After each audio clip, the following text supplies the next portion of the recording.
You didn't say one this time. Good job. I didn't say one this time, and it worked this time. Welcome to Nat19! For those of you that don't know what Nat19 is, and this is the start of you coming in, we are a D&D show that streams every Thursday night currently, and Saturday in the afternoon, if you are in the PST area. For some of you, it's in the middle of the night.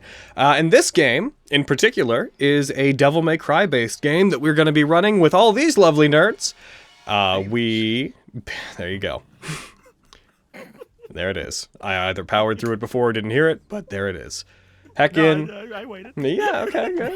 Heckin. Welcome to the first session of this.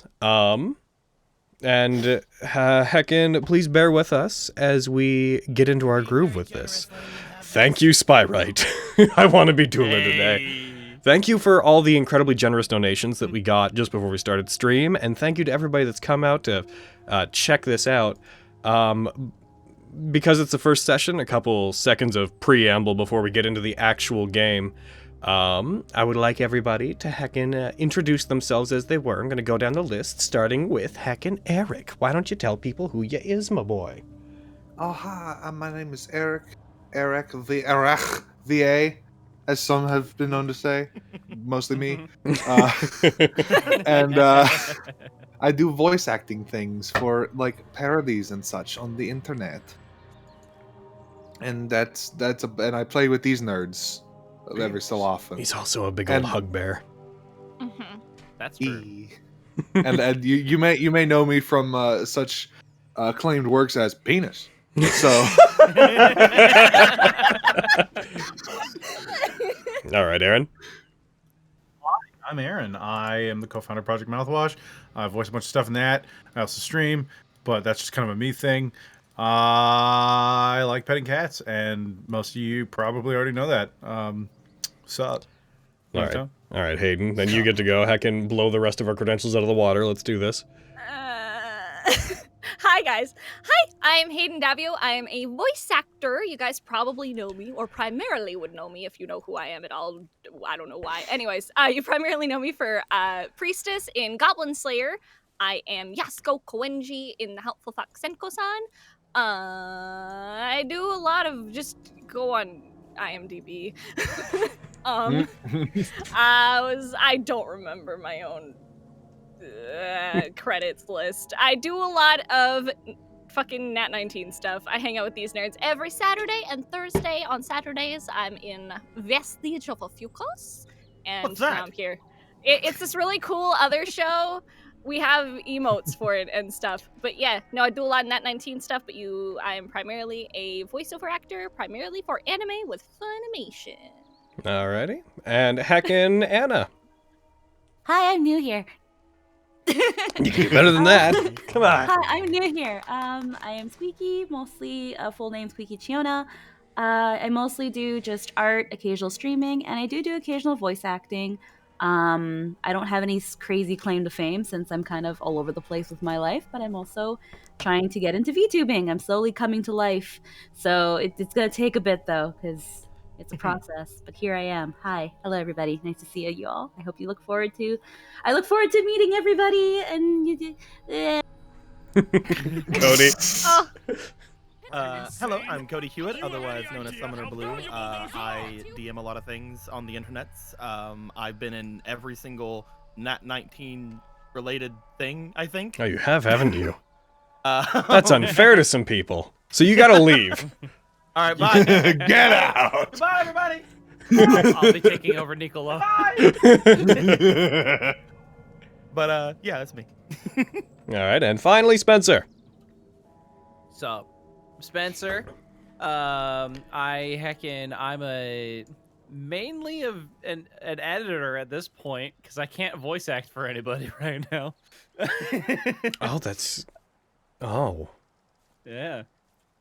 Fucking yeah. Sucks. I hadn't thought about stuff outside our stuff. Uh-huh. Anyways, continue your introduction. Anyways. That morose note aside. So, fucking yeah. I'm a video editor mainly for Project Mouthwash, Something Witty, and the Schmuck Squad. If you've heard of those YouTube channels, came here through Project Mouthwash. I voice Inuyasha in the Inuyasha Abridged. This is pretty neat. And yeah, I'm also in at least the vast majority of Nat19 stuff now. So, All right. yeah. And, heckin', I guess finally me. I'm not going to linger on me too much. I am Logan Laidlaw. I am the DM and creative director for Nat19 and Project Mouthwash related things, and the other co-founder of Project Mouthwash. And, I tend to be in all of Nat19's things for one reason or another. But I will be the one that will be doing the DMing for this particular campaign. I am the one. I am the one! Alrighty, heckin'. Get out of here. With that, real quick blurb about what we're doing, since some people have wondered what the context of what we're doing is. I'm just going to read the thing I put on Twitter for everybody to get the context of what this campaign is going to be. Devil's Might Surrender, the name of our campaign, is a 5th edition Dungeons & Dragons campaign run by us, Nat19, set in the Devil May Cry universe. Not a sponsor. I wish it was. It runs every Thursday at 5 PM PST. If you're watching this on the YouTube side, at the twitch.tv/Nat19 official channel, which everyone watching knows because they're on it. It does not follow the events of Dante, Virgil, or other inheritors of Sparta's blood. The game's in-universe timeline is between the events of Devil May Cry 1 and Devil May Cry 4. So between the locking of Mundus back in the Mali Island vault and before the events on Fortuna. The story begins in an area called APOM Capital City, a coastal American city built on the edge of Afune Bay. The year is 2025, because I really needed to not be in the anywhere near the current time, because I just hate this year. And it is the early morning hours of Thursday, June 19th, which, by the way, if I remember my math correctly, I intentionally set it to be on, it's a Thursday, 19th. I literally just said that. My brain doesn't work. The game opens in the interior of a place called Carpenter City, a sister city to APOM Capital, where several individuals, these nerds, gather around an archaeological gallery called the Old World Tour, where unearthed artifacts from a local dig site have been put on display. And that is basically all the information I'm going to give up front. There's a subsystem called Style Points, which I think I'd rather have us play. It'll be made clear how that works. One major thing going in for people to remember is we are using heroic rest rules, so when we take short rests, if they only seem to take 5 minutes in game, and if long rests take 1 hour, that is because this is going to be an accelerated game where leveling will happen relatively fast in the spirit of the Devil May Cry franchise. It also features some original content like artifacts, classes, a lot of monsters. Some of the players are unique, have unique subclasses, have unique races, and so on, and most ranged weapons have been replaced with a firearm equivalent. And that is, I think, basically all the preamble we really need. Get out of here, you. I was saying that to a picture. The thing I was reading. Not to any of you. Please stay. I don't know. Goodbye. Goodbye. Don't forget to ride. All right. And I'd like to know from you boys, my playery dues, do you guys have any major questions before I begin setting the scene for what we are doing initially? What's Devil May Cry? What's a Devil May Cry? I'm actually confident you wouldn't need to know. How come I have so many abs but no strength? I don't know. Why is that, Deco? You tell us. The answer is Constitution. Anyway. Alrighty. I think did I touch base with all of you guys about what you were doing before game actually starts? No. I don't. I thought I did. So. I think it may have just been a while ago. Okay. Alright. I'm going to pull you guys. I'm not even going to bother pulling you guys. So, as we open the game, we open on, as I said, the coastal city of APOM Capital City, which is in wherever it happens to be America. It is currently effectively the middle of the night, 12:30 a.m. on June 19th, 2025. It is a relatively calm night. Relatively hot, in fact. You guys would know this city. Some of you live there, some of you are visiting, but you would know this city to be a place that has a strong tourism industry. It is borderline tropical, about as tropical as you can get without outright leaving America or going to Hawaii or what have you. It is separated into 3 major cities that most of you would know. I think I've showed you guys the map before. I'll actually grab it and I'll put it up again just so you guys have it shared. Give me one moment to do that before I release you upon the world. Map. No. No! Napalm capital city. On the map. Resize. The boop-a-doop-a-doo. The general map of the area is as such. Resize, original size. You guys would be there's 3 major cities. New St. Cheshire, which is an area that is mostly, it's mostly townhouses, residential, there and whatnot. There's Apom Capital, which is the central area of the city where most of the main business is, as well as the center of the area's government. And then there is Carpenter City, which is a almost Vegas-esque area, which was constructed almost entirely to take advantage of the tourism that comes and goes from the area. They are collectively all known as Apom Capital City, though whenever Apom Capital set on its own, it will be referring to the central city. The area is surrounded by several large mountain ranges, 2 of which are known as Mount Yama and Mount Nishi, which are quite large enough that they typically are capped with snow even in the middle of the summer, and there's various islands that dot the bay. Beyond that, you guys would be Emmanuel and Gino. Yo, sound off. Who are you two? Hi. Hello. Good. That'll tell everyone everything they need to know. There you go. One moment, I'll just grab your character art so we can make sure it gets put up. The reason Why do they call it Isla Affogato? I don't even like coffee. Where are you? But do you like ice cream? Good noise. I've been convinced. Oh heck, I don't actually seem to have your art in here, Aaron. I wonder why. Ah, crap! I don't exist! Oh no! Remember me? Where did this tiny child disappear?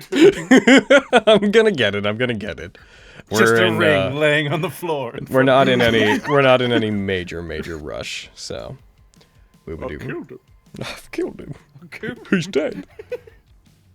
I believe I can just drag this into there. Yes, I can. So, the 2 characters that I'm going to be addressing here are a younger man wearing a very large, for those listening back on the inevitable Spotify playlist, a younger man, how old are you? You're 13, correct? Uh-huh. A 13-year-old wearing a vibrant red coat, carrying 2 daggers on a belt, very large rim glasses, very Harry Potter-esque look to him, except far more bright-eyed and far less stuck under his his parents' stairs. Yeah. Why does this child have so many weapons? 3. This young man with brown hair was wearing a very large witch's hat that is ridiculously oversized for him, taking up almost half of his silhouette, depending on the angle he's sitting at. On one of his fingers, there is a ring dotted with several gemstones that surrounds it, and he has a gun. I'm gonna go ahead and share. I feel like that's an important character. Yeah, he does. Very good. With him, And 2 knives. with him, very much contrary to the diminutive stature of young Emmanuel Locke, is a massive figure, standing head and shoulders above any you'd ever seen. What is your height again? 7'3", I believe it was. Standing at 7'3", wearing what appears to be full plate mail made of a material that almost has a dark bark-like look mixed with metal and golden highlights on it. Not a scrap of skin seen through the entirety of it, wearing a blue mantle that covers most of his body with a large emblem on one part of it that features a rose with all white petals except for one prominent blue one. And carried up with him, he has a very large halberd that is larger than most people, as well as a greatsword strapped to his back, is this boy, Gino Angelo. You two, since I didn't tell you guys what you were doing, you would at this point be, You would be in the general area. I believe I talked to you guys about that you are currently on your way to the area you would know as Roland's exhibition, the Old World Tour, because you have been sent by an organization that you work with to head out and to investigate it and not necessarily do anything to it, although your ultimate goal is to find out what is beneath it. This exhibition that you're being sent to is a old warehouse that has been converted into a 2-story, just general display of various items and artifacts that were found by Takumi Roland, the person who set it up. You would know there's a VIP section for investors that nobody has seen yet, and your interest comes in because these artifacts have a possibly demonic origin, and you are there to find it, uncover what's going on with it, and probably remove it when the time is right. So you would be walking through the streets of the Vegas-like area, getting off the last bus that is as close as you can as you head to the southernmost area of Carpenter City. That said, I'm going to try to go through everybody, so just that's for your benefit. Just remember where you are and what you're doing as we go down the list for the others. Marilee and Nicolo. You guys were, I swear to God, I must have told you guys what you're doing. Y'all Told us somewhat. You guys are, Nicolo, you were driving Marilee down here because one of Marilee's clients about an hour before had said they wanted to meet up in southern Carpenter City. You wanted to look into the Roland exhibit on your own, so since she had to go down that way, you offered to drive her, and you both ended up coming around here, and when you got into the streets surrounding the exhibit, your car, not exactly the most reliable machine in the universe, sputtered to a stop, and you haven't been able to get it working again during that entire time. You've been trapped here about 20 minutes. The two people I am referring to are, the first one, Nicolo di Bernardino? Bernardino. Big Dick Bernardino. Why don't you describe him? I think your description of him will be more interesting than mine. How dare you? Nicolo is a rather large man. He is large and how you say in charge. Not really. More like whipped. He's a very large man. He carries with him 2 large machete that have lots of damage on them. They're very much used in a large rifle. He is dressed in his delivery boy jacket that he uses for the pizza delivery service that he is making his job. He has his long, somewhat down to his neck blonde hair. He has a permanent bitch face. And he is currently grieving for the loss of his car. This man, who, to give a very tonal example of how he looks, is very much the halfway point between a Scandinavian male model and Ash from Evil Dead. But he's Italian, guy. But he's Italian. Think blonde Hostel Gatto before the accident. That is the fair. most fucking DMC character out of all of them, I think. Yeah.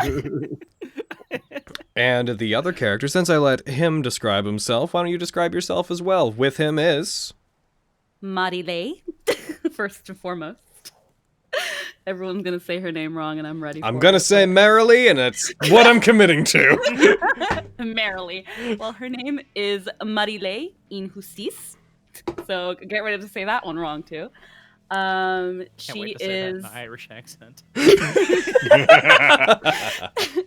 She is a whore. No. I didn't think I'd actually have to do this. Okay, so she is shorter than her buddy old pal here, Nicolo, grieving over his car as she just stands or sits on the hood like she doesn't give a fuck. Obviously, like this is gonna die at any point. But she is obviously shorter, about 5'6". Yes, 5'6". What else did you describe, Deco? I forgot immediately. I mostly describe my weapons and my resting bitch face. What about you? Oh, I mean, she also has her resting bitch face as she just stands there in her totally not Chanel fur coat, with her garter belt gun. Her like unnaturally bright purple hair. That's totally natural, completely natural. She was born that way. She doesn't have much in terms of weapons. You're the ones that's carrying all the firepower. She just looks pretty. That's it. Give a slight. I'm not good at this. That's I'm sorry. fine. I just like putting people on the spot. Yeah, wearing for the most part a white bodysuit that is ends just at her thighs, opens up to expose part of her chest, is largely comprised of lace. Very fine figure, someone that is definitely suited for the job that they have, which is that of being an escort and dancer. She's wearing leggings that are mostly black, that have heels on them, that at the top of them they fan out slightly just around her, just above her knee into a butterfly wing-esque pattern. She has gloves on that have a tiny cute little skull on the back of them. And it has a fur coat on that is loosely draped around her shoulders, that it looks like it's made mostly of black leather and brown fur. And that would be effectively you. And yeah, has a small gun strapped to the inside of one of her thighs, because you can never be too careful in this day and age. Garter belt gun. Garter belt gun. And that's you two. I'm going to actually throw you up on screen real quick. Boop, boop, ba-doo. And you two are currently trying to mess with your distressed car. You are, by this point, definitely late to where you're going. I am also distressed. He's just like crying, and she's just like leaning on the car, like fiddling with her nails, just like God fucking. And finally, the third pair, Fionnuala and Arden. How to describe the two of you? I think I'm just having fun letting you guys give a go at your How own. about you put them on the spot too? I'm gonna put them on the spot. Arden, you're up first. Why don't you describe yourself? It's time I pull out my reverse Uno card What? and have Logan describe it. How Describe does that it even to work? the best of his ability. Go ahead. I don't think you understand who's in charge here. I don't think you understand the power of a reverse Uno card, Logan. I don't see a reverse Uno card in your hand, because I can't see your Don't hand. worry about it. You gotta trust me on this. I have it. It's there, I promise. All right. It's there, I promise. So go ahead. Arden is a younger man with ginger hair that is made up into it's described as a pompadour, right? Pretty much. That's what that would be. Striking green eyes. He has bracers on both of his hands. He's not overly muscular, but he is well built. He's wearing green suit pants and fine shoes, as well as a white undershirt that is rolled up to about just at the end of his biceps, just above his elbows. The collar is open, and he is wearing over it a vest that has a fairly thick scale pattern running down the lot of it. And he is carrying with him a red glaive that has a blade that extends out impressively, about a foot and a half, 2 foot long blade on the end of it. And on his waist, he has several belts that are connecting that keep a pouch that he keeps on his hip, where there are several vials containing brightly glowing red liquid. There you go. Good job, Spencer. Great Thanks, description. dude. I really played that Uno card Nailed very it. well. Good job. Very well done, Spence. Proud of you. Mhm. We'll see how forgiving I am about certain things later. All right. And with them, Hayden. Hello. With him is a teeny little red-skinned tiefling demon. She is 4'11" with long horns that might look kind of like an antelope. With bright green peridot gem-like eyes, a tattoo running along her arm, and she's got a little bodysuit underneath her big flowing blue coat. Does she need it? No. Does she look fabulous? Abso-freaking-lutely. Mhm. She has a katana that's probably a little too big for her, but most things are. High boots that are black with gold trim, and she's just heckin' cute and fabulous and teeny and looks very diminutive next to her very tall friend. Mhm. Mm-hmm. A short stack. I won't say it. Jesus. Do it. Bet. No, I won't Say say it, what, Cody. no, don't worry. I'd like to hear what you have to say. I care about your thoughts. Well, Cece. I'm just wondering more things that are too big for her. Yes, she is well endowed. Shut up. She's not even you say that like she's got Abby style fucking. You're the titties. one that's talking about that. I was actually thinking completely different when I said that. Listen, beach. Uh, So you two have an interest in the exhibit that mostly comes from a gut feeling that Arden has been getting from nightmares that they've been having. You guys are on a third-story roof on a top of a building across the road from the exhibit. You've been mostly watching it to see if anybody's going to try to break in or if any interesting figures have been going in there. You've been coming here and staking it out on and off for the past few days, trying to stay out of sight mostly, but just hanging out for the most part. About a week you've spent. It's been pretty uneventful up until now. I want to know just in general, you guys knowing what you're doing, you guys knowing the general time and state of things, the Vegas-like lights of Carpenter City off in the distance, off towards the section of the city where there's more actual business, which, by the way, you are far enough on the outskirts that you're outside the area that buses would even go, if that gives you a general idea of how far removed you are from the central excitement of the city. I release everything to you guys. What would you like to do? Fix my car. You want to fix your car? Yeah. How you gonna go about doing that? Magic. I didn't expect that, did you? I want to proceed by not helping, but leaning against the car towards the road sexily, hoping that maybe someone can help us out. The wild draw 4. Were you just playing Uno? Why do you all have Uno cards? Why you The don't? wild draw 4, please. I came unprepared, clearly. See, I don't have Uno. I have this fucking Vanguard shit instead. Could I use my perception to see if I can find out what the problem is? If you're going to try to look at your car and try to find out what's wrong with it, I would say that would probably be more of an investigation check. I don't like that, Well, though. unfortunately, that's the reality of it. I mean, if you want to take a brief look at it, then you could, but you'd be limited then to what problems are obvious rather than anything specific. Gotcha. I'll do an investigation. Might as well. Go ahead. Might as heckin' well. Let's go. Well, it's dead. It's dead forever.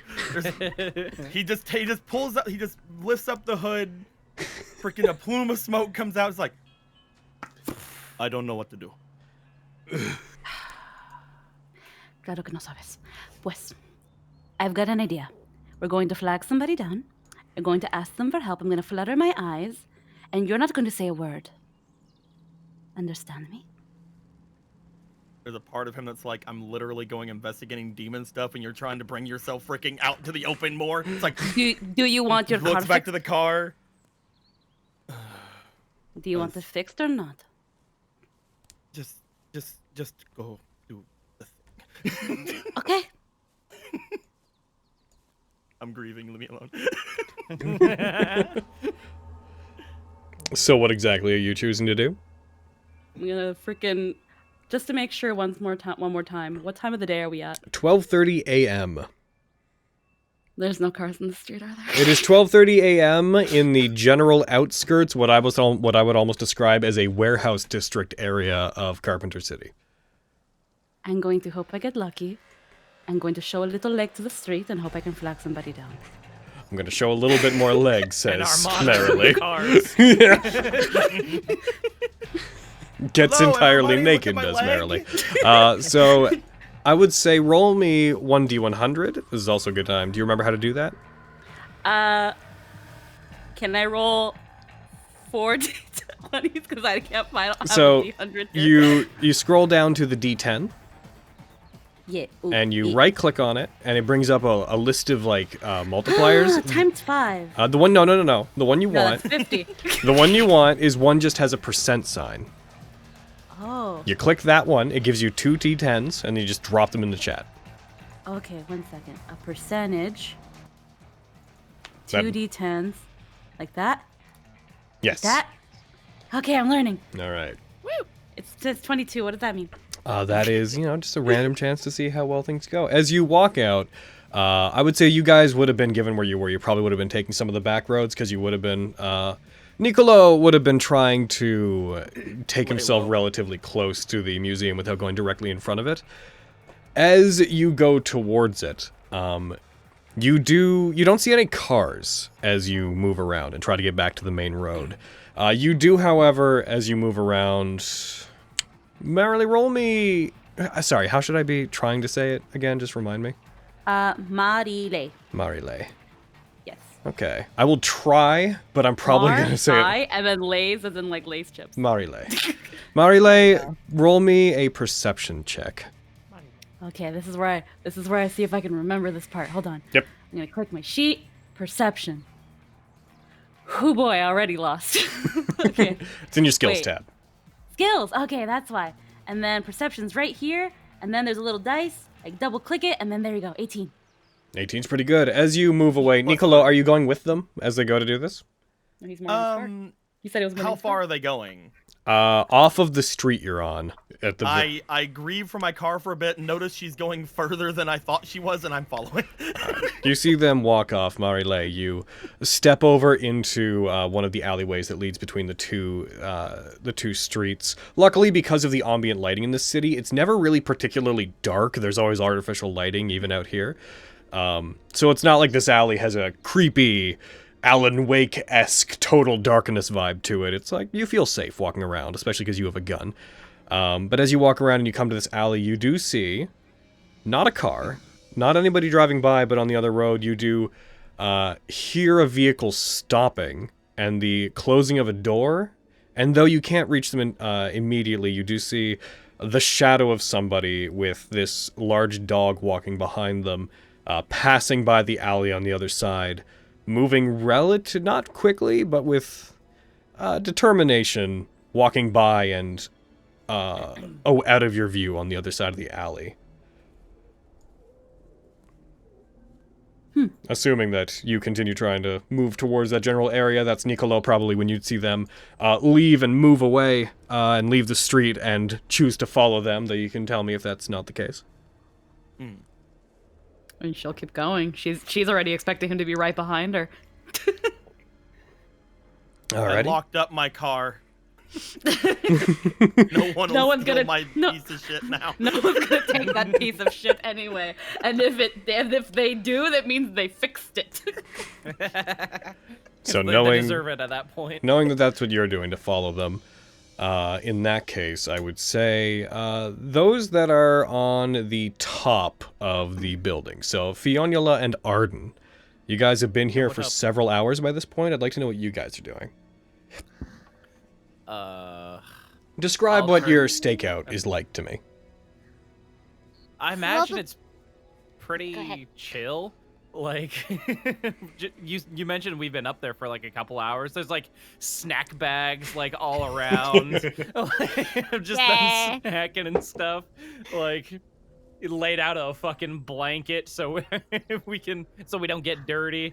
Like, Basically chill. having a picnic. I imagine she's just kind of like sitting on the edge of the top of the building, just swinging her legs as she Mhm. watches. Maybe make a perception check. And just as a general idea to like keep a continuous watch, go ahead. Yeah. Perception. Wee. No. oh. Oh. Nah, man. Can I make my These own chips because are I've really also good. been watching?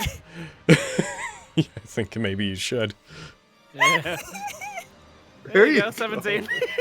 One sec, I gotta drop something into Oh. here. Boom, boom.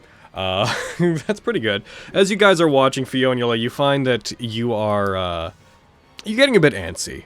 Generally, whenever you guys are watching things, you find them not to be terribly exciting, and you've mostly just been sitting up on top of the building, eating snacks, like drinking soda or whatever you happen to bring with you, looking down at the building below, the uneventful building below. Occasionally, you'll see like the janitorial staff like leave a couple hours after everybody else, and that'll be the most exciting time. But for the most part, these have been boring, and this is no exception. So you don't really see anything, and you find yourself sort of zoning out. Arden, seeing Fionnuala sort of like kicking their legs on the side of it, you come over and you take a look over the side. Seeing the street below, initially there's nothing. Initially, it's as boring as it's been, which is stressful and a relief for you, you found. Because, well, you want to get to the source of what's causing these nightmares you've been having. You're also relatively fine with things not suddenly going south. Yeah, I'm fine chilling. It just, I want to get to the bottom of whatever's happening, you know? Yeah. As you are watching, I'd like to know what kind of... You don't see anything immediately, Arden. I'll point out that much. Okay. You wanted to know what I was doing? Yeah, just walk me through what, like, 10 minutes of your stay up there would be like. I feel like it's probably just a lot of pacing, just sort of whenever I get bored, just making, just like checking in with Fiona, just like chat, like small talk, stuff like that. Keeping an eye sort of open, like on the entrance to. We're like right next to the Roland. Like, You're across the street. So the Roland exhibit, the building, is a 2-story warehouse that has been converted into a gallery. You are across the road on basically on the top of a 3-story parking complex. Gotcha. We just have like an aerial view of it, essentially. Okay. All right. Cool. He's just very... Yeah, it's been a very boring couple days. Just, he's not expecting to find anything at this point. Just... This sucks. Yeah, I know. It's... Oh, I'm a bit bored.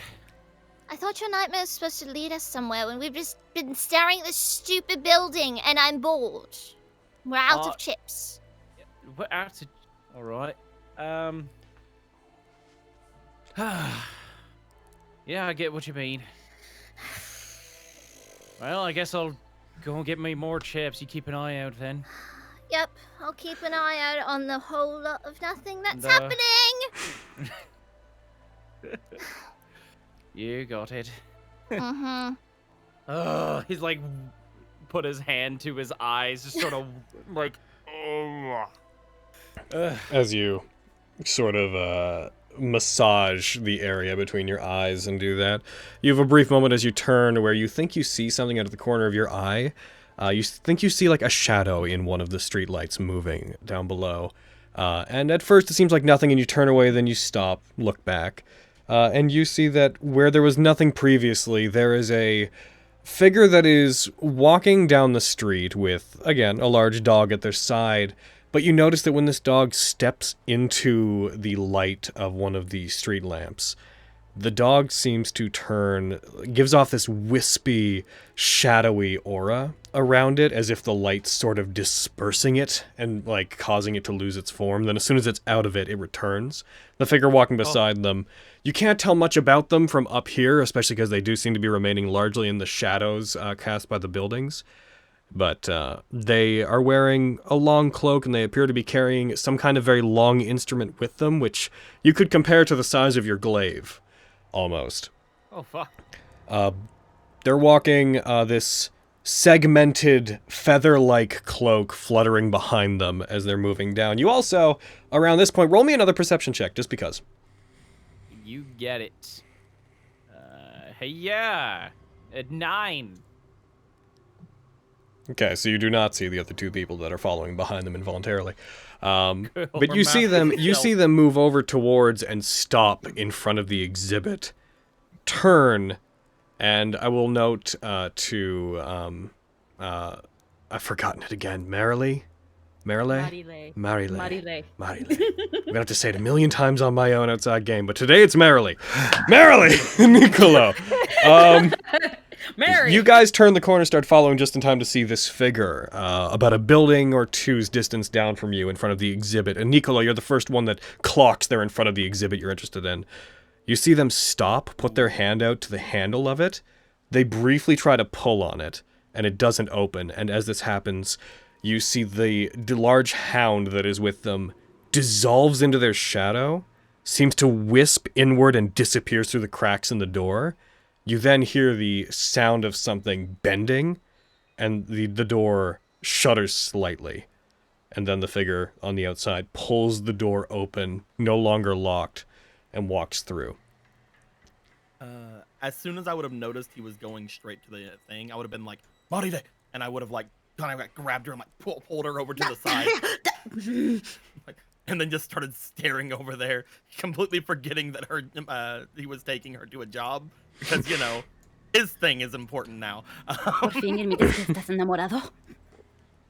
I can't understand you when you speak that fast. Never mind. Those of you that are up top, specifically Arden, you also see the aerial view of this person trying to open it, the dog vanishing, and then the locked door seemingly coming open. And then this figure walking into the exhibit with an incredibly casual sort of trot to them. They don't seem like they're in a rush, and they do not seem like someone that is worried about being caught breaking into someplace.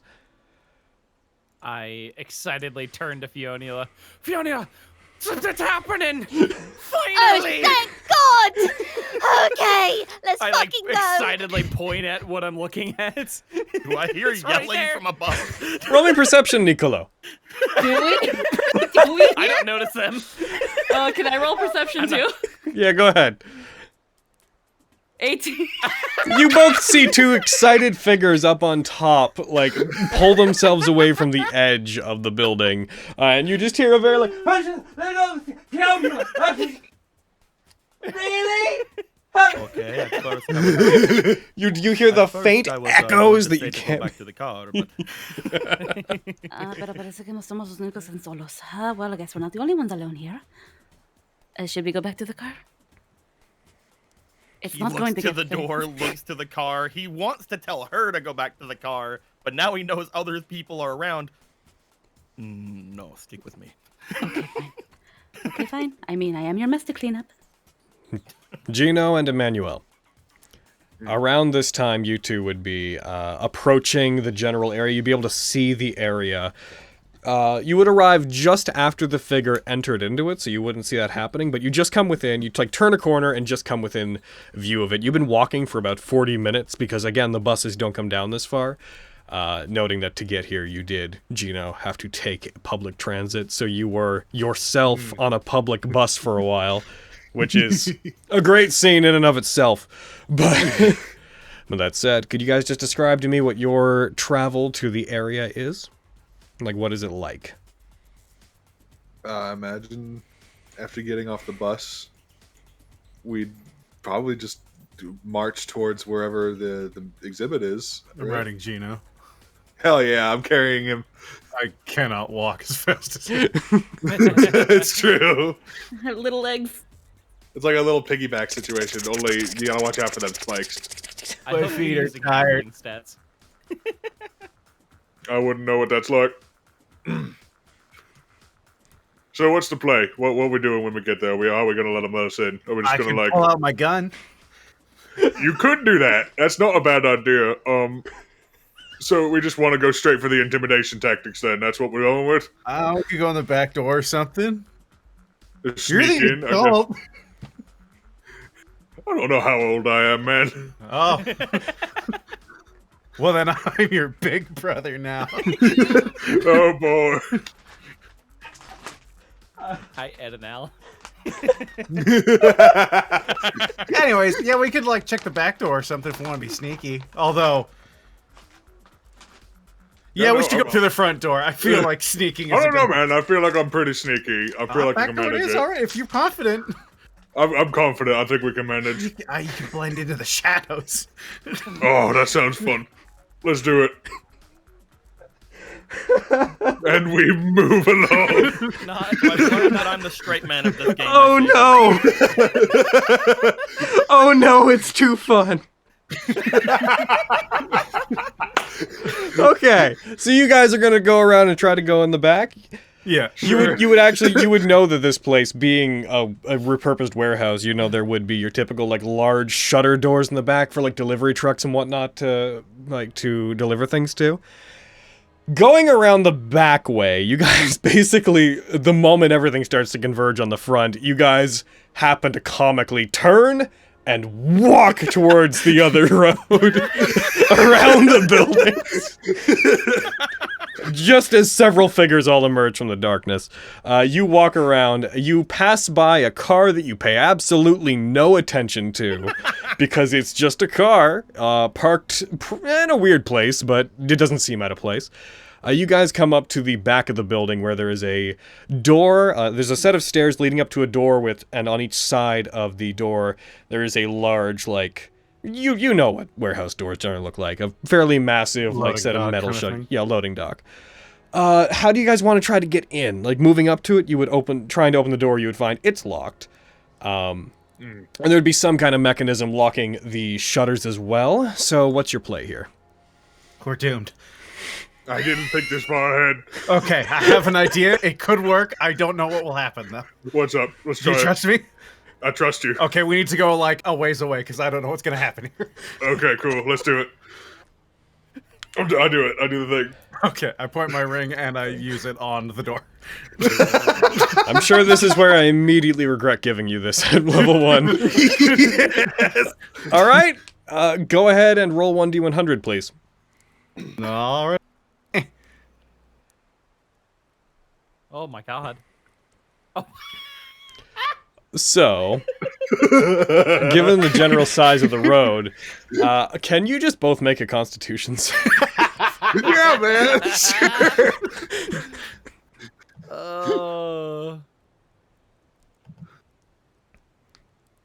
Oof. Okay, so, you fire it, Gino. You see as it fires this display of colors, these various, like, prisms of light appear and fire towards it. They coalesce just on the door. They flash brightly in this rainbow dazzling display of light that you just kind of look at it like, oh, alright. Whereas, Emmanuel, you cover your eyes as though it ends basically immediately. You are temporarily blinded by the sudden change from pitch darkness into bright light. You are blinded for, effectively, 1 round, even though... I fall off, Gino. Oh, no, jeez. Oh, no. Was that supposed to happen? I don't know. Arden and Fionula.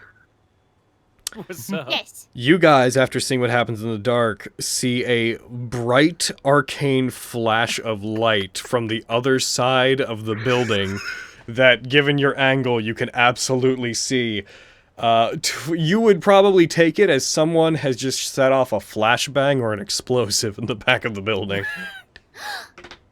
So much stuff's going on! Oh, All our thank patience is paying off, Fionnuala! Oh, is this part of your was this part of your nightmares, or should we just like go and just check it out and beat up whoever's there? Because I'm really up for that right now. I don't remember any flashbangs going off in my dream, but I feel like we could probably go and investigate it, I guess. Please. All right. All right, let's go. Cut to one long, rundown. contiguous shot of slowly panning down this building as you run down the various levels. Doesn't occur to them to go down the elevator. No. Well, it would be like it's a parking garage, so it would just be a circular path that leads down through the whole thing. So as you do this, timeline-wise, so Nicolo and Marale, you guys would not see the flashbang. Are you guys going to investigate the door around here? Again, completely forgetting she had an escort job or anything about that. He's like, yeah, we're going straight to the door, and you're staying with me because there are people behind us. By the way, Aaron, make sure to mark off a use of your ring. So as you go over to the door, and you try to go up to it, are you trying to get in? Are you trying to open it? Is the door? I want to check to see if the door is now like locked. As you go up to it, it doesn't seem to be locked. As you grab it and you try to jostle it, it moves slightly farther out of the frame than it should. But it does seem to something's binding it from the other side now. So we're gonna have to find another way in. We gotta go around the back. It does. It's not intense. It just seems like if you had to guess, something may have been put in the handle on the other side after they went in, just to like bind it, like very like broomstick in the door, kind of like thing. A chair. Yeah. Could try to break it, but I don't have a very great athletics. You do have a machete. You have 2 of them, in fact. I do, but And it's just a door. Is it a steel door or a wood door?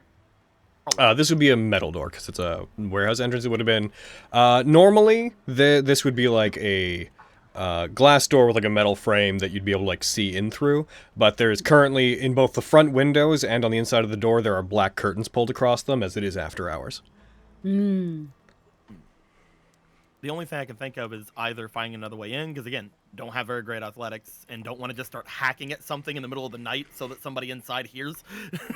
Or trying to jostle it from this side to see if I can get it to come loose. Could I try something like that? Could I like use my machete to like kind of like try to lift or jostle whatever is in the way? You certainly could. Go ahead and roll me a strength check with... Yeah, you don't have a crowbar, do you? Just roll me a strength check. That's not happening. Oh my god! Oh my god! Oh, is it not? I'd like to remind you all that you have 3 style points. You guys know what you can do with them. You can use those to add D4s to your stuff. No. It's a 19. Given the style point system, we are not going to be doing the favor stuff in this one. I see how it is, Aaron. Hey! When Aaron gets to... I can't believe you fucking put just gun in all caps for your fucking... Okay. Anyways, I just noticed that. Whatever. As you'd use it and you try pull and use it as leverage to try to wrench it open, you hear a cracking sound and then a bending, and your machete does suddenly come loose as you see what looks to be a metallic bar, like a thin one, that was hollow, had been wedged into the door and had kept it closed, and you didn't break it, but you did bend it enough that the door suddenly swings open with a relatively large crash as it opens up. Around now, Arden and Arden and Fionnuala, you would reach the bottom, and you would see these 2 figures trying to break in, seemingly destroying the door. Pues bien hecho. the door get we see, destroyed?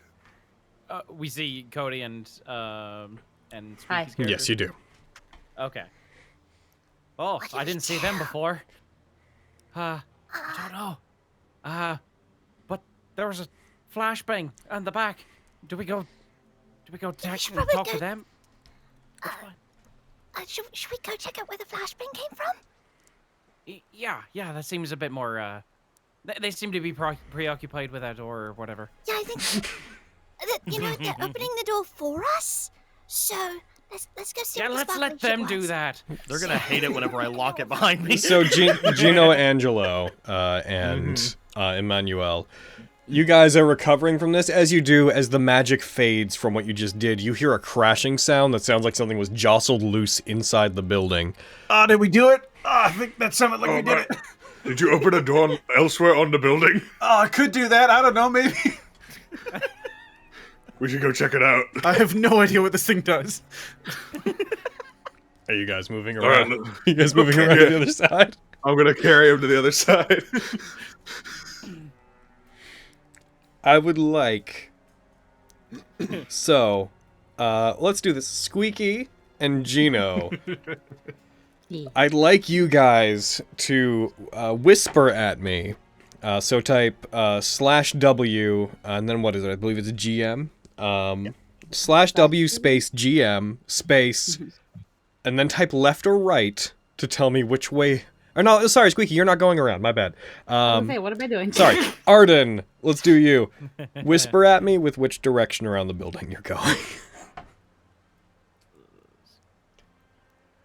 We don't know which way the sound came from. You just know it came from inside and you're going around the building. You could go through either of the alleys on either side. I just need to know which way you guys are going, and I need you to tell me in a way that doesn't tell the other side. Let's go this way. Why not? I mean, if it was me, I could just say it in Spanish, but no one else here would understand. So, I might. I'm loving this. So Nicolo and Marilyn, you guys see some figures rush off to the left side of the building and seem to dart into the alley and away. And as they do, And as they come around the back, another side comes from off on the the right side of the building. This large, intimidating figure steps out as you both go counterclockwise, or clockwise, around... Wait, it would be...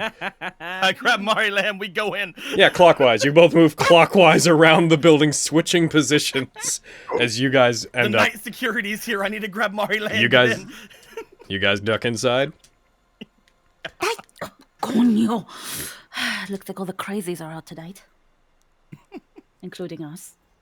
I'm gonna try to use my rope to tie the door on the other side. Roll me dexterity. Actually have good things. As you guys duck in, Gino, Angela, you come around to the haphazardly attempting to tie the rope around it. Gino, Angela, and Emmanuel, you come around the front of the building. This is way more of an escapade than I expected, but I'm totally here for this. You guys both duck in, close the door behind you, pull the curtain over as he begins tying the damaged handle to another protruding piece of metal on the wall, trying to keep it closed. Gino, Angelo, and Emmanuel, you come out to the front to see that nothing seems to have changed there. At the same time, Arden and Fionnuala, you come around to the back to see that there's absolutely nothing there. No damage, no signs of a spell, nothing really. What the fuck? Are you fucking kidding me? No, I saw the flash. You saw the flash there, right? No, I saw it! I'm just... What the Did we see them rush inside the building? You would have come around just after they went in. This is a comedy of errors in which everybody is immediately leaving the moment before you enter into the area. Let's see DMC opening. It's a Scooby-Doo door scenario. This is totally a DMC opening. I'm gonna try to open the door. You grab it.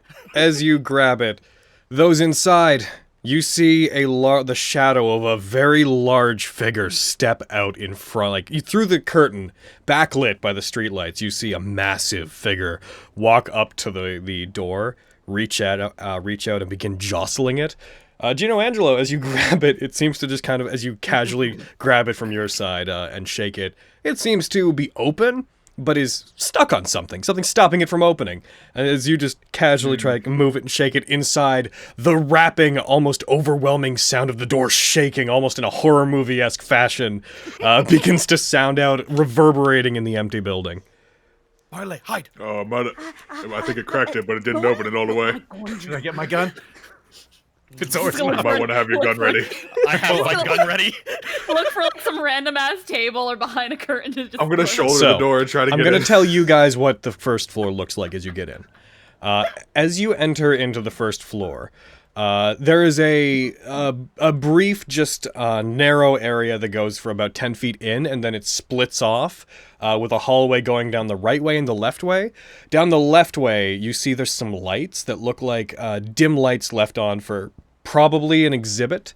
But it looks like there's probably things from the actual exhibit to the left, whereas the right seems to just be an extending hallway. This place doesn't seem to have any actual like tables or furniture or anything in it, and you see that there's these walls that were set up that were clearly built for the purpose of creating more rooms in this place for the gallery.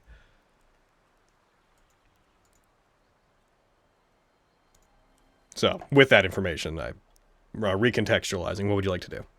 Wait, do you know what the pull door? Yeah, if there's like like Squeaky had said, if there's like a table or like anything like that nearby, like the opening, like we're just getting behind. There's that. no Like, tables. I have my gun at the ready. Oh no! This is basically, this place has been curtains. built to be all walking space. Behind the curtains. Okay, they go to hide behind a set of the curtains. Both of you, please roll me, roll me stealth. You know, in hindsight, this is a very stupid idea. Stealth. Where is stealth? Skills tab. Skills, yes. I'm learning. My feet are sticking out. My feet are sticking out, and part of my gun is sticking out. My breasts are protruding. You are Niccolo, for all intents and purposes. I grab there a is lampshade and I throw it on my head. Go to the side, pull a curtain over you, and then put your gun in front of you to arm yourself, but your arms are like sticking out from the curtain with the rifle in front of it, with the curtain just held between you and it. Gino, Angelo, so what are you trying to do to get in? I'm trying to force the door open. Roll me a strength check. Okie dokie. Can you beat that amazing rope tying I did? Oh man. Well, he did. It's the important thing. After a moment, it shifts, and with a visceral crack, the rope gives and the door slams open. The two of you can kind of see out to this figure standing in the doorway again, a shadow against the lights of the lamps behind them, casting this long shadow into the building. With a small child on With a his small shoulders. child on his Oh, yeah, no, I'd roll in. Oh, okay. Action dive, gun pointed at nowhere. Arden and Fionnuala, you guys hear another crash from the front of the building. Oh, looks. Okay, let's oh, go. Sounds like they got in. Let's go. I'm just gonna yeah. start dragging Arden. All right. We're going. We're fucking going. Here we go. Okay. All right, we should probably put that rope I back. put my gun down. Like, All right, let's close the door back up right here. Okay. We're on a stealth mission, so we gotta make sure no one comes along and sees us. You did rip the rope. I know, I am You come closing the out to the door. front of the building, Arden and Fionnuala, to find that everything is as you left it. What's going on? Is this a dream? This is a nightmare. This is part of my nightmares. I'm screaming up at the sky. I'm just gonna try to break the door down. I'm done. I'm going for it, And I'm just gonna start banging on the door. So you're just trying to break it down. Roll me an attack roll with your katana. You got it, boy. And we. You shall Yep, that track. Immediately, Gino, you start you start to hear something banging against the other side of the door. Fuck, I think we were found out. were we able to see the child, by the way? You can see the child. Also, you guys become basically immediately aware that there appears to be somebody standing behind a curtain. Not terribly well hidden. I don't think that's supposed to be like that. Any luck? No, Can you get it open? this door's made of fucking titanium or something. Well, yeah, It's a you're pole swinging at door. it with a sword. It's a pull door. I try opening the door, like, with the handle. You grab it and try to pull it, and as you do, it once again gives. As you move it, and as you try to, like, shift it, the rope, once again being retied on it, Was it retied on there? Yes, Gino retied it. As you move it, though, with all the trauma the door's taken, as you try to, pull on it, it doesn't open the correct way, but you hear the almost unpinning sound like a grenade, and then a creaking of metal as the other side of the door comes off its hinges and slumps down against the ground. Fuck. Stealth. We didn't do that. Look at you being fucking strong, stupid. And on the other side, you would see the imposing large figure of Taller than the a door frame. as a giant suit of demonic armor stands looking down at pull you. out my glaive. Ah! Well, I guess we're fucking doing this. It was a great sword. Alright, let's go. This thing is bad news, Fionnuala. Get it! Alright, let's go. So, you know, it's We funny. didn't take advantage of the confusion. You know, it's funny. I said to myself that I probably wouldn't need a battle map for this floor, but I thought it would be prudent to make one just in case. Evidently, I made a good decision. You should have known this would happen. I suppose perhaps I should have.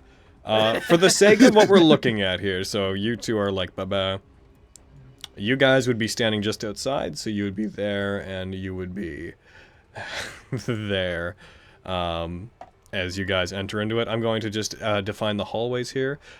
Squeaky, reminder that if you want to make that image part of the background, just click the arrow in the top right-hand corner of it, so it just becomes...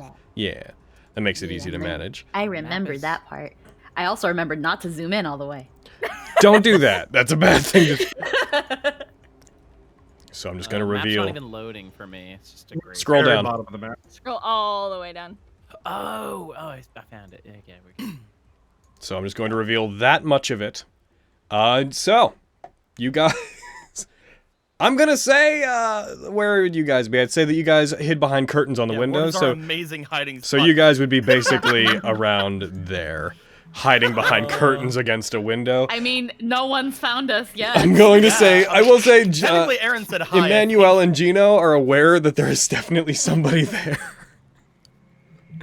This is great. This is exactly the tone I wanted this to have. Curtains, and I got my knife pointed at the door.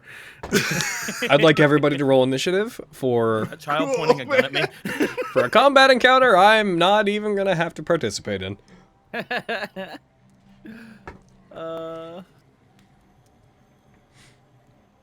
yeah. I think I accidentally going rolled first. twice. Yeah. Your first one was an 8, so I'll move you back Yeah, to no, that. I accidentally like clicked a bajillion times like an idiot. All right, Arden. Child pointing a gun at me. You got a child pointing at you. Is that a baby with a gun? Baby with a gun. I'll pull up my glaive. It's like, you get out to hear your nightmare creature! And I will try and get him with my glaive. I have no choice in the matter, I'm sorry. Arden, Level 1 PvP. really quick, Arden, I'd like you to roll me a history check. I'm proficient in that. I will let you know that you immediately recognize, because of the organization you were previously with, you immediately recognize the rose pattern that is on his mantle, and also the same one that is on a little medallion that Emmanuel is wearing. You recognize it as the symbol of the Knights of Ulyssia, which you know to be a demon hunting organization from Europe. So you have some context Daniel, immediately. run! I'm gonna duck behind Arden. I'm sorry. I'm sorry for interrupting. Go ahead. No, it's okay. I was just saying you would at least know the context of they normally don't go anywhere unless they're trying to do protecting mankind from demon-related activities. But are you still attacking? I thrust my glaive forward, like as if to like try and stab him through the helmet, but like I stop right before it's about to hit. Roll me an attack roll, just in lieu of how successful this is. Gotcha. You go too 10. far. You go towards it, you aim it, you don't hit him or anything, but it doesn't come across as the most intentional movement. It does just sort of look like you miss an attack. Oh. Like, you know what you were trying to do. To him, it would just Yeah. look like you didn't step forward properly. It doesn't look like you intended to not hit. It just looks like you missed. Uh-huh. What the hell is the hellish-looking armor doing with the Knights of Ulysses? Or Ulyssia. that's it, right? Ulyssia, sorry. Knights of Ulyssia. Uh-oh. None of your fucking business. Who are you? You bet. Can we hear them? Yeah, until we get to your turns, you are still right there. I just want to know if the Knights of Ulyssia was something that. Yes, you would roll me history as well.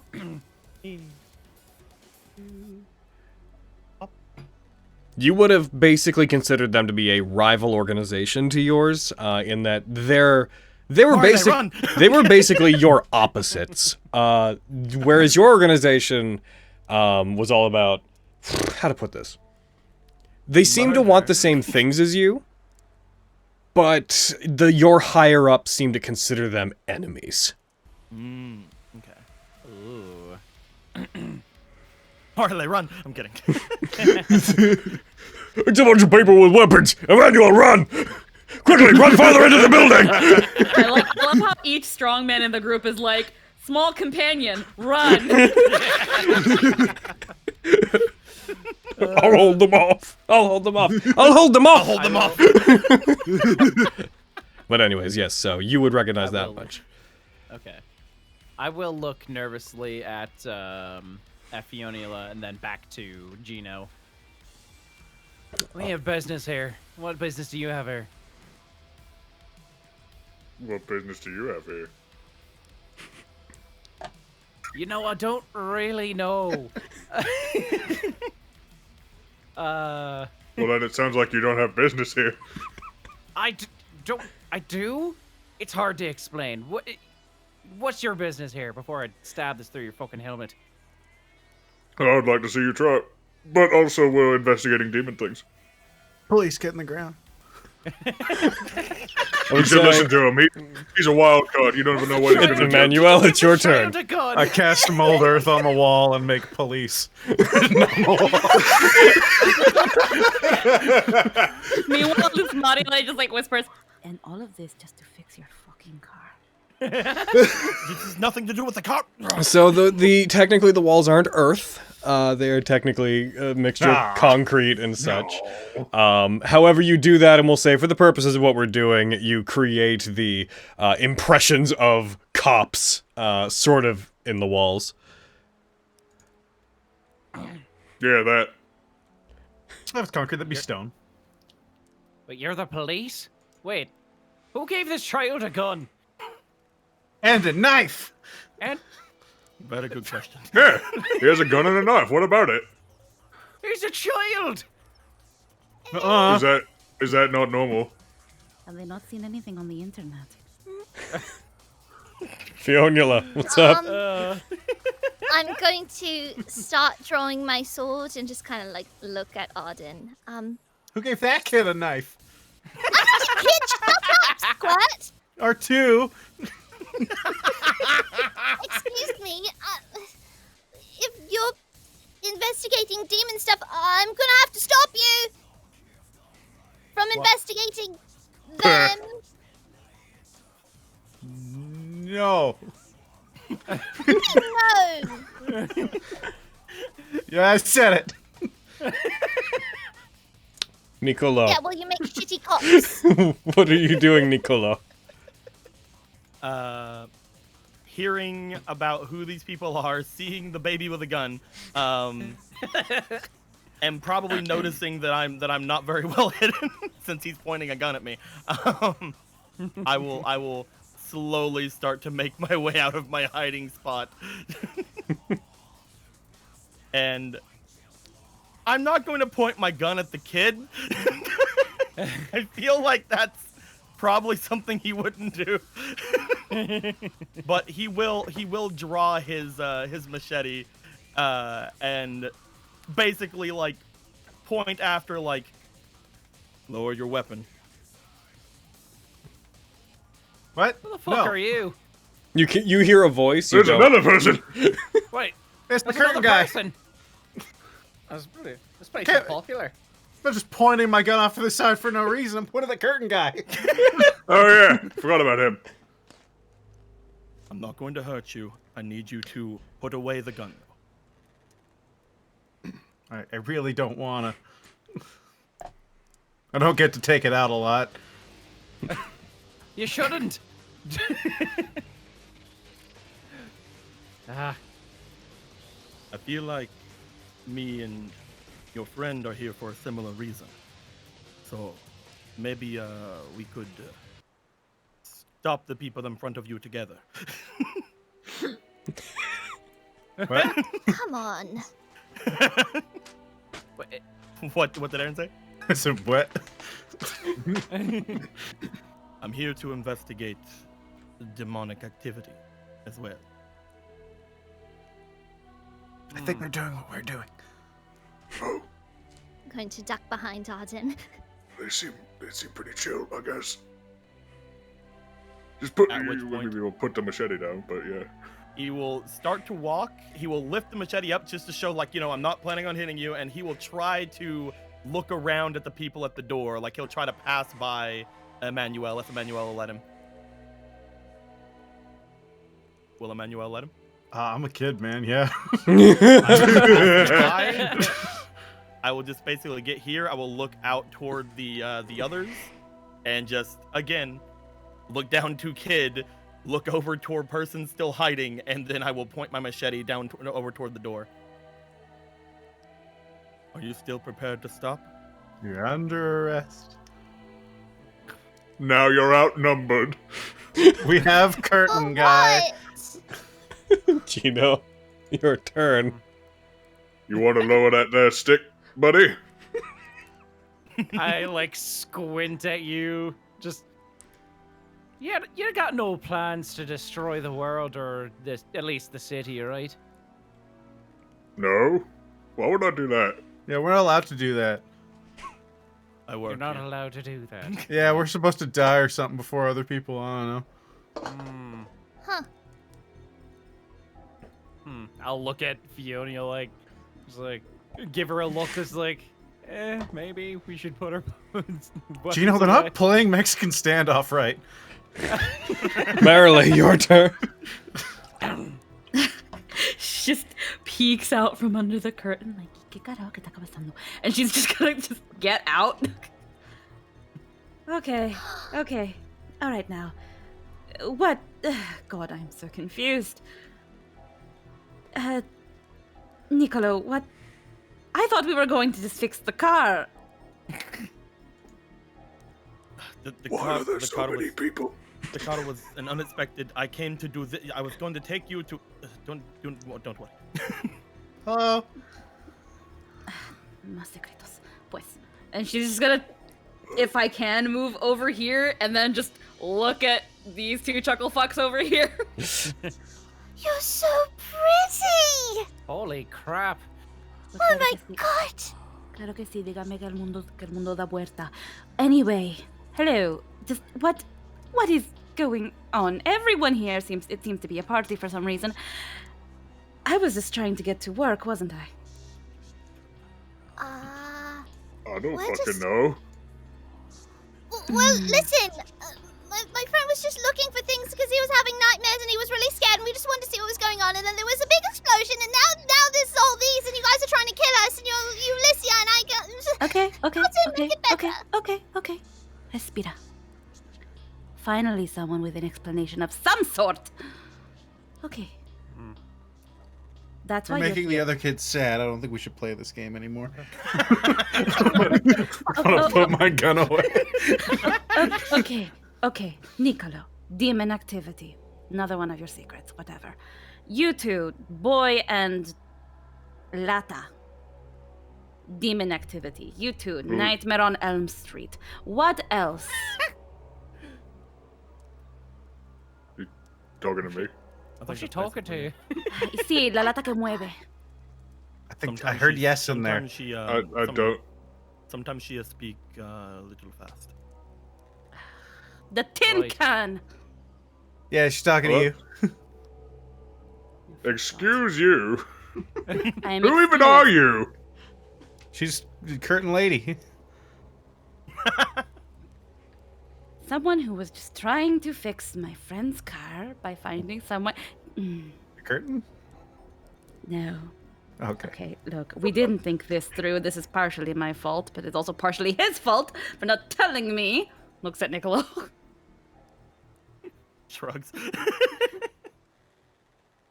So are we just all going to kill each other? Or are we all gonna hold hands? What's I don't know. If he puts his fucking toothpick down, then maybe I'll put mine away. Toothpick! Oh, no! Oh, I'll kick your arse for another reason then. Ugh. I'm just gonna you wander heard- away. You heard him, peloquecito. Your child's walking away. Oh, yeah, well. Where are you walking? Follow Go him grab then. your child. He's got a fucking whipping. So as you walk out into the area, real quick, you do pass by a source of light, and that there is a dim light, not a proper one, just like a, light for janitorial staff and whatnot on the night, that is on over an exhibit that is on an elevated platform in front of you. As you pass it, there is a podium upon which there is a stand that you see a long, it almost looks like a goat-like horn that twists farther forward than it should, except it's several times larger than it should be. It kind of looks like it has a stone-like appearance, but the patterns on it and where it's broken off, you can tell it's definitely made of like legitimate bone inside. And it is just sitting on top of this thing with a plate on it that just reads a horn of unknown origin. Looking down the hallway where you turned, I'm going to just go ahead and... Not that we really need the battle map to be revealed for the sake of what we're doing here, but... You see there's a couple more exhibits leading down the hallway, and then a turn into a larger building off on the right where you are. Just from where you are, you can see the first exhibit that is off on the left, walking down that hallway, also has a light over it. It has a metal urn that has a series of cracks running down it. Looks like it's shattered somewhat. And then far off to the north, there is a something very curious to you, especially with your childlike sensibilities, which is there is half of a massive pair of scissors sitting on another podium. Like, large enough that it could be used as almost... The half of the scissors is almost as large as Gino's greatsword. Is it red? It is not red. Is it purple? It is not purple. We are not doing kill and kill. I turn back to the group, I give a 2-finger salute, and I found something cool, and I'm gonna dart off toward it. Oh, wait, hold up. I'm gonna put my sword away, and I'm gonna try to follow him. Arden, should we go? We'll keep our distance, but yeah. The children just not go to school anymore. Not a child. No, not you, the other one. I don't think you can have those on your chest and be considered a child. Yuck. Marty day with me. You two Got don't to cause any point. trouble. Okay. I pat Fionilla's head. It's like, you're no child. It's fine. Thanks. I just pointed out your Assuming- big honking titties. Of course you're not a child. I'm assuming we're out of initiative at this point. Yeah, you guys seem to be getting Yay. along. As you guys move forward, as Emmanuel walks, your various footsteps echo out, giving an almost like hollow ring as the walls beside you that are pretty clearly made of a very thin layer of whatever material they are. You can like hear your footsteps reverberating in the metal, the metal innards of the walls beside you as you move. Emmanuel, as you move forward towards the scissors, you see that the other path beside you seems to just lead off again farther into a twisting area that just seems to walk around the exhibit. You can see on the map there's the way to go to your right, and then that also splits off into one hallway that seems to have a larger exhibit sitting in it. I'll just go ahead and reveal the general area. I'm not going to do it bit by bit. Several more exhibits exist down that way. They seem to wind around and be set up in such a way as for people to take tours and walk around them. And there's a giant 7 that I'm just going to go ahead and make invisible, because that's only there for my reference. Big old 7. There's a big 1 there as well, if you want to get that. Oh, now they know. Now they know about the 1. One. He's 7. The 1 and the 7. Assuming nothing He was distracts me number further from one. I'll just continue on to them. Right You're behind just you. gonna like take a walk through them all. Could you just show me on the map? Like, there's the larger central area that seems like an area. I think like walls were built around one particular exhibit, and then there's the hallway that walks in behind it. Which one do you want to go to? Unless something grabs Emmanuel's attention away from the scissors, he'll just continue to them. To the scissors? Yeah. Okay, those are up in the north. Moving towards them, they're larger than you. The loop on the scissors itself is almost the size of you.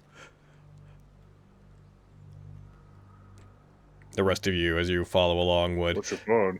Arden and Fionnuala, as you see the rest of these people who you think definitely shouldn't be there, just casually deciding to walk in and make themselves home at this place. You follow by, you see the same exhibits as you move by. Fionnuala and Arden, you would get a much stronger sense as you move by that the horn is definitely demonic. You can both kind of feel that vibe from it. As you moved by it, Merrily, you also got that vibe. The urn, as you move by it, Fionnuala, you recognize the metal it's made of and the pattern in the metal as...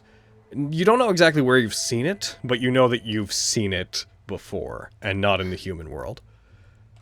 Which one was the horn? The horn is Horn the... was number 1. Was number 1 down there. Number 1 there? Okay, cool. The vase is the one halfway down the hall, and the scissors are at the end. Yeah. What's... I don't know how, but this. And I'll just like tap the urn. I've seen this metal before. You have? It's not from here. It's from Where'd you seen it? a demony place. Demony place, right. Of course. I know the place well. Sort of You looking know back it. at them. But it's not from here, so maybe it's a lead of some kind. Maybe the horn over there was pretty demony too. I think there's gonna be a lot of that in here, maybe? I don't know. Everything just seems kind of demony, so I'm just You assuming. two can notice that? What? No. Yes. It's like he just like is looking at you guys like you two can notice that. It's like, no! Yes. If it helps you feel any better, I can notice it too. Ah. This thing is cool. Emmanuel, as you're looking at the suspended giant scissor handle, the cat that you often see just sort of phases in and glitters into existence on the top of it, standing on the loop, lets out an ethereal meow that the rest of you can't hear, and hops off, starts walking by you with some degree of interest in the area, and walks farther into the exhibit. Something more interesting. I was just gonna start tracing after it. But yeah, if you break your thing, you could use this thing instead of that thing. Oh, cool. Probably cut. I'm not gonna touch it. Weird. The cat heads toward the larger exhibit in the center, but it moves at a very casual pace. It just seems to walk, looking at everything curiously as it moves by, letting out the occasional meow. Occasional meow. Can't do words. I can't do the speakins. If you follow it, it takes you to the center one where the 7 was, which, looking at it, it's a semicircular area. There's some large steps leading up to an area where you see a large case that has some objects in it, and framed surrounding the area, you see all sorts of photos of the dig site that you presume all of this stuff came from. The photos include images of just like scattered debris of a very large, like monstrous hole in the ground, in an area that kind of looks like it might be somewhere around the area. You can tell the same kind of wildlife and trees and whatnot as you'd normally see around APOM are present, but you don't know exactly where it is. And you see one photo has a large structure that looks like it's from some ancient non-human civilization, just in terms of you can't immediately match it to anything you know. Same to you, Gino. When you see these, you don't piece anything together. You do see, however, Gino, in some of the photos, there's all sorts of bits of old relics buried in the ground, wherever these were taken. Some of them have a texture similar to your own armor. And then also, in the center, in the glass case that is at the center of this, you see there are these palm-sized, effectively crystals in vaguely ornamental star shapes that are locked inside a case. There appear to be 3 of them. One of them has this Lovecraftian-looking face where the tentacles on it wind down and spread out into the points of the star, but it is a dull gray. And the other 2 look like the faces of a demon contorted with horns coming out the sides to form the points of the stars. They're just sitting in a case, which is locked, elevated slightly on display, and they look like they're made of just translucent crystal until, Gino, as you step forward, you see a faint glow start within them, almost as if they're like trying to flicker on. The Lovecraftian one looks like a little purplish glow lights up in it, and in the other 2, this faint greenish, almost sickly light tries to flicker on. And then they start to have this very faint glow to them that pulses lightly as you approach. Whoa. You said these are inside a case, right? Yes. If I pick up the case, does anything Cover happen? Is it like bolted down? Can I try to pick up the case? As you try to pick it up, it is in fact bolted onto the display it's on.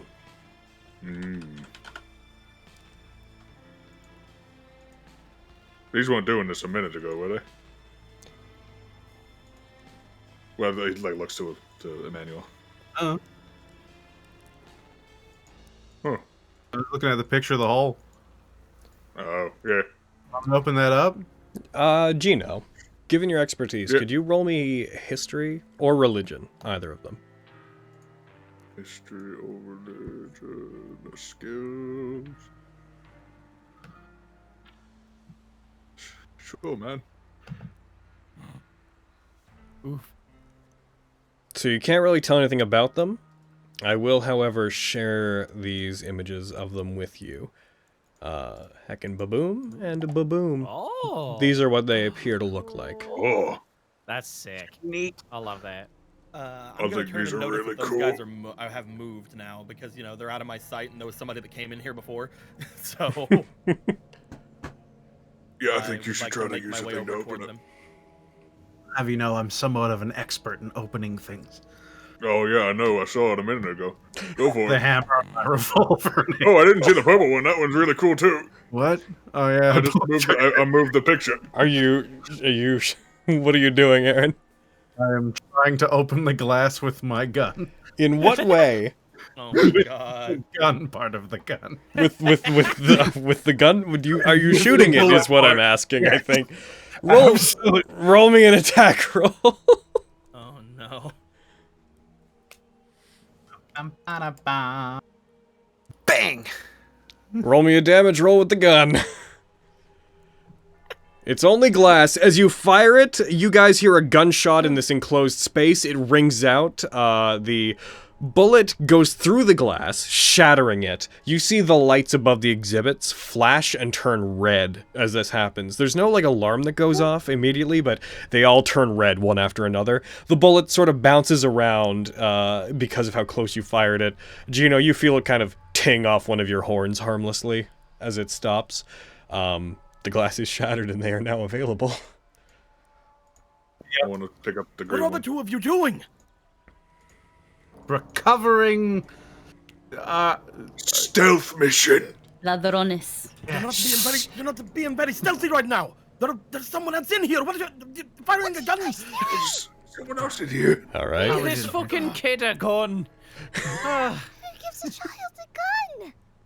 I'm gonna run up for I have put them into your inventory. They're listed under Devil Star S and Vital Star S. Oh. Oh. Someone came in just before us and they had a big dog and you shouldn't be firing things like that right There's a dog? now. I Yeah, shouldn't it's have said some that. sort of demon dog or whatever. Wait, is that what you saw, Arden? Well, it's a weird fucking dog. I I saw it should not go have into said like that. a I should not light have or. said that. I'm sorry, forgot to bring it up. But yeah, it's a weird looking dog. Okay. But you think it's a demon? Probably something along those lines, yeah. Okay. Good to know. Well, Why I was are you able to shooting slip into the things? cracks of the door and unlock it from the outside. I believe it is some sort of demonic being. That's really cool. But also, why are you breaking everything? I'm not breaking anything. Not breaking everything, just this one I'm the thing. one that just said the thing. You're talking to me. Maybe you should let Only people know you're not just two talking to things them. have been broken, okay? bippity boppity boopy. That was me. That was Spencer. Smoke off the barrel. What's he doing with his hands? 1 second, I'm just programming these onto a sheet. I want to do the hand thing. I'm doing the hand thing at her. Okay, but Por el amor de Dios, estoy. Eat it in. This- was the most efficient way. I say reloading the bullet slowly. I thought you were just gonna bust out your ring again. Oh, no, not in the. We need to be like. So how far we were before? Like twice that is probably the best. They got real mad anytime I wasn't really far away on stuff I was using this on. Oi, big man. What? What? Mind if I, not you. Oh. Which one? There's 2 of them. 3 if you include yourself. Big I'm man. not that big. you're pretty But, mind if I take a look at the things you got there? I'm fairly well versed in my history. He He's like really, really smart. looks you up and down. I may He not pulls look it. He pulls out the purple one and hands it over to him. All right. I would like to closely examine it. Maybe roll history or religion. Roll me See what I know about it. religion. Gotcha. Oh! Whoa! This is a Do I devil get a- star. Do I get a style point from that? Or is it just Yeah, check that marks? is on. Well, heckin', what do I have Can't my thing remember. saying on the side? Remember, it's on the decal. No, it's on checks and so it's attacks, checks, and saves. Not skill checks or checks. Yeah, you can.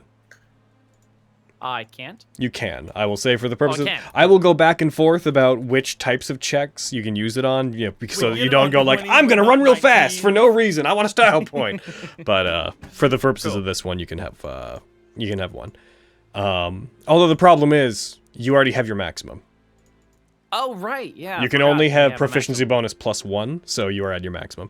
Gotcha. That said, when you take it, you especially know what a Devil Star is. These are demonic items that are used in the hells to revitalize both arcane energy or physical energy. The Devil Star in particular revitalizes the energy commonly used for spells and whatnot. They're alchemic. Some of them are used by infusing a small bit of a demon's soul into one, and some of them are just made using pure demonic energy. I'm going to just straight out move it to your inventory real quick. Okay. Boop. Huh. Because you absolutely immediately know what it does. This one in particular, you can use it as a bonus action on yourself or as an action on a creature within 15 feet of you.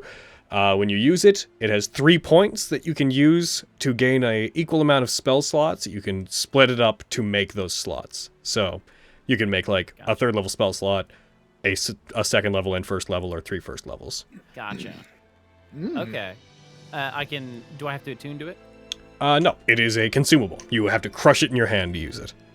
Gotcha. Okay. Eat it. Just eat it. Also, Wow. you can use it to make spell slots of a level higher than you could normally use, and it doesn't let you regain spell slots. It creates new ones. So like, say, fucking Emmanuel can cast like a 3rd level whatever spell he has. Yep. With it. Cool. Wow. It's a pretty fancy item here. It's a Devil Star. It's a Cool. yeah. It's mainly used it's made using demonic energy or maybe the soul of a demon or whatever. Basically, lets you regain magical energy you may have expended. Really? Yeah.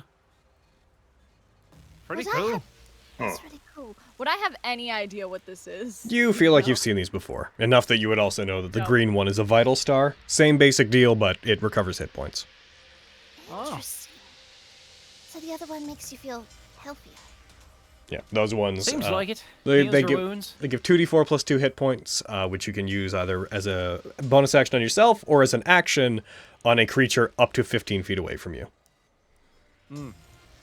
Right. Who can cast spells here? Oh right, I forgot. I clap my hands together and a rainbow sheen passes over me. I ain't giving the little tyke a little fucking star with a devil on it. Oh no, I wasn't talking about that. I just needed to have my this up. I'm not gonna wave my hand and you see a bit of a shimmer on it. So in case I gotta kill you or something. What? He casts Ah. mage armor. Yeah. Ah, cool. Child, what? Anybody else? What is your name? I'm Emmanuel. Manual. Okay. All right, Emmanuel. Let's not use our gun to open any more of the. We don't want those lights to bring any more people here. Okay? You already set off a Huh? flashbang if I'm thinking was you guys. I don't have any of those. You set off a bright fucking flash. Yeah, I Can did you do that. for me, Yeah, Emmanuel? and open the door. If you want to be stealthy, Emmanuel, you can't.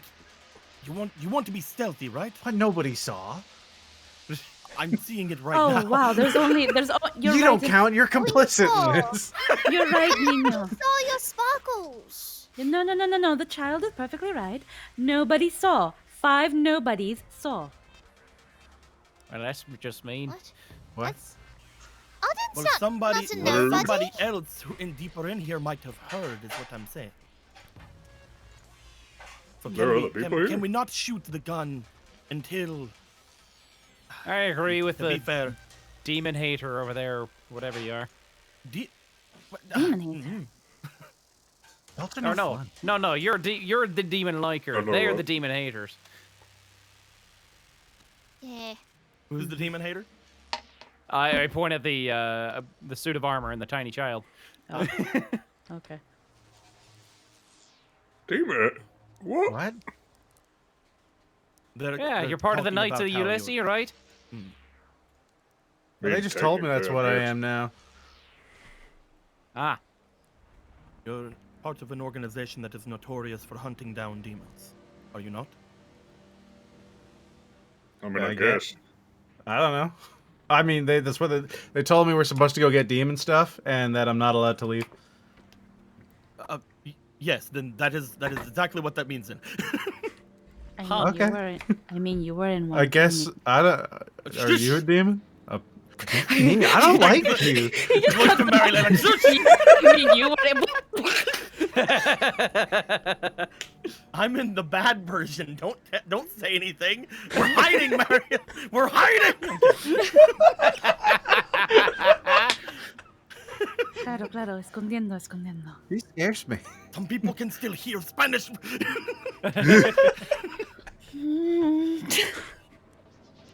right. Anyway, There is a Anyway, what man else? a little further in. We need to make sure that if he heard that, he ran off. Otherwise, we could be attacked. What Gino's for? I as well would like these demonic is. items to be taken from here. So I do not mind you taking them, but we need to be more. Do you got any things that like Aware. cut those circles through glass? I mean, I can like burn things, kind of. Oh yeah, me. Well, I can. Is freeze that things. quieter than a gun? Probably. I don't She know. can burn you things. We melt can have her glass? burn things. Can you melt through glass? Is that a thing, Arden? yeah. How hot can it get? It's gotta be very hot. Probably pretty hot, I think. I Then can it's a make my possi- hands all fiery and stuff. It's a possibility it can be useful then. Let's try that first, and then we can try the gun. But when you try the gun, maybe just hit it with the gun. You know? I feel like Use the all right. booty end. I'm going to have the best excuse for not going to work today. So anyway, who can cast spells? Hi, hello. Hi. You can. Hello. Wait, you. Looks like these three. I've also got a special compartment where I can put it in. So Points to cleavage. I will note, Fionula, because you said you would not know what you can do as spells. They would just be innate abilities to you. True. And I don't get spells till next level. Yep. I toss it over to Marile. Into the cleavage. All right. I feel like I wasn't aiming for there. You just sort of put yourself in the way. Positions her breasts and it's like my score. Well, all right then. And So where do you work, stopwatch. like McDonald's or something? Excuse me? I don't know. You said you were late for work. Why are you here if you're late for work? Our car broke down. Oh. So you break into a museum? Well, I was here for them. She was. A long story. You lied to your You friend went for about the where they were museum? going? Did your car I- not really break down? No, Are you it a broke bad down. friend? I was taking her to work. I didn't lie. I just didn't tell her the truth. I don't know, man. It's kind of fucked up. You should look for Wow. this guy or whatever with the dog. I want to see it. Yeah. Should we do anything else Sounds about cool. these demonic things? The three of Should you probably said you take could sense these. Said no more Since- guns, so can't them. shoot We the can do glass. other things, Emmanuel. We can. Well, you try your 1,000-degree knife idea. That sounds cool. Should take some of the things that are at least, demonic. Probably. Can the three of you sense them? Can you show us which ones are the most feeling of them? So far, yeah. Well, there I was would the I would horn, love to be rid The of all horn, of there's the these. urn there. the urn. You would get the same a strong sense that the horn was Taking a quick look around the area, you would note that there's 3 other exhibits that surround the central one, and those ones, one of them, you find a large icy rock, white rock that it almost looks like ice when you first go to it, but it's solid all the way through and cold, even though it looks like it's been here for a while. And it definitely is stone. If any of you can read Infernal, you could read some broken text that is on it. Beyond that, the one that's just below the main exhibit has a bunch of wall ornaments on it, like masks and such, that it looks like it would be placed inside of a temple. And the one that is on the far right looks to be a large blue standard, very large, and it's made of ragged cloth, and on it there is a depiction of a white draconic skull that has massive horns protruding out from it. Who can read Infernal and wants to try to read Infernal? Okay. I can. Does Fiendish count with that or not? Yes, Fiendish in this case is both Abyssal and Infernal. Then I can as well. Logan. Yes. It didn't list any. What languages do I know as my race? I did. We didn't. Did we? We didn't cover that, did we? I don't think we did. For the sake of yours, you can. Where's your abilities tab? Yeah, we didn't list any. I'd say common, so a language, so English, and I'd say given your background, probably Fiendish as well, which, again, in the context of this setting, is Infernal and Abyssal. Gotcha. In the same way that Primal is the many Orans. Yeah. Okay. I have one unpicked language, but it would be based on whatever is going on with me and my cat. So I was thinking speech or something like that. What kind? Speech was what I Sure. was thinking. It may not prove to be very useful in this campaign, but it fits. The main thing in this setting is where did you learn it? But I have as 3 you guys go to check it, you find the text is written in Infernal on it. It's broken, so you can't tell much of what's there, but those of you that can read it can tell that it is the Underworld's text, and reads, Lucifer fell, his realm stolen by Veilfar, and his own service forced, and then it cuts off. Wait, so repeat it again. Lucifer fell, his realm stolen by Veilfar, and his own service forced, and then the text cuts off, like the rock is broken at that line. It looks like there was once more text on it, but that is the only thing you can make out from it. Gotcha. Lucifer fell, his own service, something. Your name? Oh, me? Both of you. Arden. Looks over toward Fionula. Fionula, do you think you could try your hand thing here? Sure. I'll walk up and I'll cast burning hands and just put my hand on it. Oh fuck! You can't. You can't. Oh, it's burning you actually can't. Dicks. You learn that at 3rd level. I misread my sheet. I need to get. This is why my glasses are coming here tomorrow. That's I why. can just imagine her saying dicks, and then she's just like, "Oh yes." Noting Dicks. noting that. So which one were you trying to Sorry. use that on, though? The icy what- stone thing. That one's not in a case or anything. It's just sitting out plainly. Oh, okay. The only thing that was in a case was the stars. Okay, so we can just kind of pick the other ones up. Yeah. Just gonna put my hands on the stone then. Okay. And when you touch it, it's very cold. It's really, really cold. You could chill a I drink think with I this. thought my hands would get warm because sometimes my hands get really sweaty when I get nervous. So I You're think that's nervous why. right now? Well, I'm dealing with the Knights of Elysian. Yeah, that's fair. That's very fair. Yeah. Arden, would you grab the horn or the urn or Yeah, I could One of grab the those? horn. and you big man. Yeah. What is your name? You can call me Gino. And I know yours, Emmanuel. I don't know. We Suits really of should armor just could get properly- names. We should really properly introduce ourselves. Right. Niccolo. Marilei. Big man. Pleasure. Gino, sorry. Could you grab the scissor over there? Oh, yeah, sure. Is the Seems scissor like demonic? the best person to grab something that. It doesn't seem to be made. So there's kind of two levels of demonic feeling you get from anything here. One is the horn feels like it was part of a demon. Like looking at it, it gives you the vibe of being a demon. The rest of this kind of has traces as if they've been in contact with things of demonic origin. The scissors, for example, when you go over to take them, first of all, Gino, when you lift them up, they actually feel very lightweight compared to what you were expecting. They also don't, because of the weight of them, they actually don't feel like they'd be a very strong weapon if used as a sword. Certainly not a great sword. They would be useful, and you could swing them. But it feels like most of the utility of this weapon was in if there were two halves together, it is the sheer cutting power of it versus the actual use as a blade. But as you pick it up, it's lightweight. That one gives off the latter feel. It's a bit weaker. Feels like it was perhaps in contact with or owned by a demon. Pretty much everything in here gives that off.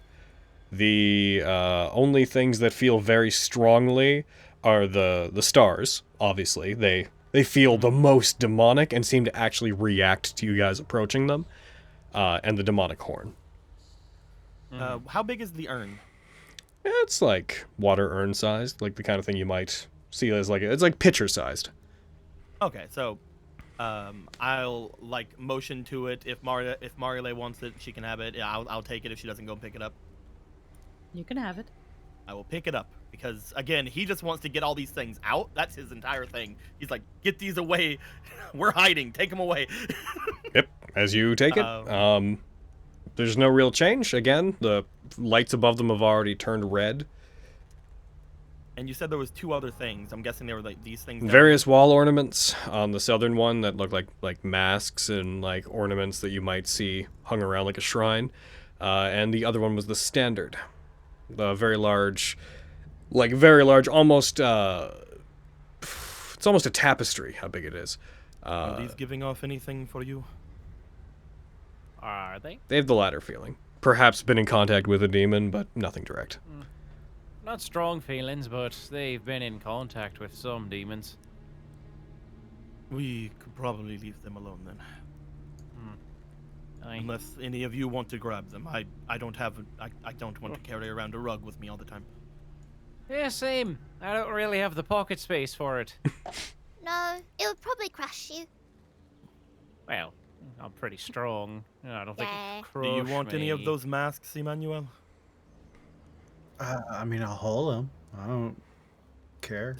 Just kind of motions to the mask, like, there you go then. Whenever you go You might look as at well them, pick 'em up. We've already set when you off touch the most of them, alarm. the You might as first well one that when you take it up, it actually like crumbles in your hand due to miscare. The second one you take it, you actually find the inside is shaped in such a way that it doesn't look like it's meant for a human face. You wear this sucks. Back. You're right. Yeah, It does. This isn't even a whole weapon. Just holds up the scissor. I don't know what any of your goals are with this, but I think it might be best if we figure out who this man is, go further in. If there's any problems, we take care of it, and then we take these things out of here, and anything else we find. Sure. I don't Well, mind sticking around. Alright. I'd like everybody to roll perception. I believe I may be falling for you. This is much better than the rooftop garden. Ah, shit. Yeah, I agree. Oh! Ain't your first good Oh, word. Marley, as they're all saying this, you hear the very light like doot of something hydraulic moving, and you casually glance up towards the corner of the area, and you see a security camera slowly strafing across the area. Why did none of us notice this? Fuck! I'm kidding. Not in any way that seems, uncommon, just in the way that a security camera does. That's that thing of she's just gonna go behind Niccolo and just kind of like finger on shoulder. Okay, so, Niccolo, tú me quieres, ¿verdad?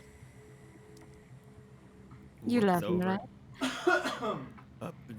There's a cute little curious thing right over there. Just take a good little look, okay? But don't let it see me. With how it's moving, you do get the sense that, though you just noticed it, this thing has been looking at the entire area for quite some time. She just points towards it. He looks over, sees it, just goes, ugh. And we must find the security room. Why? What's wrong with the security room? And he's just gonna start walking over toward the other door. Walking over, you do see a large set of wooden double doors that seem to lead farther into the area. You see written on them, you see second floor exhibit, and then an arrow pointing up written on part of it, and you see lower exhibit, and then in parentheses, investors only written underneath it, and an arrow pointing down. Opening it, you see that it just opens up into a hallway that goes farther down into the area. We're hiding, y después me dejes.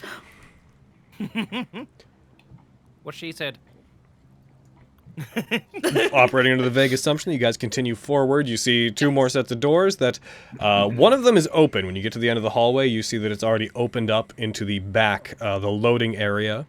I'm just going to go ahead and basically reveal the entire map here real quick because there's no reason to hide it. In fact, I wouldn't have shown the map if I didn't think you guys were going to kill each other. With that said, we're just cresting just about 2 hours here. I'm going to say we're going to take a quick break, and then we're going to come back. Go to the bathroom, hooray! Oh yeah. I'll be right back. Yep. My brain is melting. I love Aaron just going in and like, oh, things? Bang! Yeah. Be right back. I gave a kid a gun, man.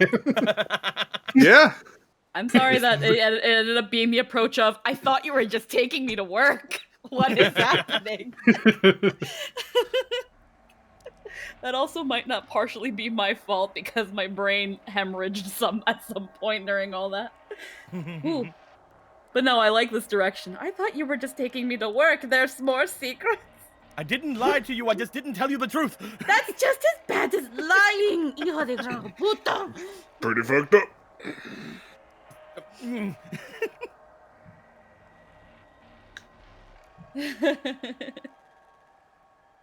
they hear us? I missed my car. Yeah, no, we're still on. Okay, Yeah, we're okay, still fine. on. We're having our break. I was just trying to be a fucking good roommate. I'll go find somebody to fix your car. Don't you worry. You guys know how to fix a car? Anybody here know how to fix a car? Emmanuel, you play with enough Hot Wheels. Can you fix this goddamn car? I can try. Cocks the hammer of revolver.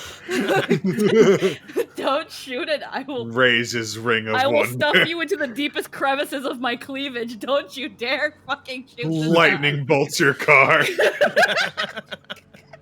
will kill It's child. fixed. You will never get to feel your balls drop because I will kill you.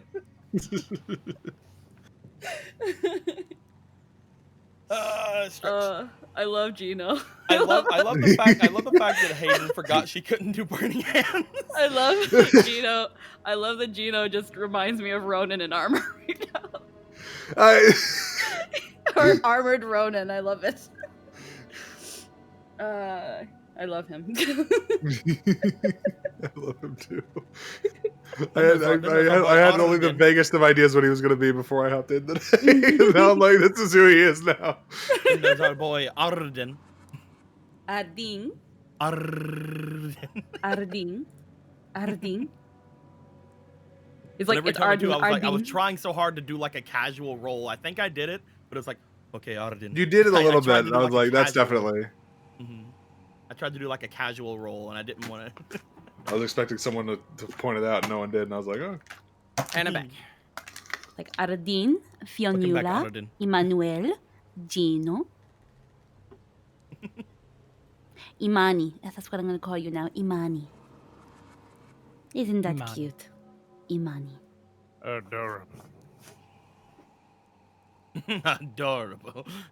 Adorable. My God. I love how Such a- immediately this all went from these two guys are trying to stop us from doing demonic stuff. Then after talking with any of you guys for 1 minute, he's like, maybe Arden has a brain. Let's talk to him. I think he's the smartest person in the party. Yeah, absolutely. It's just immediately notes like everybody else acting all crazy. He looks to Arden, hears him talking, sees him talking about like the thing that he's holding. It's like, okay, I may be able to trust him. Maybe we won't die if we listen to him. Okay. I don't know what you're talking about. I am a wealth of information. I don't know what you mean. A scholar, truly. He has an he has an 18 intelligence. He's a Smart boy. smart fellow. Welcome Hello, you're back. Welcome back. He's I very, have a very 15. You're damn right I am. Have a What did I use to make the city map? I used a collection of things, actually. Just kind of made it in GIMP. 1,050 grains of pepper.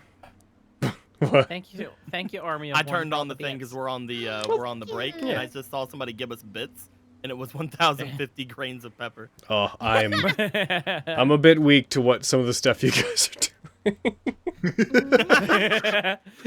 You're a bit weak too. No, just the dynamics are fun. This is just a very fun group. Yeah. And so they were all screw crew. Just to give you guys some expectations, unless you guys have anywhere to be. Heck, and as is Nat19 tradition, we'll probably go for long enough to really settle into things, especially since these are bi-weekly. But most sessions we'll try to aim to be around 3 hours in future. There was a thing where like when we saw the standard, there was like a thing of me just going like, who would carry around a standard everywhere they go? Let's leave. Let's just go. It's too encumbering. I played Arden before in a different game that my friend ran, and he had a way different backstory than what this Arden is, and also it was for a Monster of the Week game, so there weren't any like classes or anything. But he was a lot of fun. He was very chaotic in that game, so I'm curious how he's gonna be played in this game. I'm very excited. Very excited. Also, I love how the very first thing that's freaking said is like after we learn that they're like, I'm saying like, oh, they're part of a demon hunting band. It's just like Marile is just like, well, you are also, and I'm like, shush! Do you not know anything about hiding? Weren't you also a part of? Did y'all roll like gods or the stats intentional? They just rolled. There was no artificial boosting of stats or anything. I rolled the best I've ever rolled for anything ever. Deco rolled like a god. Yeah. I thought I rolled pretty well because I've got a 19 and an 18. What it didn't do? But then got to my boy. Yeah, didn't Drew, Marile, and Nicolo. They're so oh, good. look at him. Look at those boys. I'll put it in. I'll put it in. That's a whole man right there. Didn't tell me to be Marile's, but she didn't tell me Bree. There's that one, and then here's the newest one, and I love him. That's a boy, and oh, she's so pretty. I love her. Hayden, did you see the fucking Fionnuala in the bag of chips? And I'm like, I was talking about French fries. Hello, she's British, but yes, chips. I think someone's spelling out dad But on the reactions. You can only put one D. he's Sucks like to the suck. D. Ah. Chips. Oh, Make it dab! oh, the It's tiny dab. Theo in the chip bag. It's You so can't spell dad, but you can spell father. It's dab now. funny. Father. Father. Oh. Oh, Papa. Father. Oh, and then there's Krabozy doing the freaking Nicolo on like having the car, the plume of smoke coming out. It's like, So great. So, I love- how you I guys love enjoying this fucking- combat intensive campaign that we're doing? Oh yeah. Oh, it's so Pretty good. Like all the fighting we're doing so far? Mm-hmm. Map, map, map, map, map, map, map, map, map. I really love the one of Emmanuel and Gino, where Gino's like towering behind him. Mm-hmm. I like it. It's very good. Goodness. Alrighty. Yeah. Are you guys good to jump back in, do you think? Galgado. Yeah. Yes. Yes. Alrighty. In that case,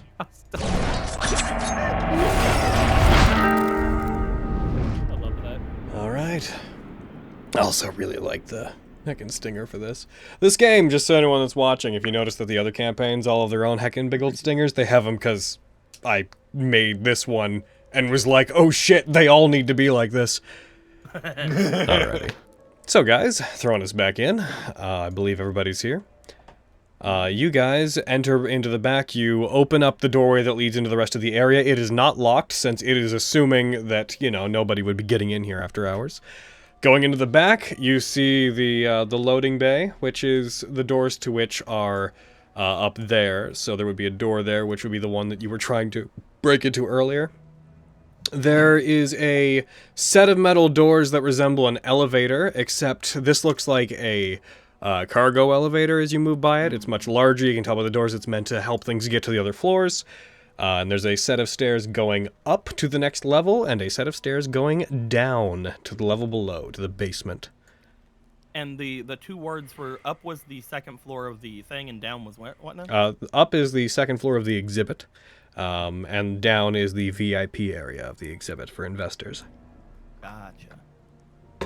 Which was the one that we were supposed to get into again for Manny and me specifically, or was it like just The stuff that they're holding below that is supposedly more convincing to convince people to help fund the continued expedition, which is basically the point of this whole place. That one is the downstairs one, which people are only allowed into if they pay in a certain amount. All you know of it is that Takumi Roland, the archaeologist who is behind this place, considers what is down there to be so impressive and so interesting that whoever goes in there would absolutely want to fund the continued research into this.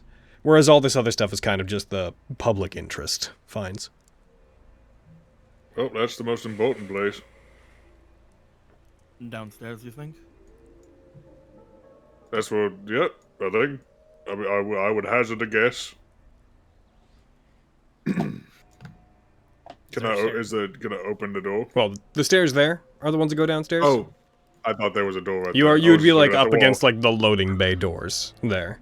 Okay, cool. We need to go that way. Just bump into the wall. This way. We must save my family. Look at an NPC that doesn't know where it's going. Just quick question. I didn't check. Is Anna back? Yeah, I'm here. Okay, just making sure. I forgot I was on mute. I'm sorry. That's okay. I should have gotten mute. I don't know if they're back. Pretty sure they're here. Hayden, you here? C. Yeah. Oh, okay, cool. I saw them like typing in chat as I had been like, we should get back in. But I should have gotten verbal confirmation that you guys were there. So they appear to be heading to try to go downstairs. What does the rest of everybody want to do? It seems like they have a play. Seems like they have a place to go. Want to follow them? Yeah, probably. I think they can probably lead us to something. Maybe you can find what you're looking for. I don't even know what I'm looking for. I don't know. I'm here for you. I really appreciate that, actually. Let's I go. like pat your head. Hmm. And start following Gino and Emmanuel. Yeah. Museum sucks. It doesn't even have vending machines. What? Anywhere that has a security room, it would be downstairs. Or it could be at the very top. Which do you think is more likely? Hmm. A VIP room or another public area? Wouldn't the guard watching security be considered a very important person? Then let us go downstairs. Okay. Lead the way. As you guys head down, I'm going to take that map away from you. No more of that map. I like it. You go down those stairs, and they pretty directly go down to a set of doors that you have to open and then reach the end. It's your first. Throwing you guys onto another map that we may not even have to use. I don't know. You might fight each other. Who could say? I punch on him. Ah, fuck! As you find your cool, way, punching on. As you find your way down the floor down here, the floor is made of a cold metal that appears to have been plated onto it. The lighting down here is much dimmer, and it's much more open. The lights themselves, as you come down, they're a greenish hue. You see one door down here, which is a large double-paned glass door that has a metal frame wrapping around it, but you can see through it. There is a series of locks, like more heavy-duty locks appear to have been built onto it, keeping it in place.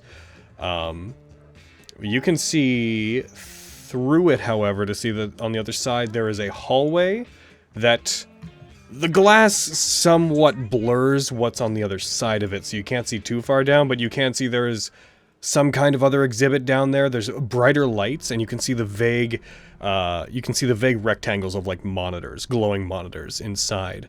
The whole place seems to be much darker, as if it's trying to care for the light and not overexpose anything.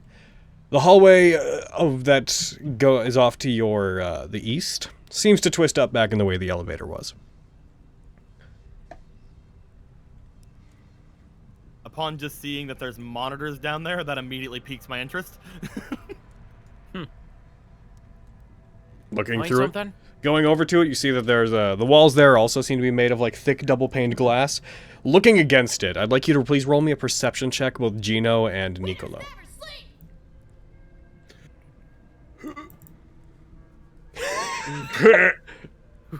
You can see We like press our faces together, but we're like halfway like inside. You can't make out what it is, but you briefly see the shadow of a humanoid figure pass in front of some of the monitors, and you become aware that there's somebody in there moving around. That must be that man. Unless it's a different man. By the way, that's where the security is, from what I can see. Marilee, Yes. you roll perception as well.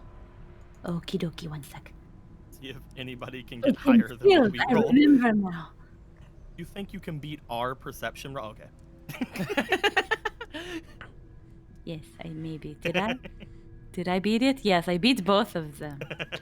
And where would you be?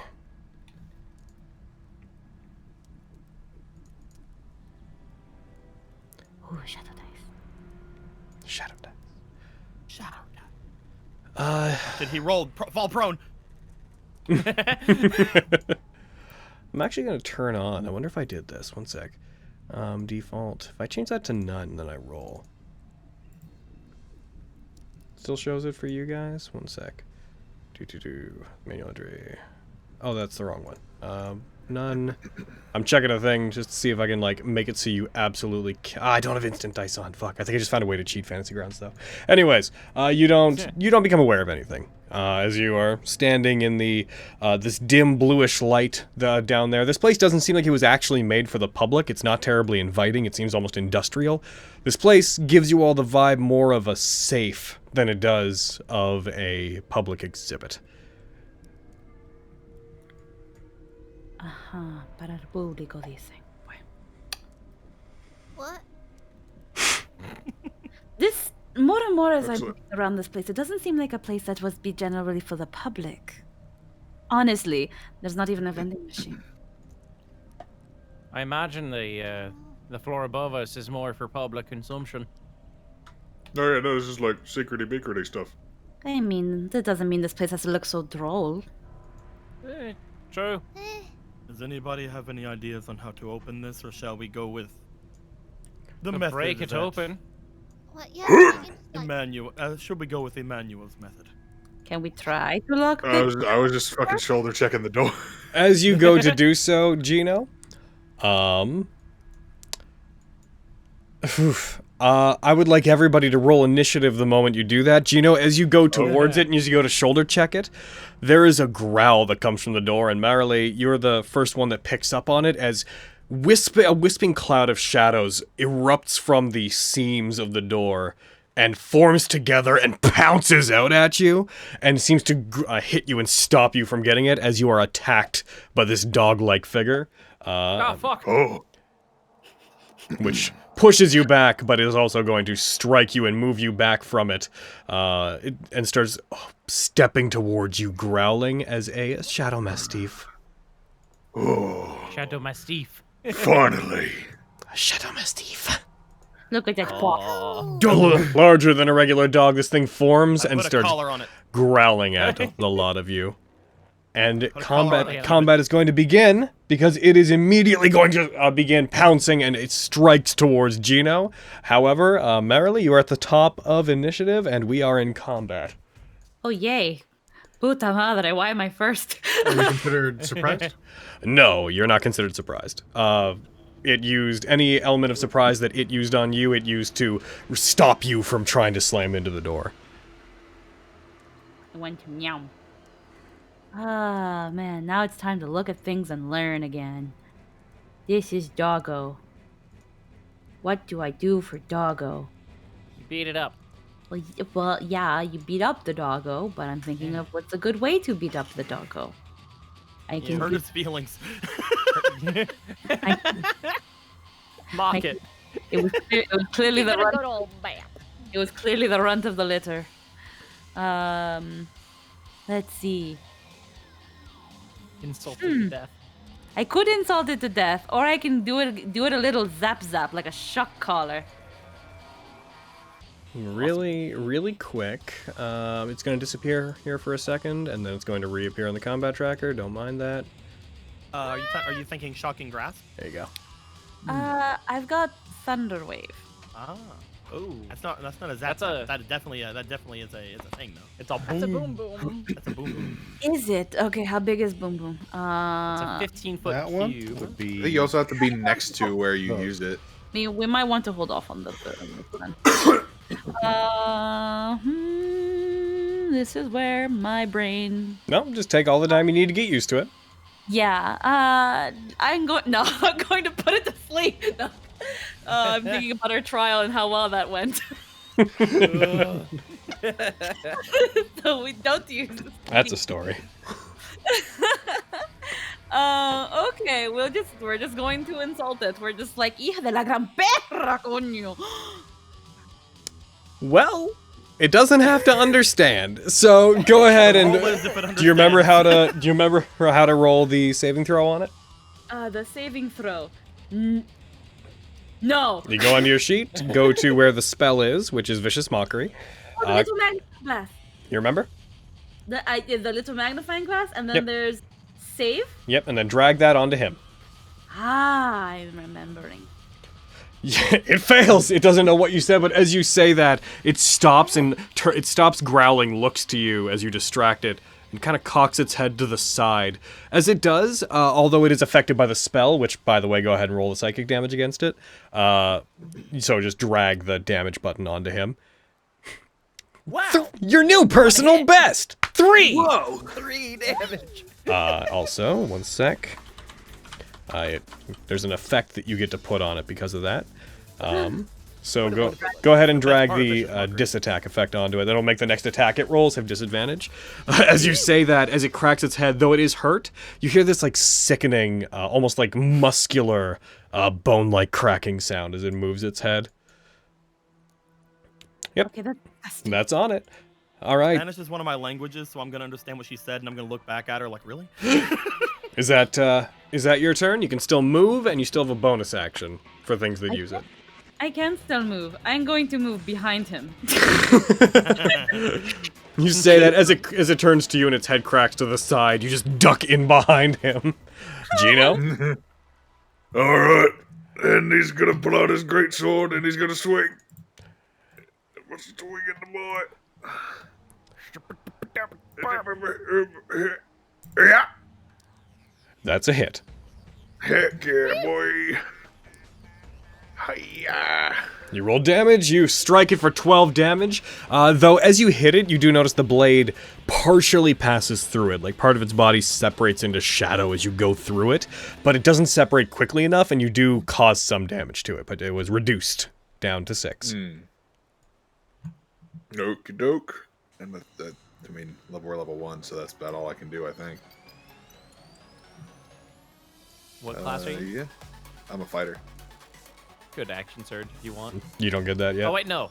No, level 1. Yeah. You Yeah. can do that. Yeah. That's I Next Quick, level. second wind! That is me. Alrighty. The Shadow Mastiff goes. Mastiff! Fuck. As you hit it, it gets struck and it soars back from the force of your attack and hits the wall. As it does, it explodes out into shadow and disappears, becoming invisible. Oh shit. It is then going to, you hear the sound, a very sound behind you as it reforms from shadows and lunges towards you. It's going to have advantage on this, which will cancel out the disadvantage as it is attacking you from being invisible. Gonna have it. It doesn't have super good advantage. No. The disadvantage still did good. It leaps at you and it bites into your shoulder. You guys all hear the sound of teeth scraping against metal as it, Gino wrestles against it for a second and it leaps back off of him. And that is going to be it. It starts barking at you with this multi-layered, very resonant woofing sound coming from it. Oh, it didn't damage him? It did not hit him. Oh, cool. Yeah, he rolled a 12. And he is he's a literal suit of armor. Yeah. Fair. Can you get more armor? Upon seeing this thing do that, and upon seeing Marire get behind me, it's like, well, guess I'm going into freaking melee combat, boy. I'm gonna bring out my other machete and go in 2 machete on this boy. Reminder that you guys have style points, and you have maximum style points right now. What exactly can I use? You can use them to add 1d4 to any roll. Ah. Any damage roll too? No, not damage rolls. Oh. Attack checks or saves. I'm gonna go for my first attack. Something ruining my fun. Also remember that if you roll a nat 1 on anything, you lose all your style points. Well, that's never gonna happen. I should get a. That's a thing never for gonna that. I really Roll the wished next it damage. happened. I'm not gonna. That's lie. a hit. Hiya. See if you'd used Since one. we're at maximum, Eric. What's up? You said you get a thing, but we're all. No, at you're all. maximum, right? You can only have as many as your proficiency bonus plus 1. That's why I'm reminding you guys you have them, because, like, for example, he would have earned one just now, but he doesn't. Mm-hmm. Yes. I encourage you. Maximum damage in the roll. Yeah, if you right, if you roll the damage die rolls maximum, you get it. Reminder: there's a thing on all your sheets that tells you how you get them. But I encourage you to use them because A, they can nat 1 and all go away immediately, and B, there's something that'll come and go. So I would not be stingy about them. Okay. That said, you hit. You roll your damage. You deal 5 total. And because I have 2 weapons, I can go for another attack, but this one doesn't have my proficiency, so do I? It won't add it to the damage, is what happens. So you can make it. Should I? It is the same. Offhanded. Yeah. Yes. It is the same 2 hit though. So go ahead. Yeah. I will use 1 point then. Bam. So go ahead and roll 1d4 and add it to it. I'll actually give you guys the thing that you can. Hiya. I'll just put it on your sheets as we go. Style. Also, you can use multiple, just so you know. Ah, I use 1 more then. Just because to get them going. Mm-hmm. Just 1 sec. Let Hey. Okay. Well, I put the +2 from the other style. me save. So I have a 6. And check. Here, I put an effect on your sheet for you that'll. You can use that to put them on things. Oop Gotcha. doo. But yeah, so put the 6 into your modifier window. Go ahead and roll your attack. Hiya. That's a hit. Hiya. All right, you deal 1 damage. As you strike it with the second one, you bring it down on it, and it mostly passes through its almost ethereal body that seems to be made more out of shadow than out of any solid material. Is that you? Yep, I get both those attacks, and then I stay put because I'm like, I want to try to block this from moving, even though apparently it can teleport. It cannot teleport, but Oh. it can just I turn don't know invisible that and move around. Because you guys are in That is- shadows. Ew. I'm gonna, real quick, I'm going to Quick, put, guys, box him in. going to just go ahead and throw that on your X, go, sheet give next. It to ya. And it is now Arden. Alrighty then, I'm gonna pull out my fancy glaive there, move up to 10 feet away, and then I'm just gonna fucking stab it. Alright. She'll fucking laugh at me, I'll kick your arse. Alright. Go get him. Hiya? Bear, bear, bear, bear, bear. Oh, I just I don't realized- get anything, it's fine. The disappointment is palpable. Aaron. I can take away style points if you want me to. I'm fine with doing that if you want to go back to favor. Yeah. I assume that hits. Yes, that does. Sorry, I'm just doing some things real quick on Aaron's sheet because I realized I hadn't put his style point stuff on it. You good, girl? All right. Oh. All right.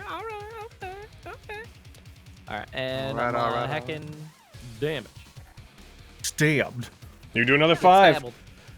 As you guys continue Alright. attacking Skewered, it doesn't look like it's doing too terribly well. The dog is a bit bloody by this point. Bonus action. I'm gonna fucking swing the other end of the glaive at him and get him with the polearm master. Gotcha. And I'm gonna put a style point into this. Okay, I put an effect on you for you to use for that. Oh right, yeah, Yeah, you can do it that way too if you want to. Doesn't matter to me. yeah. Hey, whatever. I'll just use that one. Bam. And hiya! That is a hit. All right. Take that, nerd. He takes that, nerd. You do 2 damage, reduced down from 5. All right. And then I will move over here to let Fionula, to give Fionula a path in. If she wants. Alrighty. And hey, yeah. And real That's quick, my turn. this is the last person I have to put this on, and boom, boom, boom, boom. Woo! Trying to do this. All right, boys. I would like to put a style point into my attack if I could, and I'm going to rush forward and start stabbing him. Okay. Kick it hard! Throw the effect on Fionula! yourself. I'm going to lock the tokens, by the way, so go ahead and move where you want to move. And kaboom. Jump in there. And Kick its fucking arse! You got Can I this! Do I throw it into my modifier window, or I'm trying to remember how we're doing it? I put an effect on your sheet that you can just apply to yourself. Cool. Under style points. Oh, okay, I see it. I see it. Boop. And hiya! You hit. Whee! All right. And boop. You hit. You deal 3 damage to it. The dog looks incredibly tired at this point after this onslaught as you all just pounce on it collectively. It's not terribly well off. It's wobbling a bit. For a big scary monster, you're really cute. And that's me. Alrighty. Emmanuel? Shoot it with my gun. You shoot it with my gun. You are within 5 feet of it. I know. Alright, go ahead and do it with disadvantage. Using the style point. But have you considered gun? Have you You hit. Yes. Fat dog. Use that gun. You hit it, child. it takes 1 damage. And then run away. As you run, it's going to attack you. It takes an opportunity attack against you. As you do, strikes. Oh, it still has that effect on it. I gotta get that. Oh, wait, hold on. Oh, no. Oh no. Oh, no. Did it crit? It- Well, goodbye, child. Yep. Crit on this tiny child. It sure did. Goodbye, tiny child. Goodbye, tiny child. Sorry, no, it would have dropped the second 20, so it only hit normally. Oh, okay. You live S- this time, tiny child. You So- win this time. This is what you get Instantly for having a gun. failed my job. You take... Oh, it should have been twice that. Ah, I see, I'd hit the button accidentally. You take a total of... you take 6 damage. Which is almost all of your hit points. It actually hits for a very low amount. It basically min-damaged you as it bites into you as you try to run away. Now, here's the kicker on this. You need to roll a strength save. Oh no. Which you roll a 2 on, and you fail. So, in that space, you are knocked prone. Oh fuck. It's fine, just crawl the rest of the way. Stand from being pro. And you gonna run that way far anyway, because you Gotta still have that smite. movement? Yeah, alright. Doesn't my this dog jacket off. know Wipe the bloody nose. Run to the corner. Alrighty. Doesn't this dog know if we're prone, we're at our strongest? Merrily, back to you. Alrighty. I am doing very well for myself over here. Safe and that. sound. I am But also happy at a distance. I was just looking at my abilities, and this might be stupid, and I probably can't even move that far. The poor little doggo is looking pretty tired. I was thinking of giving it a nice little chew. A nice little chew. Devil's kiss. Ah. Okay, so so you'd have to get close to it. You only have to get up to there. You, as part of that, you have to make an unarmed attack against it, which is the attack thing, the +2 melee. So you can absolutely get over to it, and you would have to just lunge at and bite it effectively, huh? No, it says kiss or bite. Yep, that's true. I thought she meant like a chew toy. I thought it was like a treat for a second too. I was gonna be like, interesting. But no, you can heal it? What? Just let it play out. You go over to it as you do, so go ahead and roll that melee attack against it. Okay. I'm gonna guess it's just clicking this? You would drag it onto it the same way you would with a save. Oh, okay. Wait, but that is your roll, so you did roll a 6. So unfortunately, that doesn't hit. Oopsies. I accidentally held the thing down. Okay, that didn't work. Whoopsies. As you go over to it, you try to get over to it and you try to lean down and give it a little kiss. It wrestles away from you, aggressively trying to shake you off as you are a hostile creature. Oh. Can I do it again? No. Unfortunately, that is your action to do that. That's fine. You just got to kiss that dog. I had a. Now you do have a bonus action, which I'll let you know you can use for to cast Healing Word if you wanted to heal somebody. Oh, yeah. I should heal the child, shouldn't I? Nah, Let's go do that. Let's go do that. No, you're the future. You're the future generation. We're supposed to care about you. Looks to the camera, but I don't want to. Are you gonna try to heal Emmanuel? We're going to try to heal. Now, I drag heal to him, right? Yes. Yeah, I'm learning. You recover 7 hit points. You are now at full health, Emmanuel. Now let's see. I had a plan. Only half of it worked. Now, Merrily, did you use style points already? No, I don't know how. Okay, because 2 years are gone, so I put you up to the top. When you use them, just when you make any roll, you just can double click on the style points button to make it do that thing. And then you'll need to, there's an effect that says style points that if you click the magnifying glass, you can just apply it to yourself and it'll add them. I'm just noting that because I'm noting the things that you can do. You also have your Bardic Inspiration, just so you know, on future turns with your bonus action. You can also pass that out to people. Not currently, though, because you used it. Is that you, though? Yeah. I think that's it. Gino? Alright, another swing. I'm gonna do style. Fucking... I'm gonna use it all! We're going in. Alright, I'll just... How about... You have an effect on your sheet, remember? Oh, there is? Yeah, I put it on there since last turn. Their powers. Oh, right. Under style points, you can just apply that twice. But you're using the 4 because you've already rolled them, so throw that in your modifier window and do your roll. Alrighty. Alright. Yeah! That's a hit! Hey! Day! You gain 1 back, you strike it, it is like pushed up and off the ground and back from you with how hard you hit it. By this point, its form seems to be breaking apart into the more shadowy look. It barely looks like a solid creature anymore. Is that you? That, I'm going to...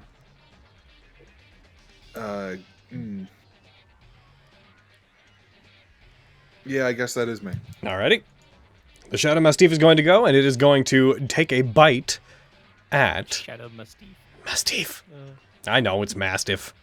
It's going to attack Fionula, and it's going to hit. It's going to attack the other child. It lunges towards you, bites into you. Oh! Oh, no! You are down. It deals 12 damage.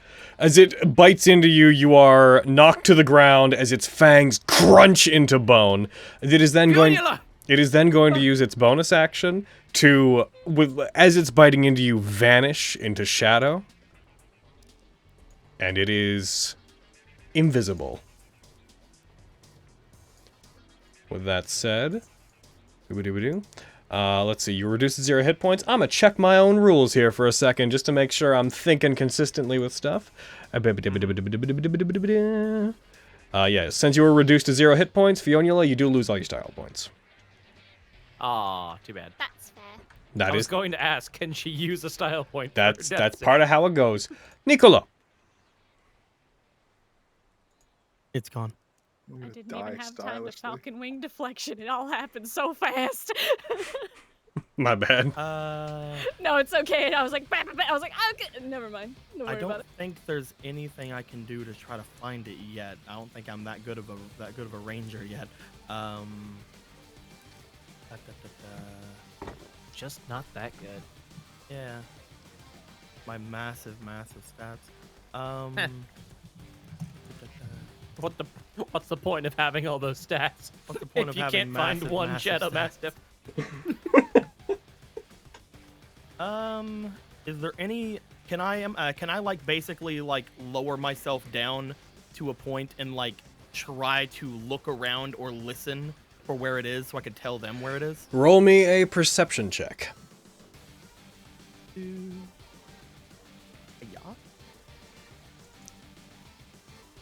Based on what you can see, you don't manage to determine where it is. Dang.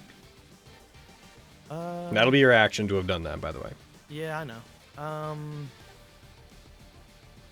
We're doing the thing. I'm gonna start walking until I hit something. A Hadrick special. You do not find it. What are you doing? Trying to find the dog. You're a weirdo. You're up, Arden. So, I've got my ability, Hunter's Bane, where I have like advantage on like survival checks to like track Fae, fiends, or undead. Does he count as one of those? And can I try and like? Well, this wouldn't be tracking. He's just invisible. Tracking is like searching for something in the wilderness. It's also like looking for like, you know, footsteps and stuff. But can I try and like, could I apply that to like a perception check because I'm so attuned to these types of things? I can't tell you if it would help you do it against him. You would just have to try. Right. Well, regardless, I will try and find him. Do I have advantage on it? What I'm asking. You would not. Gotcha. He is. Okay. This creature is a monstrosity. Gotcha. Okay. I will. I'll put 2 points, 2 style points into this. I'm gonna look for this in the most stylish way goddamn possible. Where are you? Yeah. Strikes a JoJo pose, looks around. Yeah. Perception check? Yes. Ah, shit. Wow, I rolled pretty well, though. It's style points. We're doing their work. Yeah. 1 sec while I roll its stealth. Unfortunately, no. Okay. That would be your action to have done that. Yes. In that case, I will... Oh, level 1. Fucking wander my way over. I'm just gonna swing my weapon wildly in the air. And if you don't move by the time I get there, it's your fault.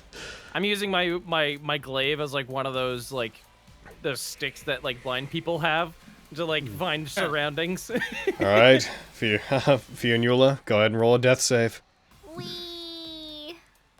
You succeed I one. did it! Emmanuel. I will go to where it was. That's 20 And feet total. I'm going to ready lightning lure If it appears within range, I'm going to cast Lightning Lure on it. Gotcha. Oh shit. Alrighty. Back up to you, Marley. I have pizza in my mouth. That's for the customers, Marley. You're already past the 30 minutes. So it's mine now. It's mine. She bought it. Gino Vinci's gonna be so mad. That sounds... I failed to hear the part of it where that's my problem. Anywho. Nicolo, pizza corner. Come on! Trying to remember how the system works with spells. I've already used Healing Word once, so I can't use it anymore. No. You have 2 spell slots. 2 spell slots, so I can use it again. Yeah, you have 2 level 1 spell slots that you can use, and obviously a level 1 spell takes a level 1 spell slot. Okay, that's fine. Can I use that heal to stabilize Fionnuala? If you heal a creature that is at 0 hit points and is dying, it immediately stabilizes them and they regain consciousness. Okay. Oh, and she's not even conscious. That's great. Okay. She is dying. Alrighty, we're gonna. You can use Healing Word from where you are if you want. I mean, I wanted to grab her so at least she doesn't get freaking annihilated while she's unconscious. Gotcha. I would like to do that. Alright, go ahead and drag Healing Word onto them. Alrighty, hold on. Okay. You restore 5 hit points to them. Fionnuala, you are prone, but you come to. And now make sure to tick off that spell slot. Yeah. Okay, perfect. Now they're a red skull. Yeah, there's a red skull on her. I think I did the opposite effect. Don't worry, that'll go away. Okay. It went away for me. So. Yeah, with that ticked off, if you tick off that spell, make sure if we have your sheet in combat mode, it'll remove the spells you can no longer cast. So you can now still use your cantrips. Cantrip. I don't know where the doggo could possibly be. Cantrip. Let me see. Okay, I swore I was looking at them just now. Would Vicious Mockery be something that would help it? You have to be able to see a creature to target it with Vicious Mockery. Weirdly enough, because you would think that it'd just be a thing you have to know is within range, but you have to focus the magic mentally on them. No, that's fair. I suppose that's probably just to prevent cantrips from breaking invisibility. Yeah, no, that's fair.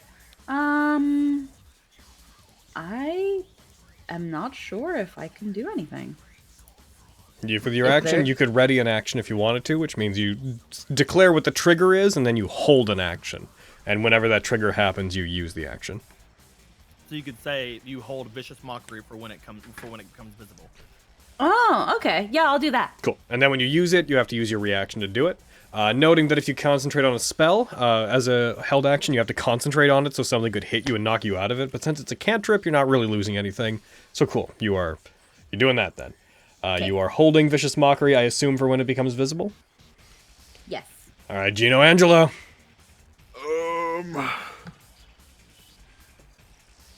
I'm gonna just ready an action, I guess. I'm gonna,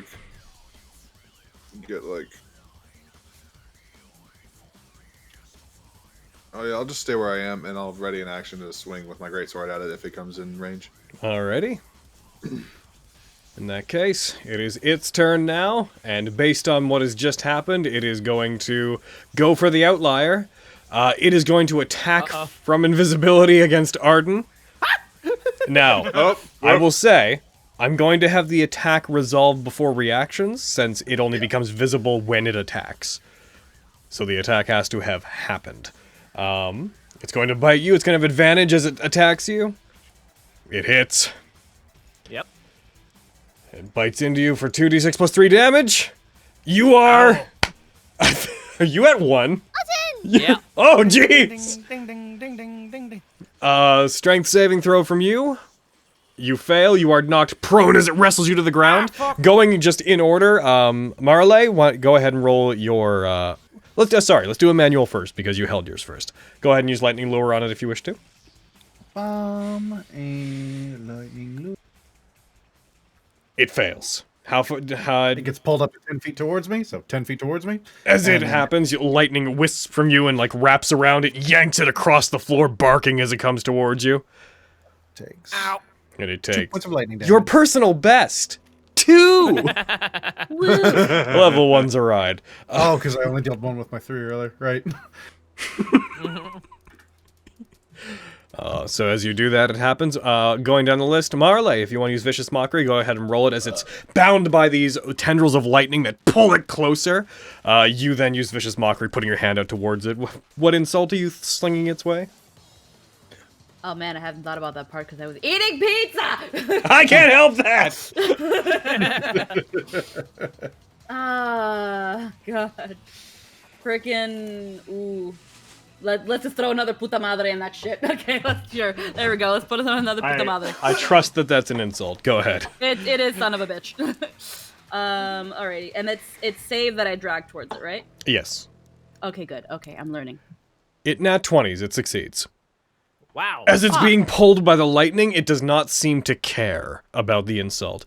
And now finally, Gino Angelo, your trigger was when it comes within range, and it is within range. So go ahead and attack it if you want to. I'm having issues again. Yeah, what's it doing? It's doing the freezing thing again. No. Why does I'm it gonna do join that? with my. I don't know. I have it up on my other computer ready, so I'm just gonna join in there. Gotcha. Do you want me to declaim your character, or? Yes, please. I'm just gonna have to play Fantasy Grounds on the other computer from now on. You need to get like because a it's just laptop fucking thing to set your laptop on top of, so you have like them, like one on top of the other. Or Fantasy Grounds could just fucking work. Well, I mean, to be fair to it, whatever this is a slight particularity to you. It is. And as you do that, and as you connect, I'll be right back real quick. Just give me 1 sec. I'll give you 2. I have Funyuns. He's late. I had pizza. I gave him It's 2 gone now. seconds. And he's not here. I know. I mean, every second he's not here is a second you don't lose that 1 health. I mean, Listen, don't you worry about my 1 health. They attacked I'll my let boy me and worry that's a about my- problem. Let me worry about my 1 health. I think I have the highest health in the group. I don't know though. How much health do you have? I have 14. Higher than mine. Yeah, I don't know. I don't know how. I don't know how Ah, Eric. and then I returned. Ah,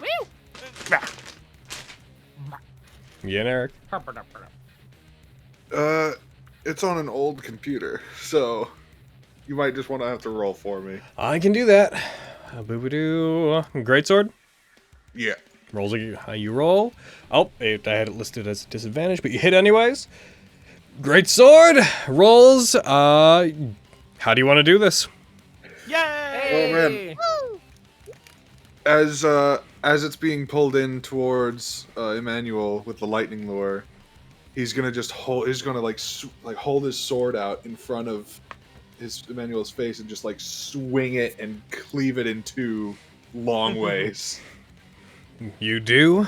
That breaks it free from the lightning lure, and the 2 bits soar into the air somewhat, and then both of them completely lose their form and disperse into shadow that sprays against the far wall in a way as if it were blood, which then disappears into inky darkness that evaporates off of the wall. Ow. Fuck. He's just in the corner. Ow! I'm just like imagining like she just has like Fionnuala at her lap and then she went away. Just leap up and run over to Arden. Are you okay? He's fast. I'm fine. You don't Sorta. look fine. No, I'm this right here. He points at the fucking massive bite mark probably on his side. This is nothing. I've Just sit. dealt with worse. Ow. Ay, muchas gracias, Marile, que me salvaste la vida. Ay, de nada, Cerecita. Coño. Those are words. I got the gist of that one, I think. She's just like, oh, thank you, Marile. You saved my life. Oh, no problem, little cherry. Oh, yeah, great. I assume so. Oh, you're welcome, Teresita.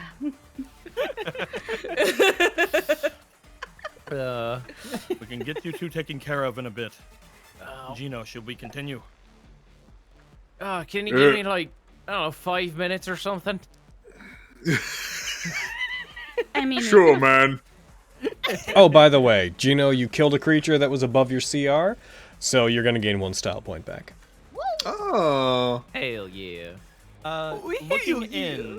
Looking in, does it look like we can wait 5 minutes? You don't really know what's going on. Attempting to look in there, the nature of the windows, because they're not like clear glass, they're that like paned, like really hazy I glass. was mostly seeing if I could do another perception.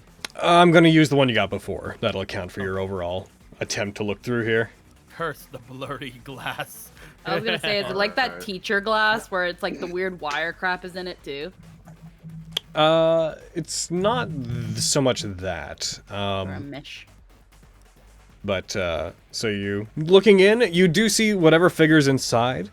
You see the outline, the blur of a figure that appears to be wearing, black and red. Mostly their silhouette is dominated by red that's being illuminated by the, monitors, which, by the way, are kind of, more up on the ceiling looking down.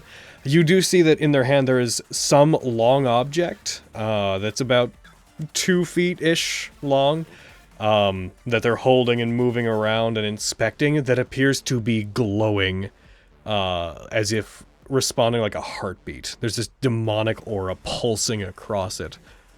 Really don't know if we have 5 minutes. Can you share the map again? There you go. Thank you. Yeah, he's like, can I have 5 minutes? And Gino's like, sure, man. And he goes over the door and starts opening it.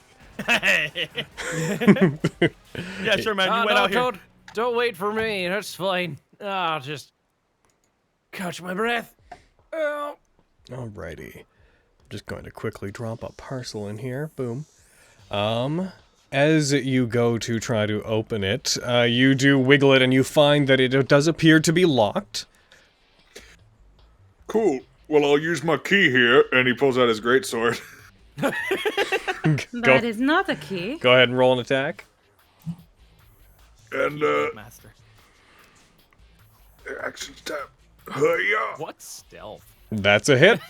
Roll damage. Hiya. Striking it, you break through most of it. The greatsword doesn't completely take it down, but it does slash through chunks of the glass. Through which, as you guys, Arden, as you're standing, you see a chunk of the glass falls away and crashes, and you can see in through the door, and you find yourself go breathless for a moment when you recognize the figure that's standing inside. Uh-oh. You recognize a figure that you would know by the name Layden Stratum. As one of the... Me again. He was... Hold on. I got my notes up. Hold on. Give me a second. Don't tell me. I got this. As you look through it, you can all see him relatively clearly inside, looking at these 3 exhibits that are in there. You see that the way it seems to be set up is there's 3 alcoves inside. Each one has several monitors on the walls that are showing different parts of both the outside of this building and the, they appear to look to where the security cameras were. There's 3 glass cabinets with different things inside of them. You can't make them out immediately, but you do see he's holding what looks to be the scabbard of a sword, and that is what this demonic energy seems to be pulsing through. And as you shatter the door, this figure, which I'm going to share an image of them. Oh, okay. Oh. What? Oh, shit. Oh. Whoa. Huh. As you see this middle-aged man carrying a what looks to be a glaive with a blade made of glass that, as you see light reflecting through it, you see that it appears to be containing a blood-like liquid inside of it, and you see a trigger on it, and notice that the glaive is both a rifle and a glaive. He's wearing a cloak that has red feather-like protrusions that seem to shift uncomfortably on their own, even without wind. Messy white hair, bookish glasses, and overall a very tired look on his face. And as you shatter the glass on the door, this figure doesn't actually seem surprised or to regard you. He's just looking at this scabbard that he's holding in one hand and like turning it and inspecting the different sides of it. And then slowly turns over towards the door, notices the lot of you, And you see a curious smile seem to cross his face as he turns and walks farther in and up the steps of one of the exhibits. Your ability to see inside is relatively limited, so your total visibility of what's going on pretty much ends there. Was he presumed dead? Everybody was presumed dead. Gotcha. Cool. Huh. So the door's not completely off, right? No, you shattered some of the glass in it and could see through, but the metallic frame stopped it from being opened all the way, but you did damage it heavily. Alright. Here comes another. Round the second! You might not want to do that. Go ahead. It's too late. You've already committed. Yeah. You hit. As you hit it, you strike it and take the door off its hinges. As you do, the door gets blown back and in towards him. You see this figure aims the glaive up to the side of him, and you hear him pull a trigger, and the remnants of the door that got thrown towards him split and go to either side of him as the bullet from the glaive seems to separate the wreckage. Oh. Cool. We don't want to fuck with that guy. I'm gonna just really quickly reveal the entirety of the map inside there. It's not a big deal, but... No big deal. It's no big deal. Someone you know, Alden? Yeah, I do know him. Not much, but I know him. Have like both my hands kind of like wrapped around one of Arden's wrists. Are you okay? We won't be if we mess with him. He's got a devil arm. Oh. Do I know what a devil arm is? You would very much know what a devil arm is. Oh no. You would absolutely know that devil arms are the weapons and artifacts left over. Either things that were created by powerful demons, though more commonly they're the essence of a demon left behind, either because the demon recognized that the person it was fighting was stronger than them and conceded to them, or because they were entirely subjugated. It is a demon turned weapon. Okay. I'm with Arden. I probably don't know what a devil arm is, and it's just like devil arm. I feel like you wouldn't know. Yeah. Devil arm. He looks inside, sees the man, looks over at Arden, sees how fucked up he is. Mm-hmm. Might not want to mess with him. This is up to you, whatever you want. We only need to see the security cameras, he says aloud, hopefully, and loud enough for the guy to hear him. As he stands with his hands still pointed out towards where he shot the wreckage of the door in half, he slowly lowers the glaive, and it comes to rest at his side. He's holding it by the rifle handle part of it as opposed to the extending handle. And takes a very long second to look out at all of you, clearly in no rush to do much of anything. Arden, as you step forward and come into view, his eyes flicker with a brief moment of recognition, but no extreme reaction. I didn't think I'd be seeing you. Not here. Huh.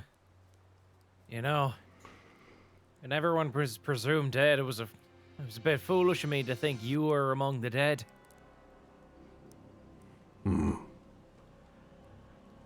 What business do you have here, Arden Doyle? Frankly, I'm not entirely sure.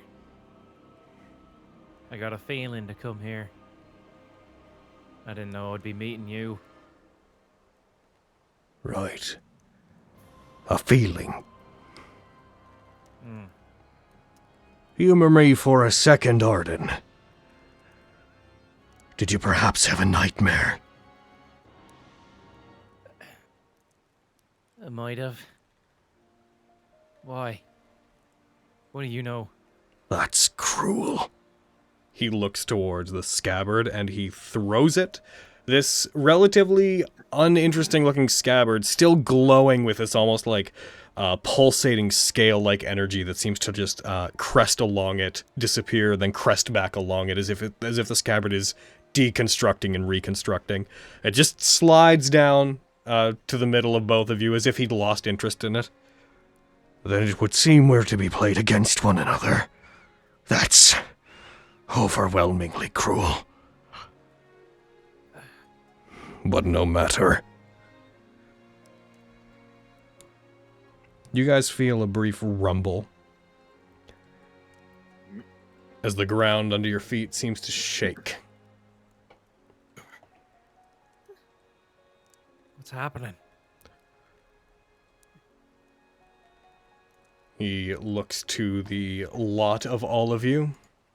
Those of you that have a demonic origin, that being Marley, Gino, Fionnuala, and Arden, you all get this overwhelming sense as if something dangerous, just on an instinctual level, something massive was around you. You can't quite describe it. It's just this primal instinct to survive some great calamity comes over you.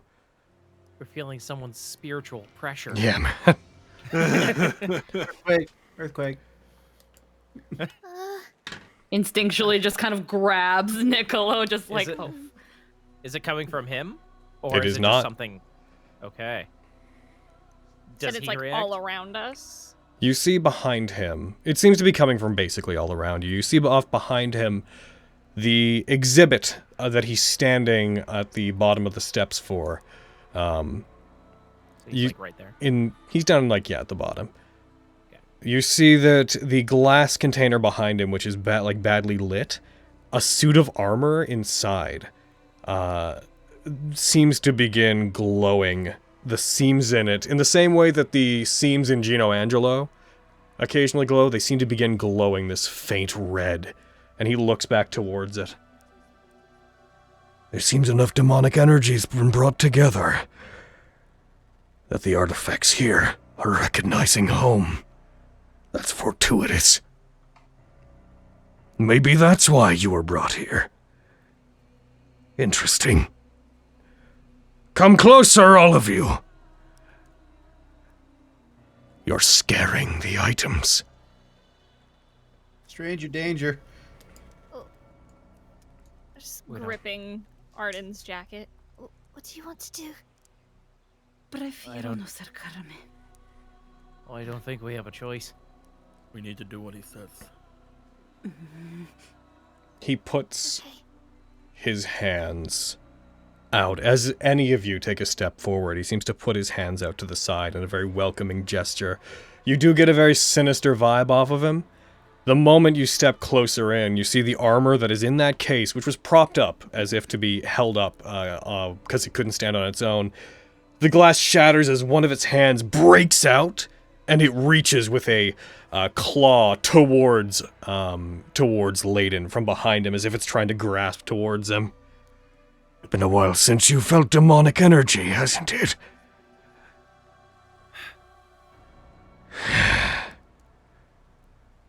I had hoped this wouldn't be so complicated, but...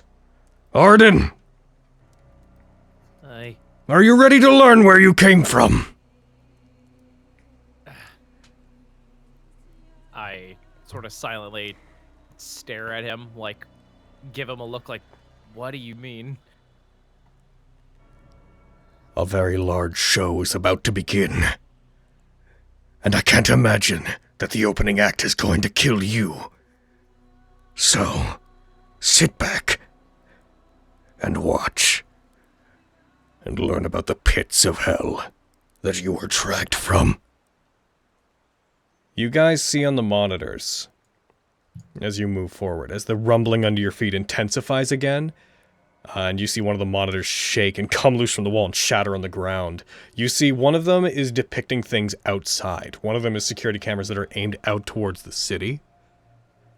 And you see a strange cloud on these monitors that are colorized effectively entirely blue. You see what looks like a large cloud erupt from the center of Carpenter City. and it's difficult to make. I'd like you all to roll perception checks to see if you can tell from where you are exactly what's on them. Perception. Shit. Perception. All right. Perception. That was a nat 1. Bye, style. Wait, would that make my style points go away? It would, unfortunately. Yeah, no, that's okay. I'm going to. This is how I figure out how to fuck with this. Okay. Oh no, they're gone. Never mind. You can hit control and scroll them down. I had your sheet up, so I just did it for you. You can hold control and scroll on that, and it'll move it. Ooh. You guys see what looks to be a large cloud of some kind of debris, of what looks like smoke on the screens, emerge from the center of town, large enough that, despite the fact that the angle is from quite far away, this skyscraper-sized talon that seems to be made of metal seems to emerge and erupt from the middle of the city. As it does, the monitors begin flickering and the lights begin flickering after it, and you see the armor grasping more violently in the dark and the flickering lights towards Layden, who just has his hands out and closes his eyes as if welcoming what's happening around him. You see the scabbard on the ground, which, Fionnuala, there's a familiarity to it. Something about the kind of demonic energy that this scabbard's giving off is, to you, familiar and almost inviting. But when it's happening, as it seems to react, and as you look at it, you see it starts pulsing more intensely. The area begins shaking to the point where little bits of stone seem to start coming loose from the walls.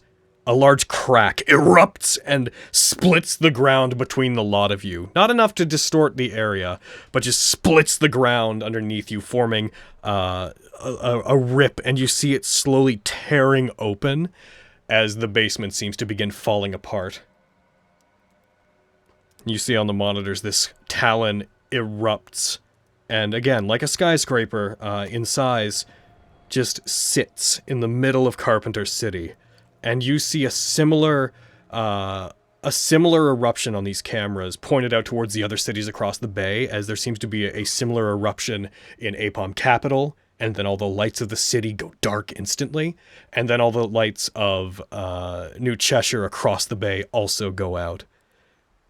As it does, everything is still for a moment, and then this wave of, again, what looks like smoke, but after a second you can tell is effectively a blizzard, escapes and erupts out from the talon.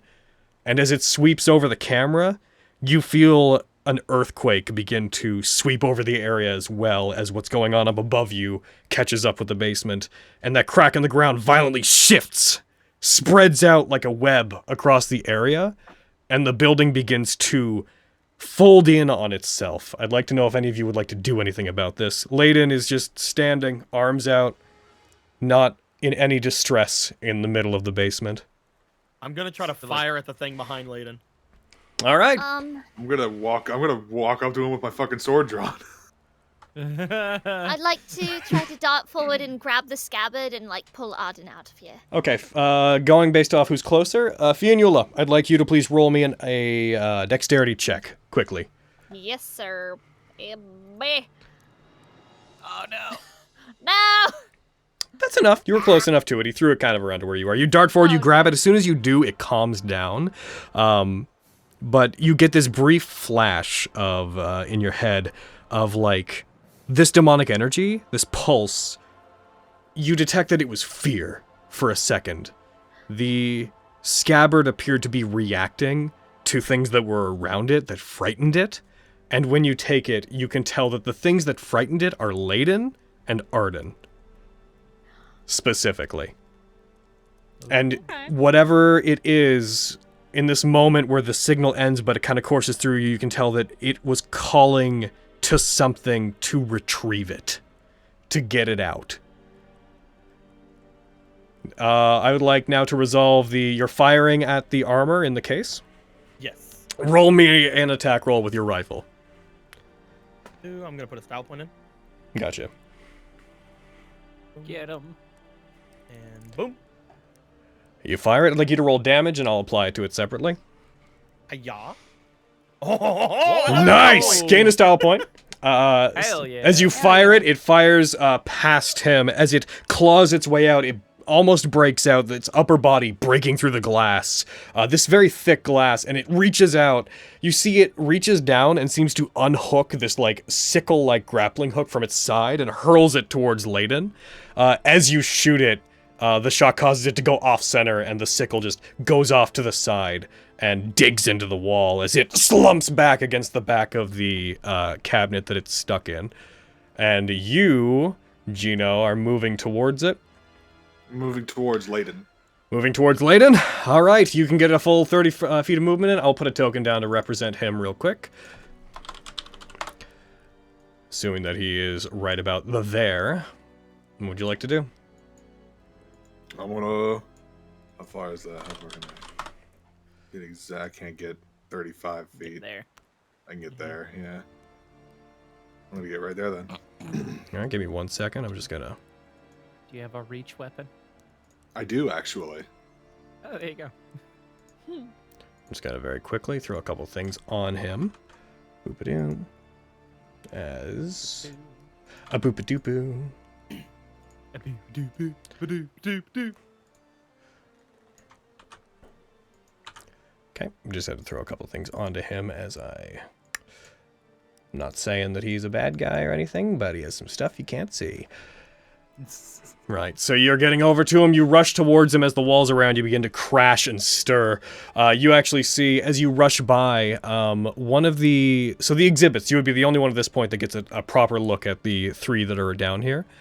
As you come through here, the three exhibits, one of them appears to be, the one that he's by, appears to be this armor, which as you look at it, Gino, as you get closer to it, there's something very familiar about it. You feel almost an innate kinship with this armor, as if you going after Layden after it failed to reach him seems like the proper protocol to take, is where your mind goes. This is talking about the one behind him? Yes.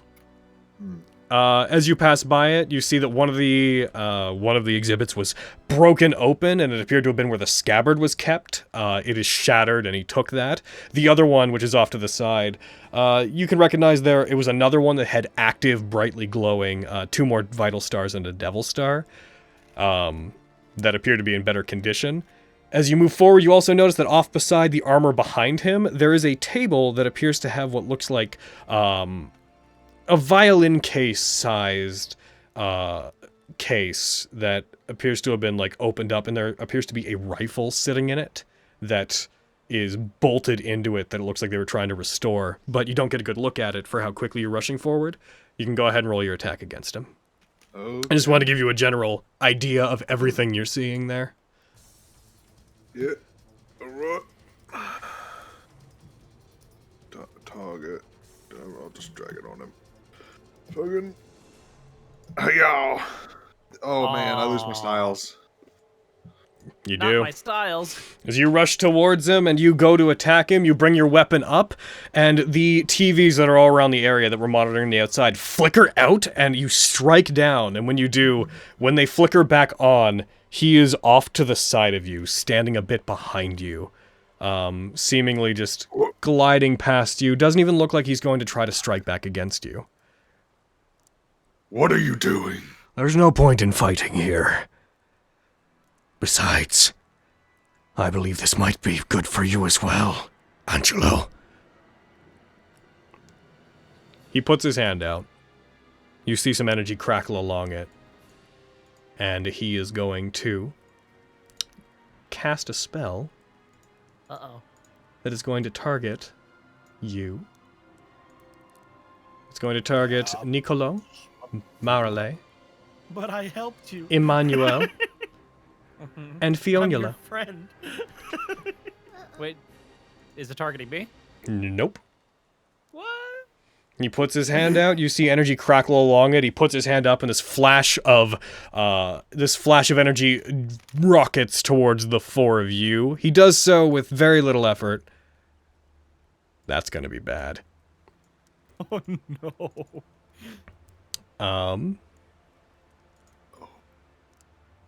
That's Hey, he good. attacked himself. That's good. I don't know. Oh my wait, result. no. That was from earlier. I'm gonna put a style point into it, Into what? into the save, because Is I it don't not know my save? result.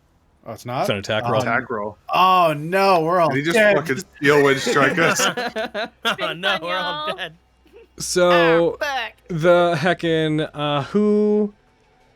Marley, you have the good sense that when this happens, you duck in behind the wall and get away from it. It misses you entirely. Fuck yeah. It hits the rest of you, it crits Fionnuala. Oh, jeez.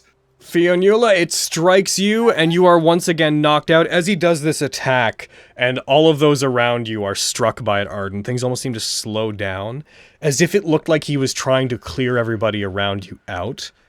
You, look towards him as Fionnuala is blasted a bit up into the air and back, just barely avoiding death by massive damage. Just barely! As these bolts of energy strike them, and you see these arcane purplish crests of energy that leave behind in the air these ethereal purple feathers as they strike, push everybody around you back.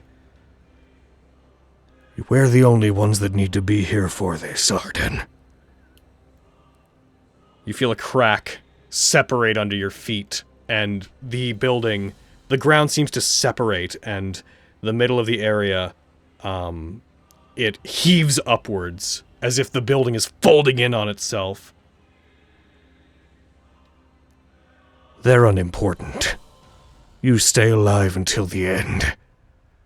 Until he decides what's going to happen to you. Hey. There is a large eruption, as the last thing you see before the monitors completely die out is on them is creatures coming in the blizzard that seems to have been pushed out, and from this large talon that came out of the ground, creatures moving. You see this massive form in the bay, this colossal creature, its fin coming up over the water as the monitors one by one go off, each one showing a creature on it as they vanish. One showing this knight-like figure, standing, carrying a blade with a rose upon the end of it, as it flickers out. Another showing a feminine figure emerging from the blizzard, a large whip-like protrusion that seems to have a mind of its own on one of its arms, whipping around them, and it flickers out. Similar images appear on all of them. Dust and smoke erupt from the separation in the earth. And you all lose track of the space around you.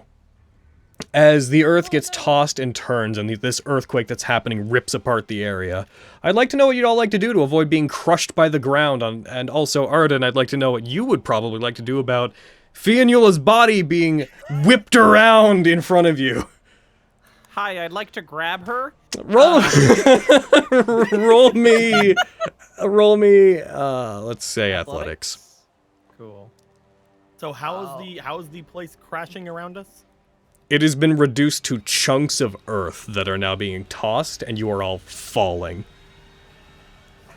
I would like to, if we're falling, I would like to grab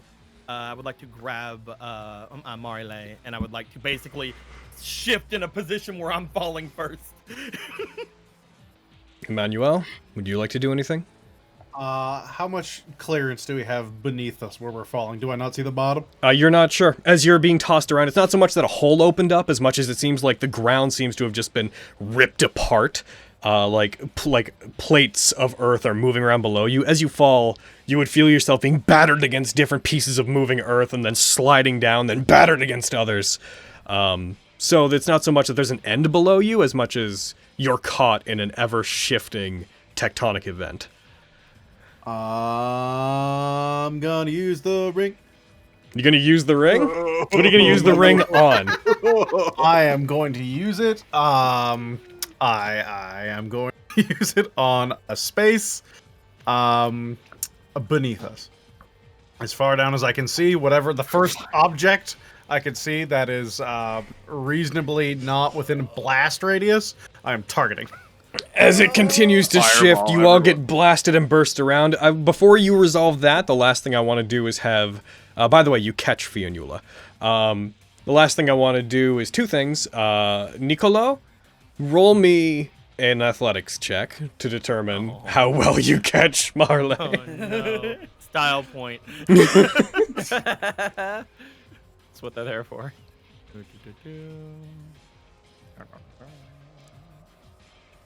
Yeah, you got this, boy. That's not bad. They're very close. That's enough that you managed to catch them.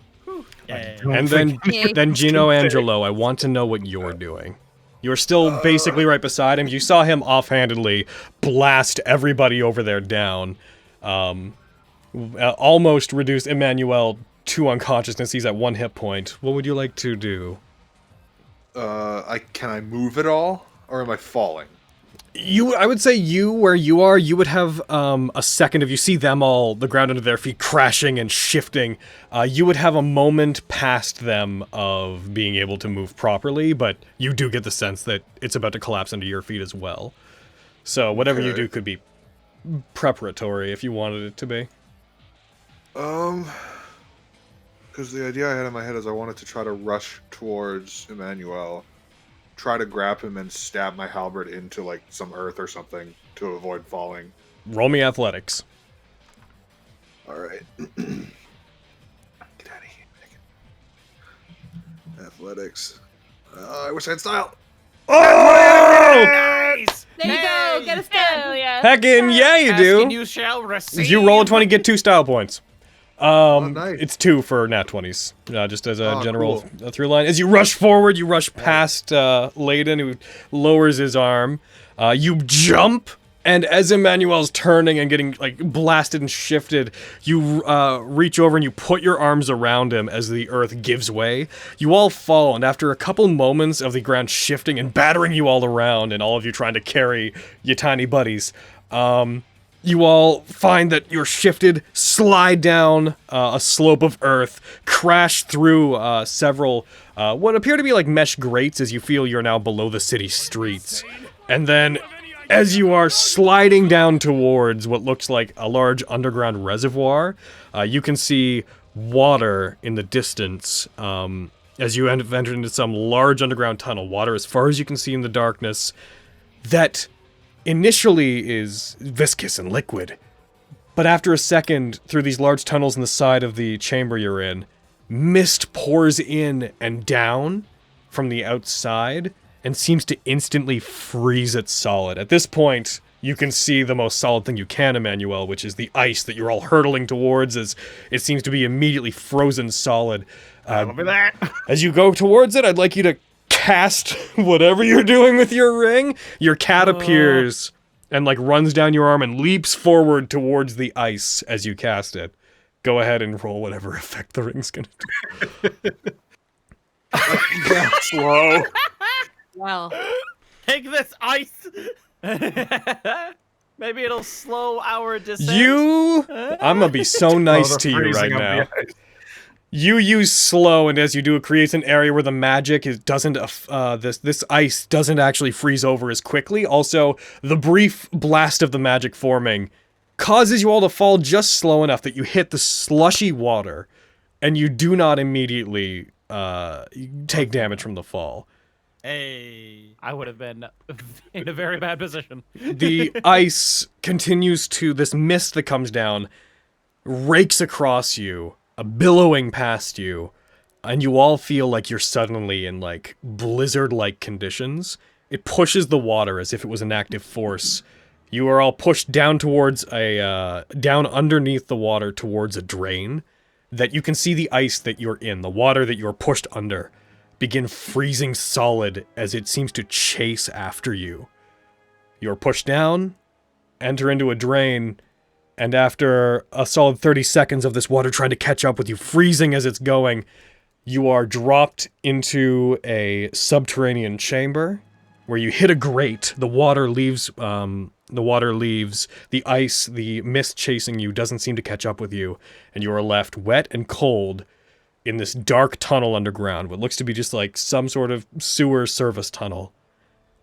Coughing, battered and beaten from being thrown around.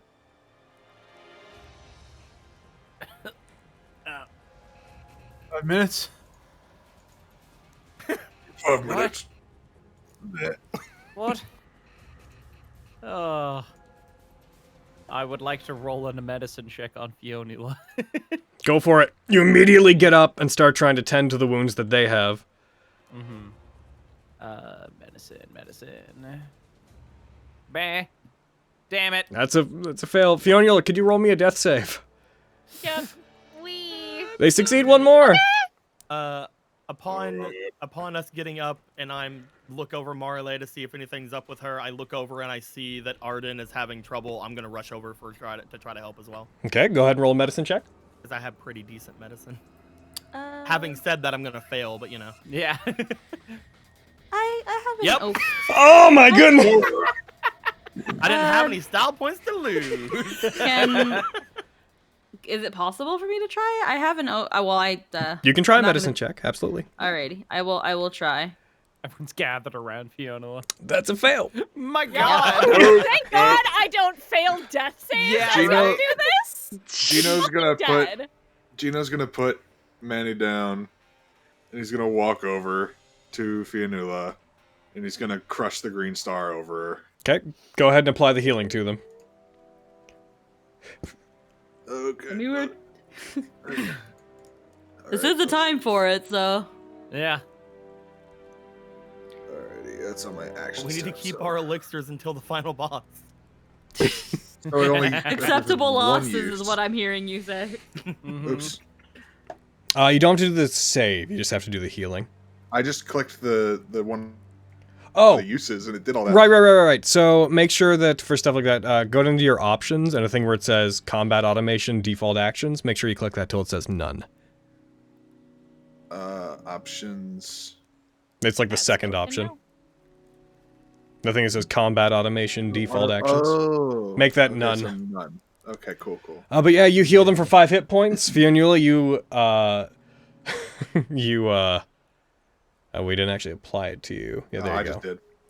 You cough up ice cold water, and you are now conscious as there's a moment of you all, just as you had rushed to try to help Fionnuala, there's a moment where everything seems calm, and then suddenly a rumbling, and the stone and metal tunnel that you have been left in, you see the ceiling begin to crack as well as this web-like pattern of cracks appears in it. And you, for a moment, are certain that the same thing is going to happen again, but then it seems to subside. You see small bits of what look like ice escape down from the cracks that are formed, and then ice seems to emerge and fill them in. And the sound of rushing water below you, when you look down, you see the grates under your feet. There had been running water, running below you, completely freezes over. And you are all left in a very cold, very mysterious tunnel. As soon as like she starts to regain consciousness, I will just grab her and hold her. Are you alright? Yeah. Are you okay?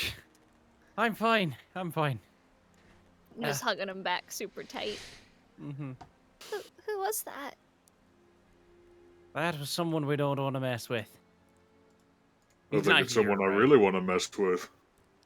You don't. The man's dangerous. If he caused all this, then he's someone that needs to be dealt with. Probably kill us all pretty easily as we are. For one devil arm. It was caused by something else.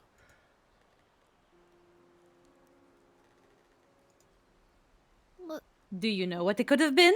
Because I sure don't. What could have been? Hold on, I didn't hear what you said. What it could have been. Okay, if that's not a devil arm or whatever that is, then what caused this? I said this is too much to be caused by one devil arm. Okay, oh yeah, so but then what did is the question. Maybe that creature behind him. Whatever it was we saw on those monitors, whatever it is, it seems to have something to do with you. It's over at Arden. Yeah, he seemed real keen for you. I've got no idea what he's talking about. Points over toward Gino. Don't think you're out either. You look just like that creature that I shot as well. You mess with my little brother, and I will get off the ground. And oh boy. I'm like I don't know what general location is this child. I'm gonna go over to.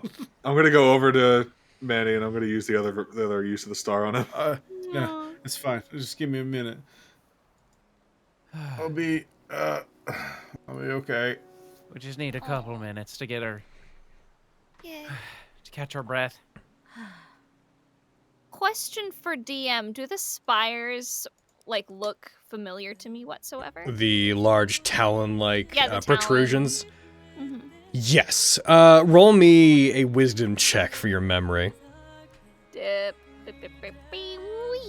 And dots. Looking at it, vaguely taking a second now that there's a moment to breathe, because everything from Layden beginning to talk until now has kind of been one constant sequence of events. Taking a second to think about what you saw, even though it was from far away, you recall that the structure that you entered into in the Frost Hells to find your way here to the human world was the same sort of structure. The same large copper and bronze, like monolithic talon-like structure made of metal and stone that jutted out of the earth, and there were large gates that appeared in chunks of it, seemingly randomly, almost to different areas in both the human and demon worlds. You found your way through it, and then found your way here. Question as well. Yes. Just from what I saw through like the monitors and what I'm looking at now, does this seem familiar through like my nightmares? The blizzards, demons roaming in the streets and such seems consistent with what you saw. Gotcha. Cool. Arden? Yeah? Those big talons, that's how I got here. Not the same ones, but kind of like those. Seems like hell literally froze over. That's kind of where they're from. The frozen bits. With him saying that, Fiona, I will also note to you that the conditions you're currently in, the freezing cold, the almost living mist that has come over this place, these are the conditions of the Frost Hells. Like, this is what it's like where you came from. This place looks like home now. All the ice and mist and stuff. It seems like he opened a gate to the hells or something. Frost Hells. Aye. Yeah. Ugh. All this blood on my clothes is freezing. Oh my god. It literally is. Yep. Wouldn't know what that's like. Are the rest of you fine? I feel great. Yeah, you do now. Thankfully, if there's one thing I've been good at here is not getting hit. I lost my car and now I'm in hell! Well, you're not in hell. It's just... It's okay, Nicolo. It's okay, Nicolo. The car was a pedazo de mierda anyway. Don't say that! It was the reliable way to get from point A to point B for both of us. You know we could have gotten something much, much nicer if you weren't all about this "we're hiding" thing. What's a Palazzo de Minerva? I mean, you've said fuck a couple of times. It's a piece of shit. Oh, okay. There, you learned a little something today. I have the moped. That's also good. You have a moped? I don't need anything else. I mean, it was nice, but I'm just saying we could have gotten a Volkswagen or a BMW. No, BMW. We could have gotten something like a Corvette, but no, you don't want a Corvette. Well, now we don't have to worry about hiding anymore. The hell is broken loose above, and they're going to be on their way, aren't they? I should have called out from work. I feel like your work's canceled. No, they'll just wonder where. They'll just wonder where I am. Huh. With that being the case, looks over toward Arden and Yonula. The three of you should stay with me. Why? I feel like we'd be better off in numbers. That's true, but whatever's happening around you, it's gonna draw attention. But if the three of you, he like motions over toward him, Marale as well, go too far, people will be looking for you, and you don't want to have them find you. Probably. Especially since you're so tied into this. Yeah. I don't know what the hell he's talking about. I wish I had a better idea. I mean, you can trust Niccolo. He's been able to hide me for quite a while. What? I barely now. know you both. Sorry for, if that sounds harsh. Oh no, that's actually very understandable. I mean, I wouldn't trust me either after first meeting me. But I mean, I did save your life. Points to Fionnuala. Thank you, by the way. I mean, I feel like that deserves a brownie point or two, Cerecita. I don't know what that means, but yes. We might be the only people you can even trust at this point. There may not be anyone left. He motions to the ceiling.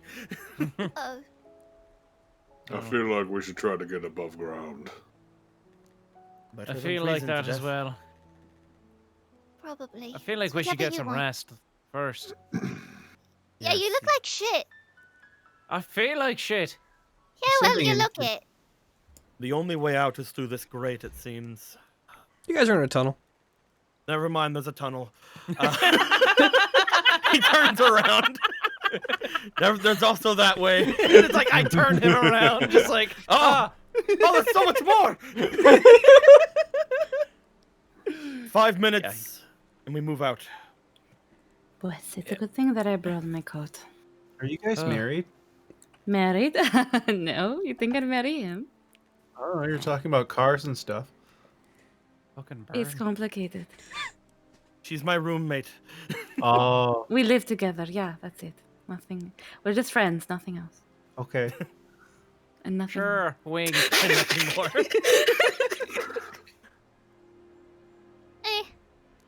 And what are you two, if you're going to be so nosy? He's my big or little brother? I don't know.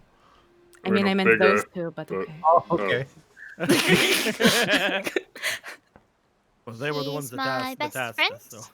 Okay. Well, we've only known each other a couple weeks, but yeah, best friend. Kind of sums it up. Yeah, kinda. Aye. Interesting. Mm. You're interesting. Oh, thank you. Got him. You should see me at my shows. Oh, you perform? What do you don't do? want to see her at your shows. I mean, there is a child in our midst. I really want to see what your show's about. Maybe we can go sometime when this is all not icy and shit. Maybe, but he can't come. Point to Emmanuel. I think that's pretty rude. It's not because I don't want him to. It's You no, I want don't him want to? you to. What it sounds like. Oh, I've been in scary movies a bunch of times. right, but it's illegal for you to go where she's going. Yes, of course. Is it that's that the reason. scary? No, Yeah. just you need to wait a little bit of how old are you? Well, I'm 13. 5 years. That's like forever. No, it's not. It'll pass quicker than you think. It's true. Time is weird. Ugh. And then a short rest happened. I mean, like, literally, with how this game's happening, I mean, literally, like, it's not a, and then you take a short rest, it's, and then a short rest happened. Yeah. Yeah. I'm gonna. It's not that I wouldn't let you. It's not that I wouldn't let you, child. It's that it's illegal. Squeaky. Yeah. Squeaky, would you? Yeah. Do you have a Song of Rest yet, or is that level 2? I don't have that. No. Wait. No. Not yet. I had to check. No. I'd really like that. I have a. I don't have a. Yeah, I didn't have a melodica. No, I don't have a melodica. I can play one. We'll have to get you one. I can't wait. I wanted a melodica so badly. Man, it's so fun not being able to use any of my abilities because I can't. Anyone need any more time, or should we go? I'm ready to go. What about you? I'm fine. All right. Stretches. Ow. Yeah. Pulls out the gun. I'm assuming that around us there are no traces of anything that was in the previous room. Like No, stars, you armor. feel like you got moved quite a bit. Like with the amount of shifting and pushing, and when you finally got put into that like huge underground reservoir of water and then flushed down a drainage pipe, you feel like you were moved considerably from the like general location you were at before. So that tied with the fact that though there is some rubble and chunks of stone that have fallen out of the walls and whatnot, it doesn't look like any of the wreckage from there made it here. One could also surmise that you're so far below ground that, like, most of the, like, tectonic activity couldn't actually get to you, which means you are quite far down. Gotcha. Then yeah, let's head on out. All right. That way. Oh. Although, actually, checking my own heckin'... Yo, everybody roll me 1d100. Hey. Okay, I get to remember how we do this. Okay, this, and then No, I did it wrong. Hold on. Whoever gets the highest number gets to heck in. 91.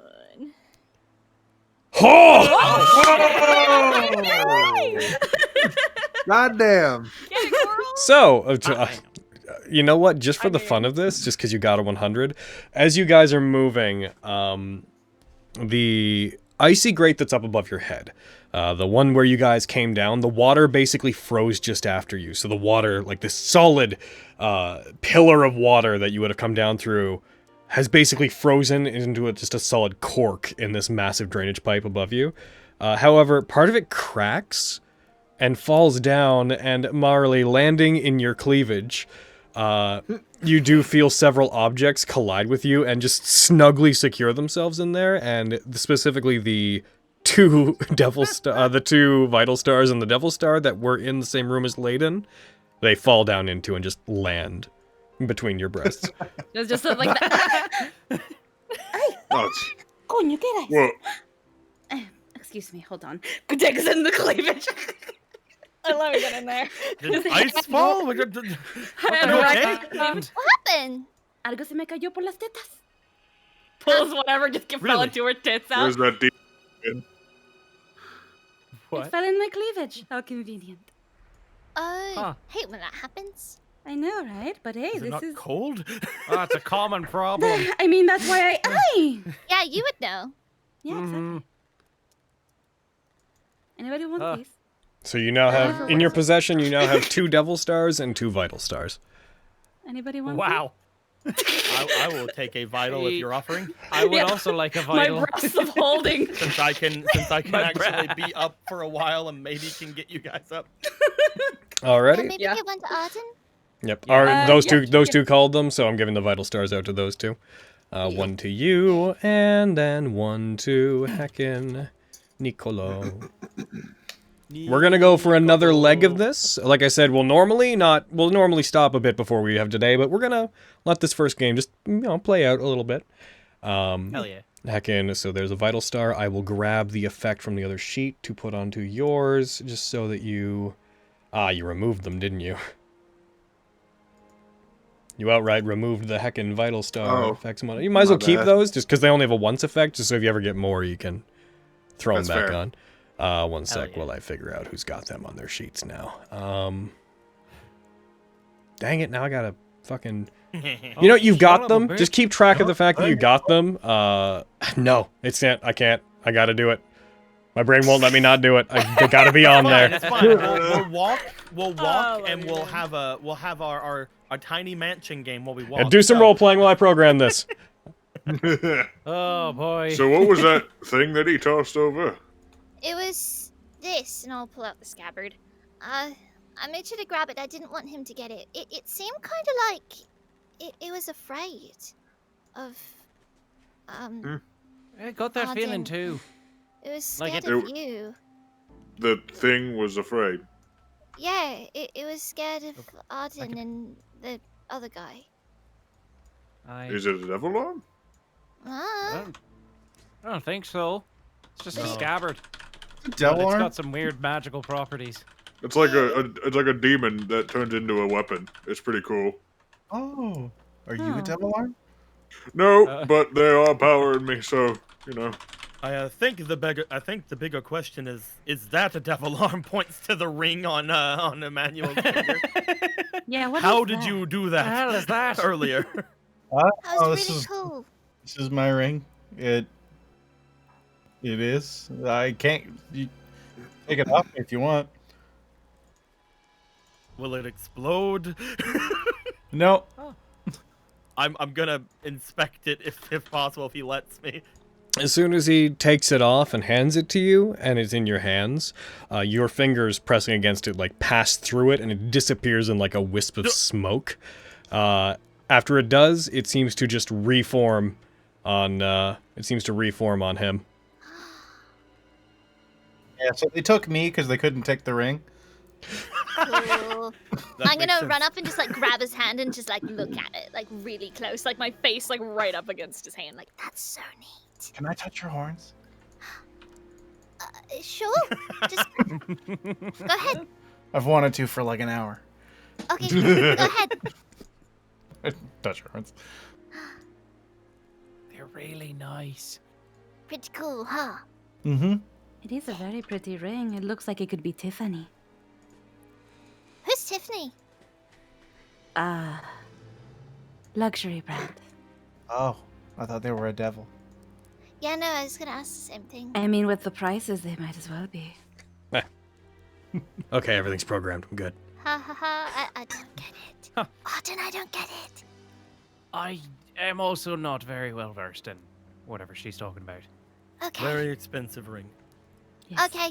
And I'll like Jewelry. walk back. I grew up in a very different lifestyle than she did, probably. I mean, I did too, but you know. So, like, how did you guys meet? I'm just really curious, and I feel like I'm kind of at home right now, so I'm pretty cozy. So, how'd you guys meet? He tried to kill me. I. Oh. Oh fuck! Well, He actually just stops and looks like. Why were you trying to kill her? No, that's here the why story. would you? No, why would you try to kill her? He was such a big fan and enamored with me. He was like, if I can't have you, Marilei. You can't No one tell can. some. You can't Wow. tell some truth Romantic. and then lie immediately after. Oh, but it's okay if you do it. Ah, That's really romantic. I did not lie to you. Oh, that's adorable. I did Oh not my lie to God. you. I didn't tell the truth. And so he whisked me away from Spain. He said, come, Marilei. I will take you away, and no one can ever find us. And I then was he took told me she to was live. a powerful. Told she was a powerful, dangerous demon. It turns out she's just obnoxious.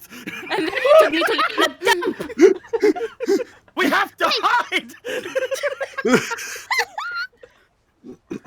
I lived in a penthouse. What? Don't you get this? I lived in the lap of luxury in a beautiful penthouse in Spain, con todas mis cosas y mis disfraces. She y drew mis too much zapatos. presents to herself. She had people after her. She's I lucky had- it was me who came after her. I had a lot of customers and I was very popular, and then you came around and you ruined everything. Why? Hold What? on.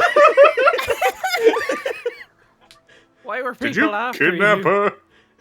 No. Why were No, people no, after no, you? no, Just no, no, kidding. no. I will be fair. I will be fair to you, Niccolo. You didn't kidnap me. You said I don't want to kill you, so let's go somewhere else. I'm pretty sure that's kidnapping. Yeah, I think that's good. It was either that or he kills me. I didn't want to die, but I also didn't want to leave all my nice things. If I did not kill her, then we would. I could not return without killing her, and if I would have been killed, and then she would have been killed as well. Either I die or we both die. I worked with a group of people who knew of her existence because she was not hiding it at all. How was I supposed to know that I'm apparently half succubus? Oh, that's why you're hunting her. All right. I was part of the Order of the Sword, and these are the people we should not be talking too much about, that we should be being away from. And those are the people who are probably going to come here and look for the two of you as well. At the mention of Order of the Sword, do I know anything about that? That's a bit more obscure. Roll me history. 18. You feel like you've vaguely heard about them, but you never had any direct issue with them. I was off in Europe.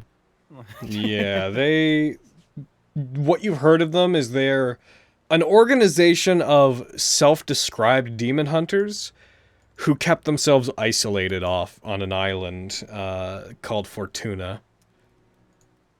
Gotcha. Wait, I've heard of the Order of the Sword. A little bits and pieces. They're like a mob. Yeah, they're like a mob. With an 18, you do know that they're cult-like. They worship an obscure, powerful demon as if it were a god. So what's your relation to the Order of the Sword now? You seem to have, disobeyed their orders. I'm trying to cut all ties. I saw that she was not dangerous, but I knew that if I did not kill her, then they would come after her and me, so we left for America. How do you feel about how long them ago? now? Like a year ago? Like a year or two ago? You said? Yeah, a couple years ago. How do you feel about them now? A little over a year ago, not yet quite 2. Who's counting? I am. So how do you feel about them now? Actually, hey, real quick, I believe, did you... Did we have you roll earlier, Gino, for what you know about Fortuna? Did that come up? No, he didn't roll. No. I'd like you, at the mention of them, I'd like you to roll history as well. The DC is going to be much lower for you. Yeah, because we're like fucking similar-esque. Oh boy, history lads, here we go. No. Yes! Slip in your mind! You have no idea. The fuck's a Juno? Right now, I want nothing to do with them. I thought they were one thing, and they turned out to not be. I thought I was doing the right thing, but as soon as I saw her, I could not kill her. Okay, that's it. He was enamored with my belleza. She was like a small dog, and I did not want to assault. She doesn't seem small.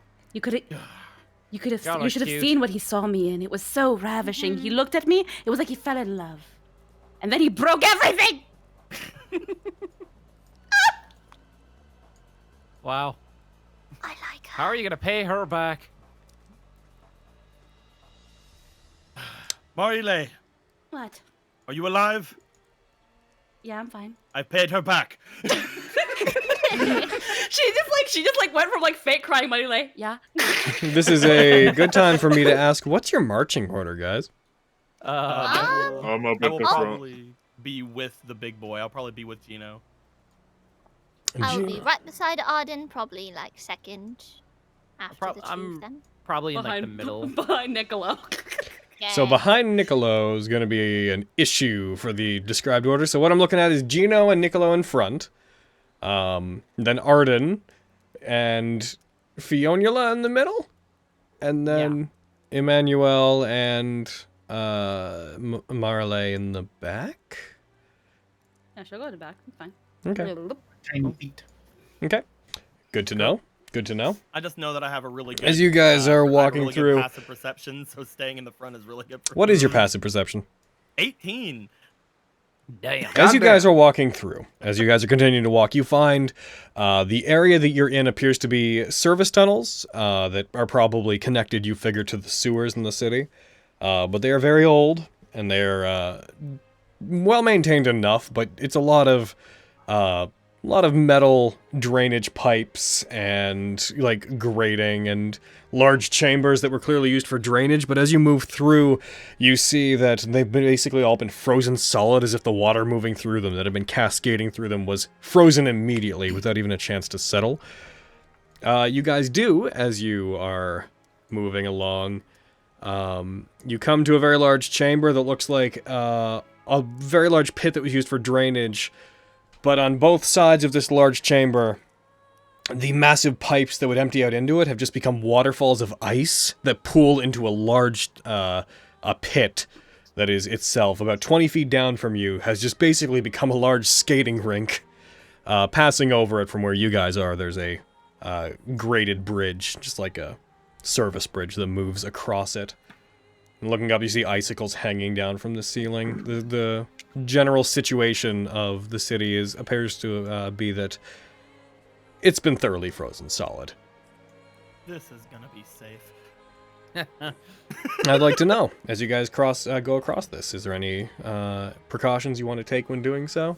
As you step on it, Gino, in particular, when you put your weight on it, you hear a creak from the entire bridge and see a couple bits of ice detach from the bottom of it and clatter down below. Yeah, seems safe. Let's walk carefully. Please. Maybe, you all go across first. How about that? Yeah, this seems easy enough. I'll see if anything's on the other side. Okay, don't I'll try trip. to go across first. Alright, so Nicola, you're gonna go first? Yeah. Okay, good to know. We're going across. Heckin', I need to real quick. Boop. Boop-a-doop. Boop-a-doop-boop boop. I need to... Okay. As you go across, it does creak under your feet, and a couple of bits of the metal that the bridge is made of seem to actually snap off, as if they froze to the point of themselves, having the rigidity and brittle nature of ice. However, you do manage to get basically all the way across without anything major happening.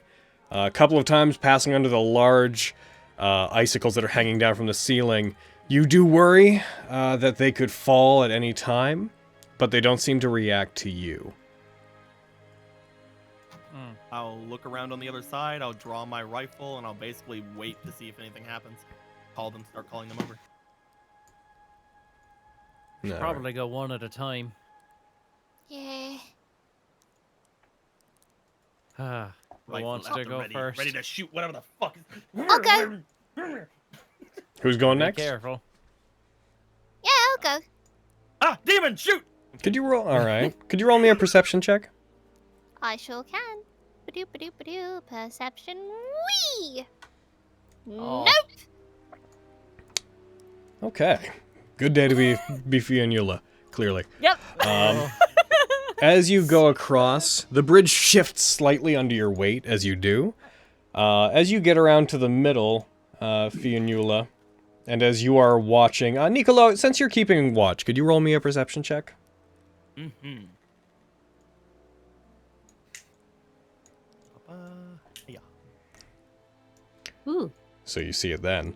So I'd like everybody to roll initiative, first of all. As you guys are moving across this bridge, suspended 20 feet over the pit, Fionnuala... Ooh, nice. Oh, do I get a style point from that? You get 2.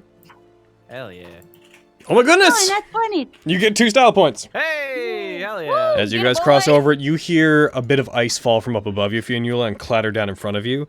And then you hear this almost clicking, growling sound coming from above you. Instinctively looking up, you see among the darkness, wrapped around and slightly embedded in one of the icicles, what looks like a long snake-like creature, that the front part of which separates out into these 4 little tendrils with a beak between them, is almost indistinguishable from the terrain above you.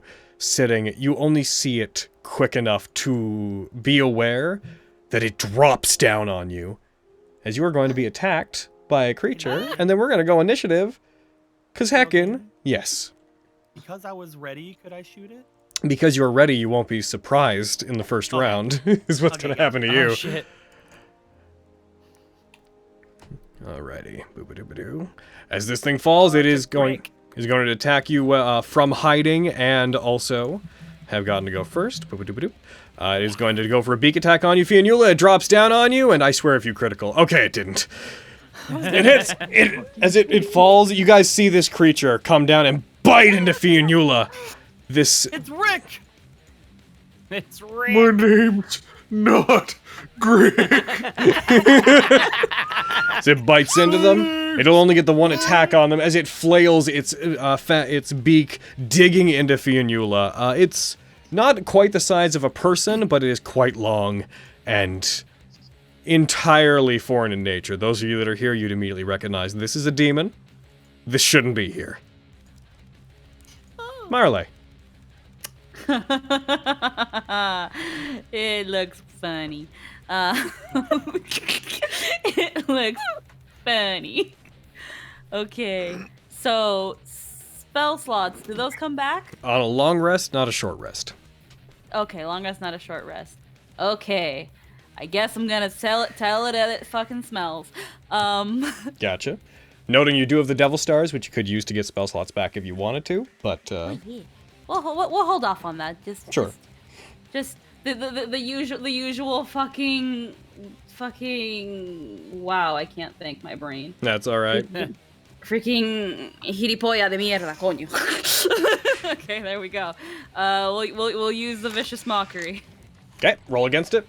Alrighty, hold on. Call it mean names. I'm gonna until try it dies. to. Wait, did I click the right thing? No, I didn't click the right thing. Drag there the we save go. onto it. And we're gonna drag the save, and it's gonna. It is gonna nat 1 is what it's gonna do. Go ahead, Yeah. apply the damage, and then the effect. You take those owie zowies, and then you take that good darn effect. You hit it with that. It takes 4 damage from that. And also will have disadvantage as it gets called that. Arcane energy rakes across it. It like contorts slightly as it's affected by the psychic energy. That's you? Yes, that's me. What's up, Arden? Oh. Fionnuala's once again in distress. Ah, fucking damn it! All right. I'm gonna just 1, 2, 3, 4, 5, 6. Okay, here. I don't think I can. No, I can't. He's just out of reach. So you said it was a demon, but does it count as? Oh, sorry, it's not even. You would know it is demonic in nature. This is also a monstrosity. Okay, cool. I want to make sure. I wanted to see if I can recall information about it, but if he's not a demon or anything, I can. For the purposes of the setting we're in, this would be from hell, but it is not a demon. Yeah. Okay, gotcha. In that case, I'll fucking whip out my goddamn pistol and shoot him in the face. Gotcha. You cast gun! I cast gun! You miss. And I miss. Damn. I fired my gun. You fire, it hits part of the bridge. When it does, a chunk of the bridge breaks off like ice. Fionnuala, are you okay? Sure. Ah, what a lie. All right. Nicola? I am going to. Oh yeah, I should have noted actually. You guys should have been surprised. I guess I'm gonna be nice to you. Take that bullet back. No, you used it. All right, fair. I'm going to draw my sword. Mm-hmm. And I'm going to start making my way over. 5. Down. And I'm gonna Get him with your murder it. machetes. Go for it. Do it a murder. I'm gonna use my machetes because I want there to be another body here for this thing to go to attack instead of this small demon girl. Get them machetes. Oh! Gain 2 style points Nice. and roll your damage. Just cause, whatever. Hiya! You strike it. It resists down the damage to 5. Hell yeah. I'm gonna hit it again. All Damn right. it, this thing's resisting. Offhand. Prepare for a lot of that. Oh my god! Jesus! Well, I can only get one. So, Oh my goodness! yeah.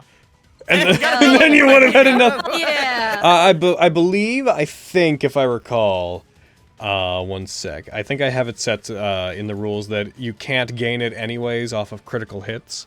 Okay. Like the extra die. One sec. Like max damage.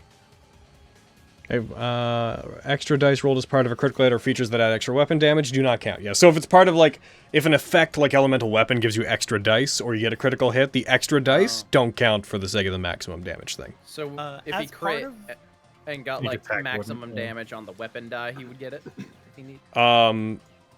It's only it's the critical hit gives you them, but the extra weapon die you get from the critical hit, if there's a maximum result, that does not give you extra style points. Oh, he's asking about the first weapon. Yeah, first one. that gives it. Yeah, that'd be normal. Okay. Yeah. Yeah, it's like sneaking. As right part from of that dice critical wood, but hit- the other one's whooping. As part of that critical hit, could I basically slash him and then maybe kick him a bit before I slash him? Basically just trying to be agitating toward this guy. Sure, you go up to it, you slash upwards, it cuts it and it rakes backwards, it leaves itself exposed, you bring up your knee and strike it, and then you bring the blade down on it again. Hey. Basically just being I'm a problem, deal with me.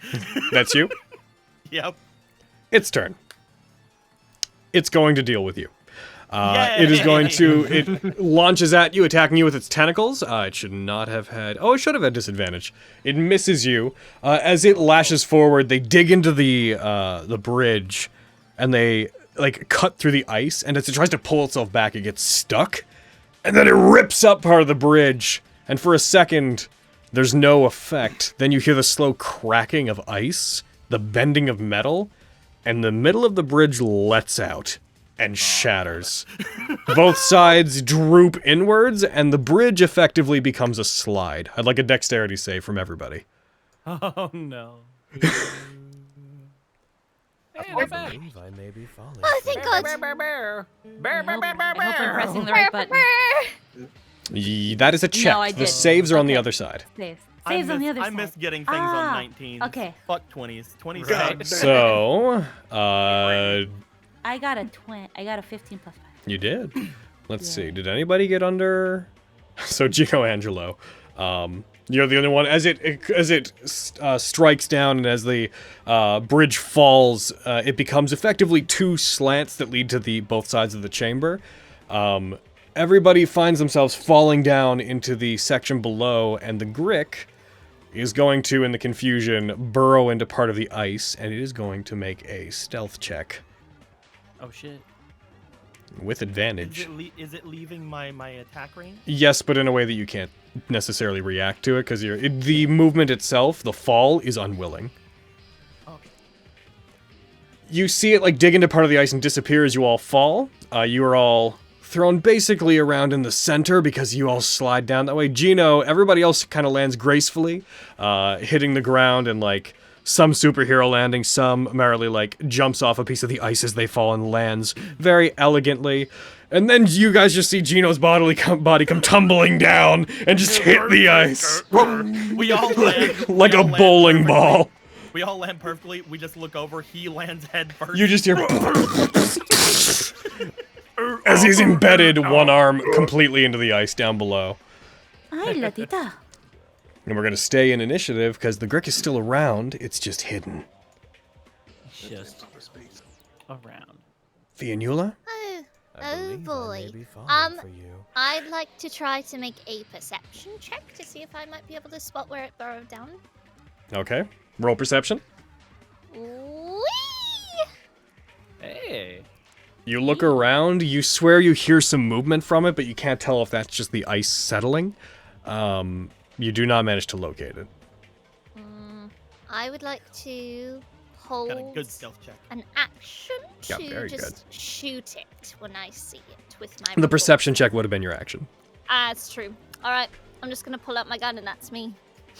I mean, I Amen. can't burrow attack you if you go further up the slant, right?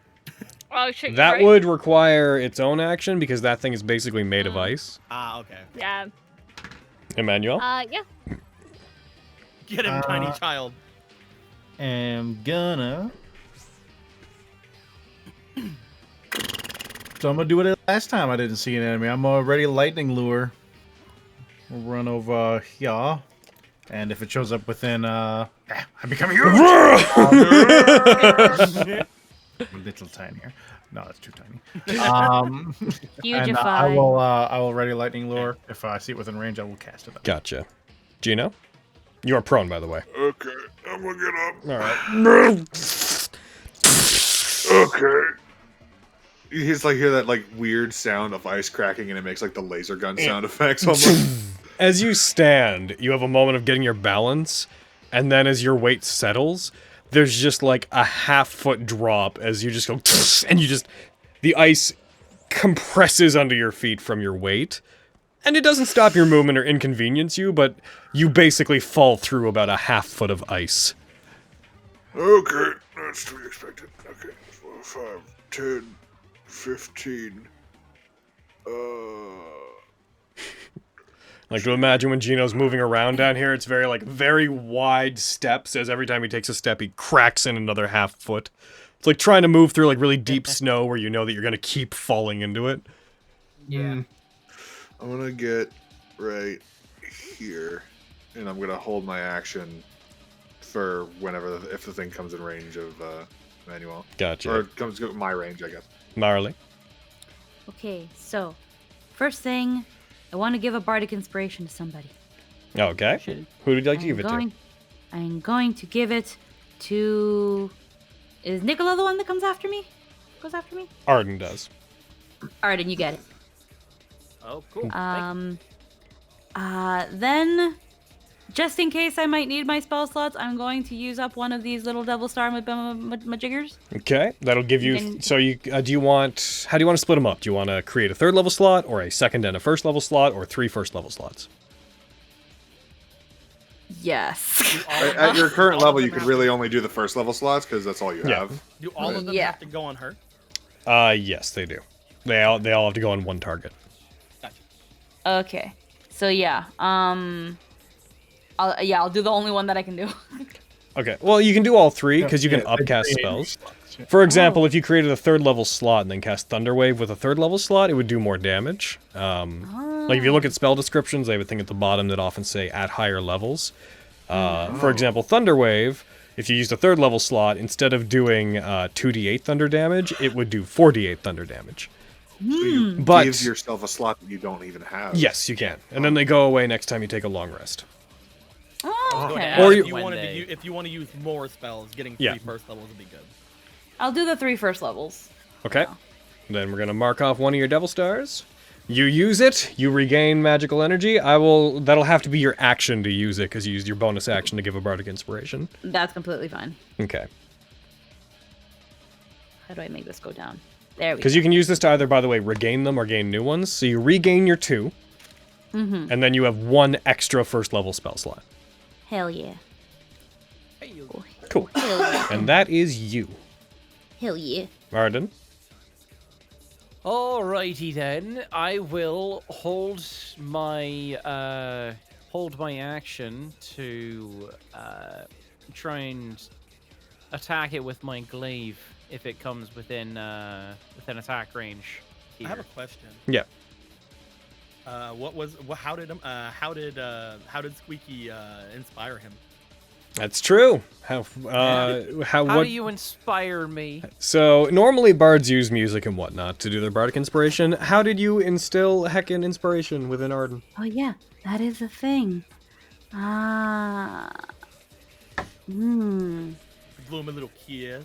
That was what I was thinking. Just like hey quesito, and then mwah, blows him a kiss. Oh. She only just called you little cheese. He thinks it's something way hotter. It's like, oh my god. I'm not gonna tell She him. called me her little something. She sure did, buddy. All right. Oh yes, Arden, you're gonna hold your action to attack it if it comes within range there. Yeah, and I have a glaive range, so that's You do. we're good. All right, Nicolo. Damn, I want to kill it.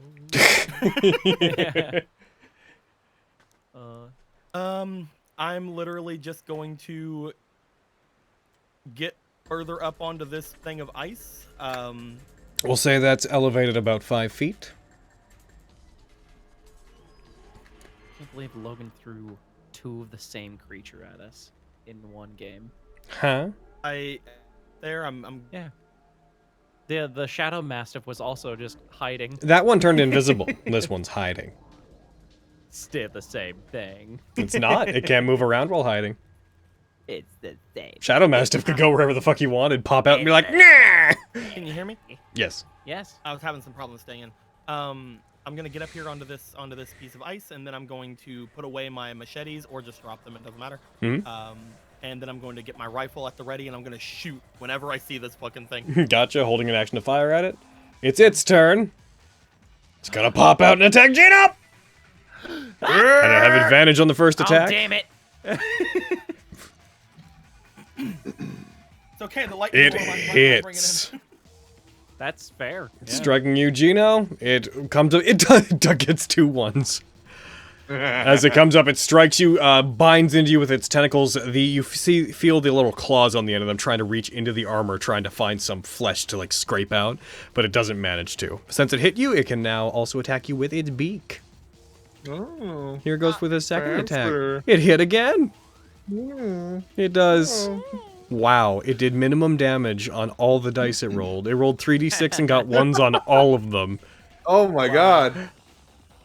Incredible. And still did over half your health. It's true. This thing is latched onto and trying to dig into Gino at this point. Going down the list, Lightning Lure. It succeeds. All right, that's not enough. And Nicolo. Bang bang. Bang, bang, bang, bang. Bang bang bang. I'm gonna use a style point. Bang bang. Oh, I just used. Okay, I just used 1. Okay, good. Should I use 2? It's up to you. I'm gonna use 2. All right. Bam and oh, I can only put it once. You can do it twice. Okay, no, I did. I did. Do. Hiya. Oh, it only. Should I just roll another d4? Yes, roll a d4. See if it adds another 2. That would have made it just hit. Yay! Holy fuck. Hiya. Oh. You shoot it, it gets it's struck by it. It looks distressed, but it did not kill it. That is Fionnuala? Okay. I will say for that shot, since you used 2 style points, you fire at it. It like goes by it, but it like ricochets off a piece of ice behind it and comes back and strikes it from behind. That's what I was thinking do we too, do all because the- it's like on the opposite side of me, so I'm just imagining he lifted the barrel slightly to hit the ice behind. Did we do all the reaction stuff? Oh yes, you also were I prepared an poised. action. Yeah, go ahead. Yeah, sorry, I forgot. Logan. Yeah. Might want to look at chat real quick. Yo, what happened? Oh my god. Goodness gracious! What? Thank you for the 50 gift subs. Oh my goodness! My gosh, that's so many at once! Holy what? There's gonna be people that have never been on our channel at this point being like, who? What? Who am I subscribed to? Who is this? Holy. My god! Thank you so Holy much, crap. why not, Alox? Holy crap. Huh. Any goodness though, that hits by the way. Appreciated. Heck yeah. Ugh! Resisted down to 5. This creature's like wrapped around you. You like reach out with your hand, grab it by where you approximate its throat would be, take the great sword and smash it with it, because you can't get a full swing in on it. Mm-hmm. And yeah. Alright, Fionnuala, you're up. Okay.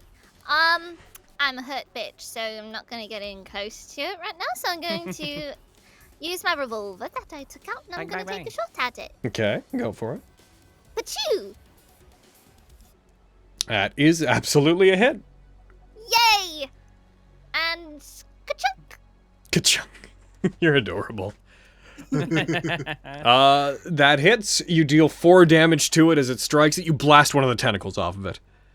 It lets out this rather unpleasant sound as it, like, reels back. Looks like it's trying to escape from you guys at this point. Got it! And that's me. Emmanuel? I cast for the Ring of Wonders right in between everyone. I will. Almost that. Yep. And I'm gonna cast Booming Blade. I'm gonna pull it with my daggers and I'm gonna swing at it. Go for it. Oh shit. At this level, Booming Blade won't add damage. It'll just do the movement thing. Yep. Phew.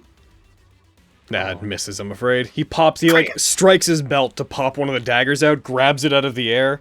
Thunderous energy coats it, and he swings it towards it, but the Grick manages to slither away before it makes contact. Come back. I'm supposed to hit you. Is that you? No fair. Gino? Alright. I'm gonna fucking bonus action second wind myself. Because fuck it. Hit! That's pretty good. Pretty good. And then I'm gonna slice. And dice. Slice and dice. And Putting a style point into it, slicing down, you hit, absolutely. Go ahead and roll damage. My god. So you bring the great sword up with both hands, bring it down into it, and you cut into it as you do it. Slices it right down the center and lets out a resounding clong as it slices into the ice below you. As it does, the two halves fall to the side, and like a pool of blood begins to form. A second passes.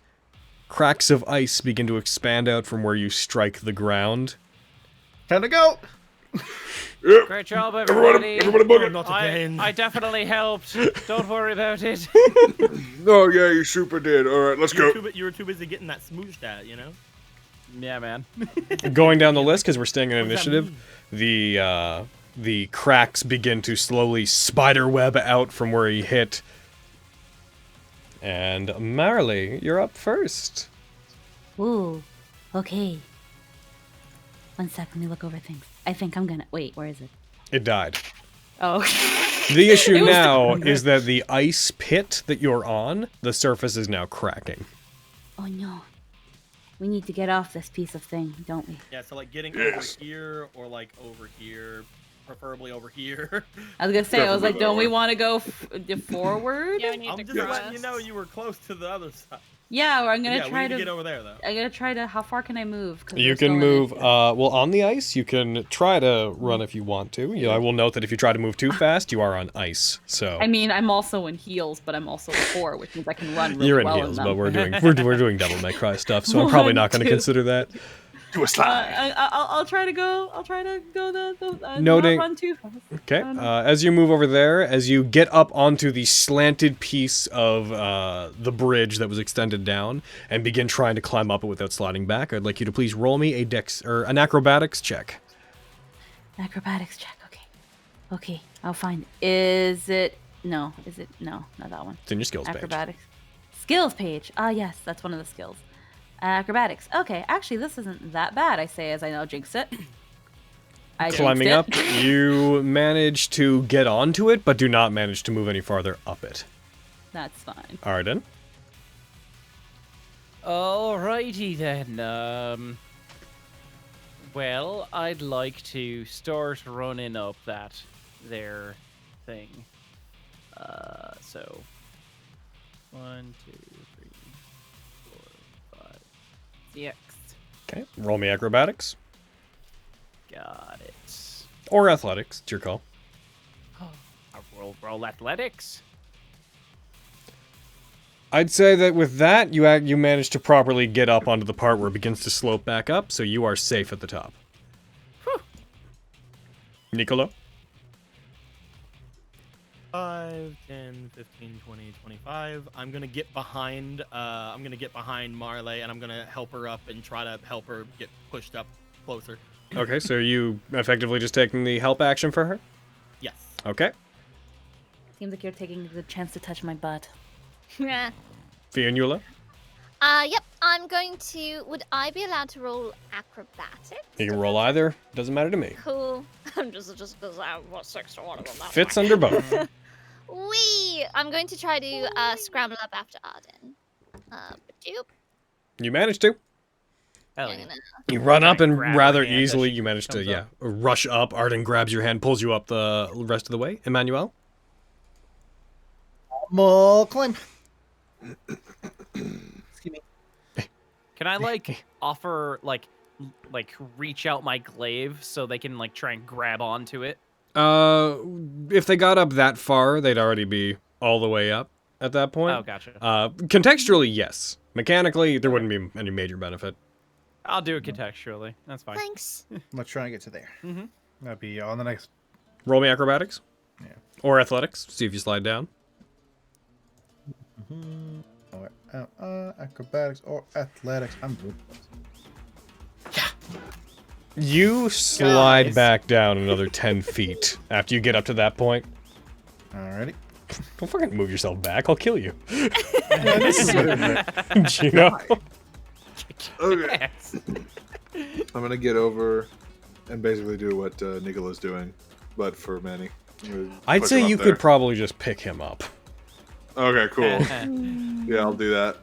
Can I pick him up Benefits of and being a climb? tiny. Yes. Roll athletics. And it would be athletics for you. No more style. Athletics. You can move the amount of speed you have up there, but you don't automatically get all the way up. Okay. So is that as far as you're getting? Yeah. Okay, we're gonna just consider you to be on Gino's space. Marley. Get out of the wall, child. You have, if you try to do it this time, he's giving you help, so you would roll with advantage this time. Okay, so I will try again to go forward. As at the top of the turn, you guys see the cracks spreading out more, and you see the chunk where Gino hit the ground collapses inwards into effectively a void down below the ice. As that begins to, the hole opens up and begins collapsing farther in. Oh, At the bottom Okay. left, click the little ADV. ADV at the bottom left? Yep. You The see, like, bottom where it left. says, like, opportunity critical cover Bottom max, left of your superior screen, cover. not your sheet. Right above your Uh, dice. Like, look at the Right look at the holes. Oh, right here. Not your. Yeah. Yeah. And then another acrobatics, right? Yes. Okay, okay. You succeed. Hey, Pretty Barbara. good. Rushing up, you get up to the top, you rush forward, grab onto Arden's glaive, he retches and pulls you up. Ay, quesito. All right, next one. Arden, if you want, I will say you can do it again to give the help action to anyone who tries the next one. Yeah, I'll do that. Cool. Nicola. Hooray! Mechanical I'm gonna benefits. Alright? I'm giving you the help action, my man. Yep. Which is better for me? Acrobatics is better for me. Okay. Da-da-da-da. Advantage and hiya. Alright. You get up, again, you grab onto the glaive and he pulls you up, leaving Gino and Emmanuel down there. Fianula. Wee! Yeah, hi. I was like, would I really be behind Marley? Hello. Hello. I'm gonna keep trying to cross. Just checking. 5, 10, 15, 20. Wee! Well, you'd be up there. Like, pretty much past here is safe. Yeah. Yes? It's just like, yeah, I'm abandoning them. Yeah. Bitches. No, I'm I just did gonna. my job. I brought the ice apocalypse. I'm good. I am. They can't figure it out. I'm the storm that is approaching, guys. Come on. No, What are you doing? that's me. I was just gonna run forward. Alright, Emmanuel, are Monster. you doing anything or waiting for Gino to I move? cast Ray of Frost at the place where it's breaking. Oh! Alright. Oh. You do so, you refreeze the edges of it, filling in some of the cracks. It looks like the weight of the ice itself is still causing the damage to spread, but you slow it down. That's me. Gino? I'm gonna keep climbing. Alright, roll me athletics. I don't do it with advantage because of Arden. No. No, you used my help he only action. gave it to Nicolo. Right. Plus, could you imagine a world where someone's trying to leverage against your weight? What are you talking about? You do manage to rush up. As you rush up, initially you find yourself being cautious, but as it like begins to collapse in around you and expands out, and you feel the bridge beginning to buckle and move down, you start just pushing your feet through the bridge to make footholds as you go. Bending the metal inwards, and you rush up, dive as it collapses. You hear one massive cracking, and the entire pit collapses inwards and falls into a void, with the loose parts of the bridge collapsing and falling in after them. Falling down far enough that you do not hear the sound of any of the ice or metal hitting any sort of surface. Oh fuck! He grabs the glaive. I'm just like, oh fuck, you fat ass! Holy shit!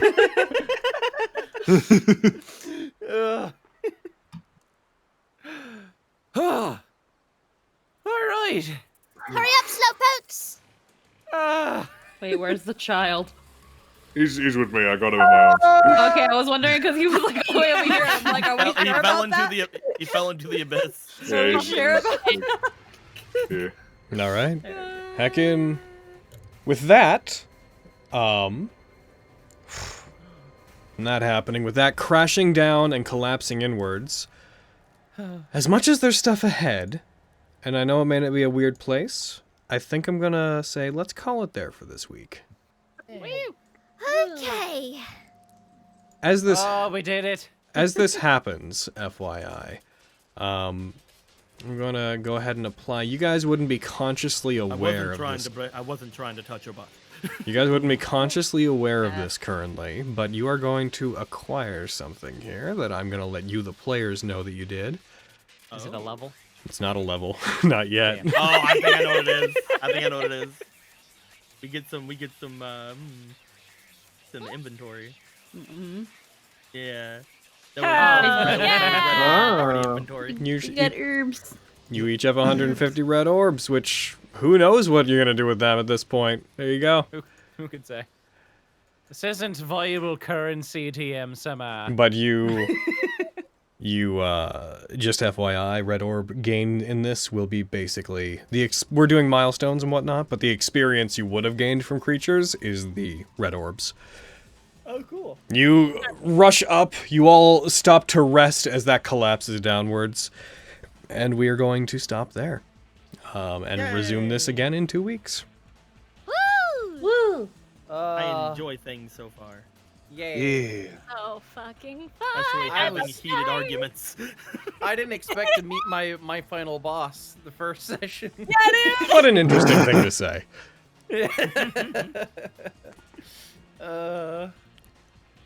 Goddamn. I'm gonna make our credits go real quick before I forget about that, because I've not been great about that lately. Do-do-do. All right. Hayden. Yes. Fiona looks so cute. That's true. I love your guys' characters so much. I love Arden so much. Ah, no, it's so good. I love you guys. Oh my god. Fucking Emmanuel has me dead. Fucking Oh. Emmanuel. Everyone's dynamics are so different and fun. I love it. I really like. Oh my Nico god. and The Marty credits Lay. for the subs are gonna be so long. Oh my god, So yeah. funny. I need to look at how long this is. One sec. Their whole Yeah. their whole bit, just them yelling at each other. It's like, I'm trying to save you. They're a fucking married couple already. They're so Yeah. fun. I love it. We're just roommates. Nothing Sure, more. man. Oh my god, Sure. they were roommates. That's them in a vine, and they were roommates. Oh my god, Oh they my were god, roommates. they were roommates. Look at all those subs. Oh my lord. Oh my god, you guys, So many today. subs. Chat, Oh, y'all Molly. were so amazingly generous. Holy shit, y'all. Yeah, y'all were. Damn. Holy fuck, I'm holy. It was like Here. 80 subs total or so. I can Hot count how many damn. pages I wrote of notes today. I'll tell you how I could easily 4, count how many notes I wrote. 6. I wrote 6 whole pages. Oh my lord. I don't think I had Damn. 6 pages of notes. I think my longest That's a page. lie. My longest amount of notes. I think I was like 8 pages of like really cramped notes for the heckin' Suicide Squad games. I think that was my longest amount of notes because I was like, "Roar!" Guys, we should have went to the second floor to get more swag. Oh, shit, There right. was stuff on the second floor, but it doesn't matter. The game moves on. In Devil May Cry fashion, if you're not on the right mission when a thing happens, it's out of here. It's true. It's gone. So I'd like to reload my save and just go do that again. Oh, sure. I'd like to know what was up there. Don't worry What about if I it. missed a blue orb? Fuck! All right. With the blue orb, Kyogre will do my. I will do my admit, bidding. you guys probably would have reached the point where you would have gained a second level, except the getting into the exhibit escapades definitely took up a longer chunk than I expected them to. I like our little Benny Hill we did. All right. Everybody at home, we're going to stop the YouTube recording now, and we will see you guys next time. Remember that this is going to be done every second Thursday at 5 p.m. PST on the Nat19 official Twitch, for those of you watching on YouTube, and then it'll be made available on YouTube, obviously. And the other weeks, we are doing the Princes of the Apocalypse stuff. Those that are watching on Twitch, please, you can still submit questions, by the way, for the Chat 19 for this month. That's gonna be so good. So, because we had to push the recording day back a week due to people traveling, so if you want to get more questions in on that, please do. Please check out the YouTube channel. Please, I'm not even going to say please subscribe. You all did so gosh darn much today. I hope you guys enjoyed watching. I'm enjoying DMing at the very least. And we'll see you guys a heckin' next time we do stuff. So goodbye, YouTube. Bye, YouTube. Goodbye. Bye, YouTube. En el próximo capítulo.